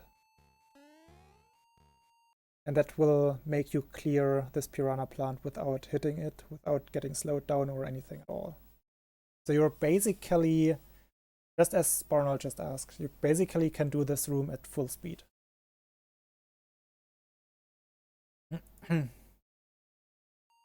So I mentioned that being small is advantageous in this room. Obviously you have to like clear a few narrow passages, and that's obviously easier with small Mario than big Mario. So these stair jumps are kind of finicky. You have to practice the castle. I don't have any hints here. Just pay attention to how people play it. Pay attention to how I play it. Because as far as I know, I'm the only one who has gotten a 770 castle yet. At least in a run. You want to time your jumps very precisely so you can get up as quickly as possible. Like I jump, as soon as I land, I already jump again. And I try to jump at exactly the right height so I can start accelerating right away. So there's no much like dead air in between. Like there was some dead air in there. Could have been like 2 frames faster. But I think the next one is better. So you see, I stop before the plant and jump right away on the very frame. And yeah, that one is perfect, basically. Jump right away. You want to clear this portion without hitting either this corner or this corner. So that's precise too. That's just practice. You have to get a feeling for the jump height here.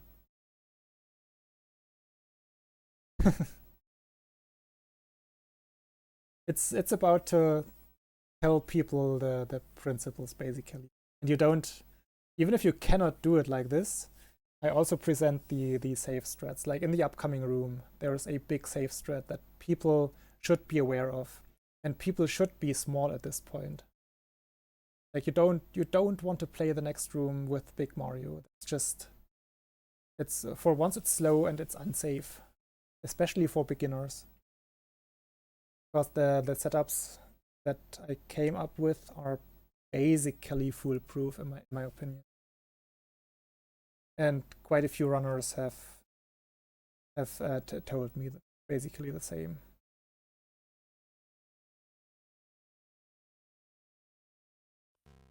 So what you actually want to do here for safe strats is not what I will be doing, because I will jump off this platform onto the next platform. However, you can basically, what you want to do, you want to wait on this platform, and as soon as it connects or is just about to connect to that middle block here, you want to start running and jump off this block with a full jump. That will be what you should be doing. I'm doing something silly here. I want to save half a second. So, and this part is actually important. Hey, Band Node. So there are two of those moving platforms coming up. This one and another one. And you can basically pre-spawn the next one.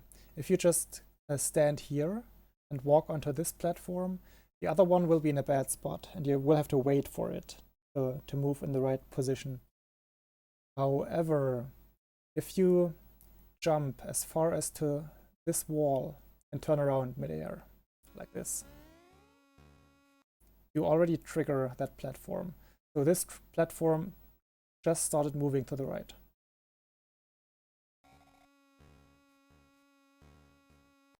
There it is. Otherwise, if you hadn't done that, it would just arrive there.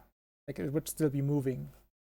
And this is the part that might seem difficult or tricky, but it's actually super safe once you get the feel of it.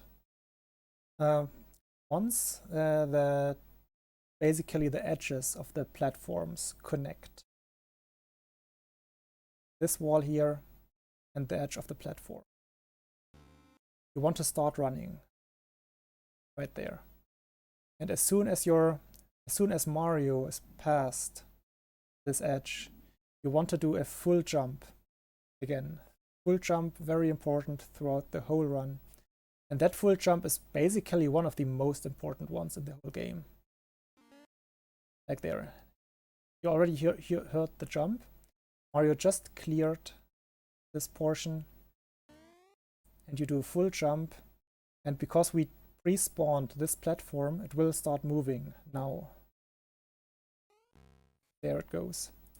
The full jump will let Mario hit this wall, which puts us in a perfect position on the moving platform.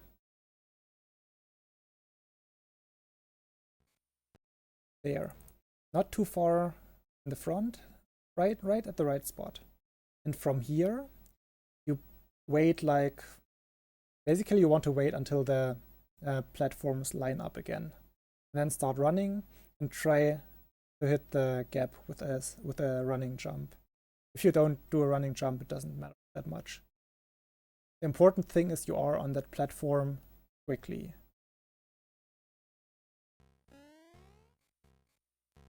There Mario goes. Next room is just... Yeah, in this room, fists would come down out of these blocks. It's always the middle block that is the trigger for that. Like this sub-room here. If you avoid this block, no fist will come out. Same here. Middle block of the room, just avoid it. And once more. These jumps are kinda precise, but not really. Like the first one is not precise at all. Just do a short-ish jump on top onto the skull platforms and the same kind of jump. Get off them. You can just run over the next two ones. However, you have to jump off the last one because it's a little bit lower than this one and you would fall down if you kept running. And there are several strats here.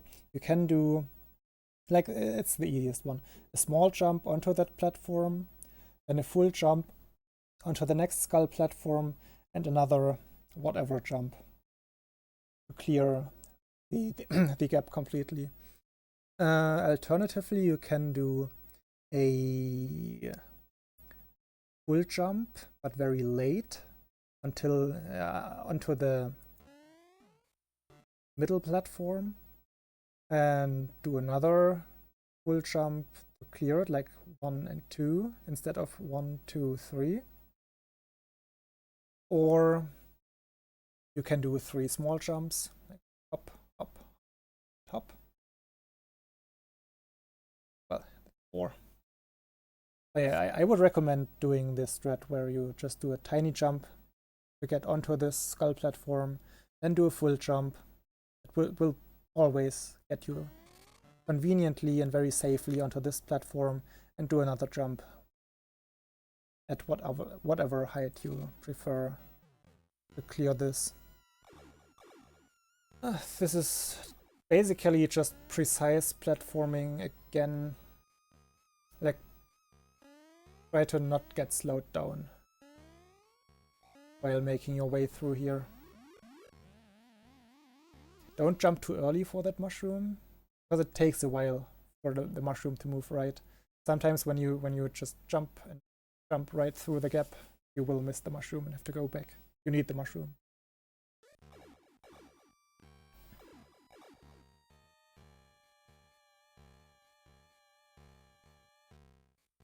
Yeah, as you can see, you can walk just over these platforms.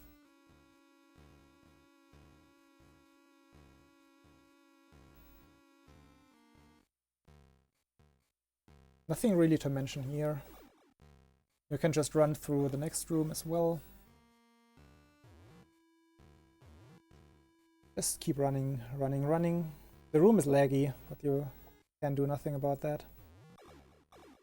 And now to the faces room. If you're at 99 kills, killing this guy will obviously get your kill counter to 100 or 0, whatever you want, which spawns a invincibility star. That's basically what you want, ideally, because then you can just skip the next 2 rooms, practically, and just jump through the faces. You have to kill them to get out of the rooms, though. You do have to kill them.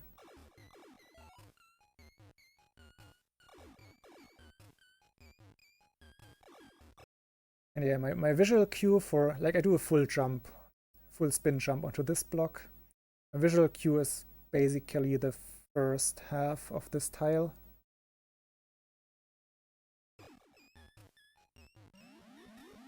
I was a little bit late there, so the center of the tile works too. And yeah, for Wario himself, there are obviously visual cues in this room. You want to hit him while he's still on his throne. Like, many people don't know that you already can hit him there. They wait on the left till he comes over and then start jumping onto him. But you don't have to wait there. You want to hold right and B right away and do a low jump. You will see that lamp will come down about here. You want to make sure that you clear that lamp. So you basically want to run right away and do a low jump that doesn't hit the lamp, but is also high enough to land on the throne. And you want to jump around these steps here. We'll see in a minute.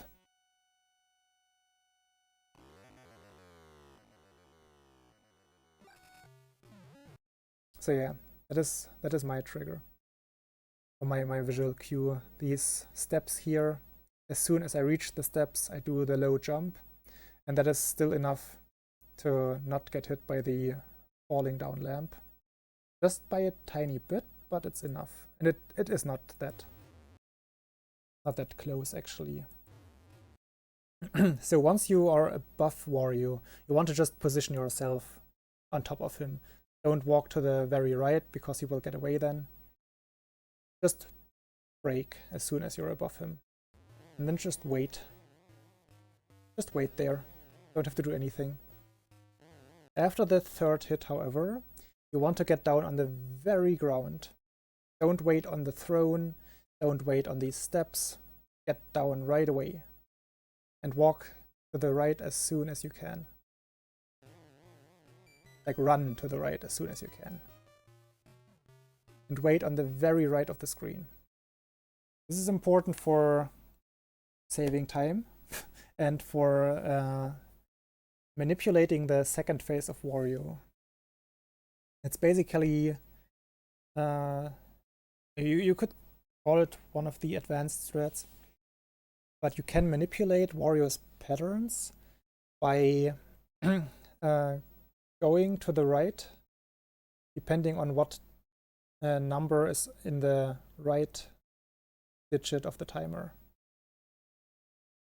So you want to start running or start going right when the timer is at 0, 4, or 8.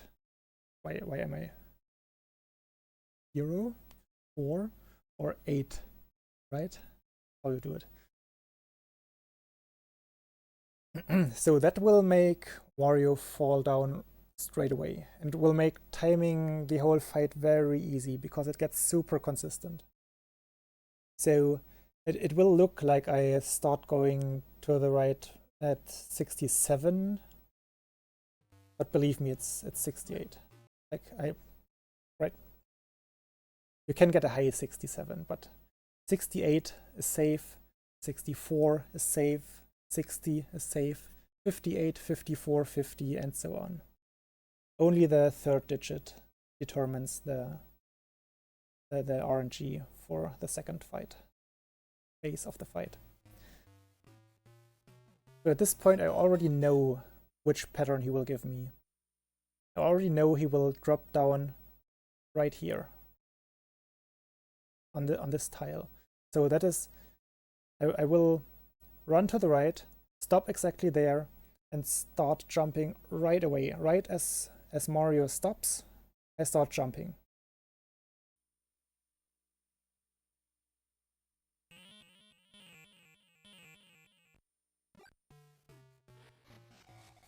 Stop.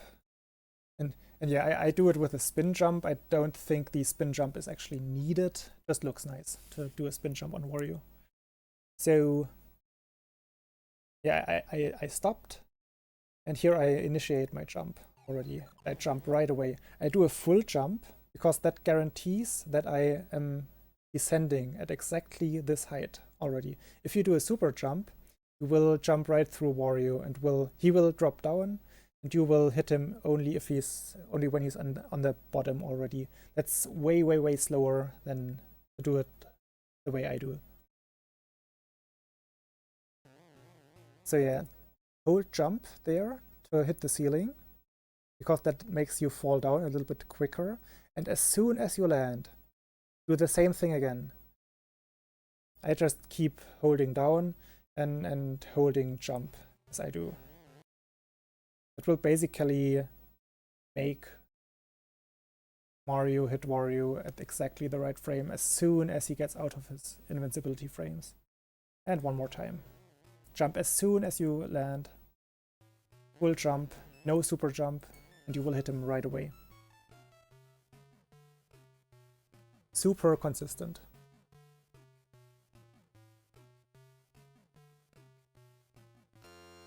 And phase 3 is very easy actually. The only thing you want to pay attention to is to jump onto him as quickly as possible, and after you hit him, you will get propelled upwards, no matter if you hold jump or not. That's just a thing with bosses, I guess. And you want to make sure that you hit the ceiling here, that little ceiling here, after you hit Wario, because that makes you get to the floor faster, and you need that timing, because if you hit him and get propelled all the way to this ceiling, you will be in the air way too long, so Wario will already have lost his invincibility frames, and that's not something you want, because he will hit you. Basically, timing gets very finicky if you don't manage to Let me show you.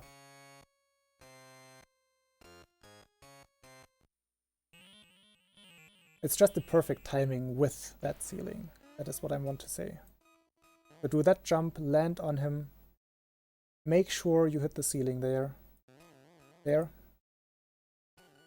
Jump as soon as you can. As soon as you land, already jump again. Do a full jump. Keep jump pressed. And already maneuver to the right so you can hit the ceiling again. With a full jump. That guarantees that you hit Wario right as he gets out of his iframes. And one more time. And that's it. That's the speed earn.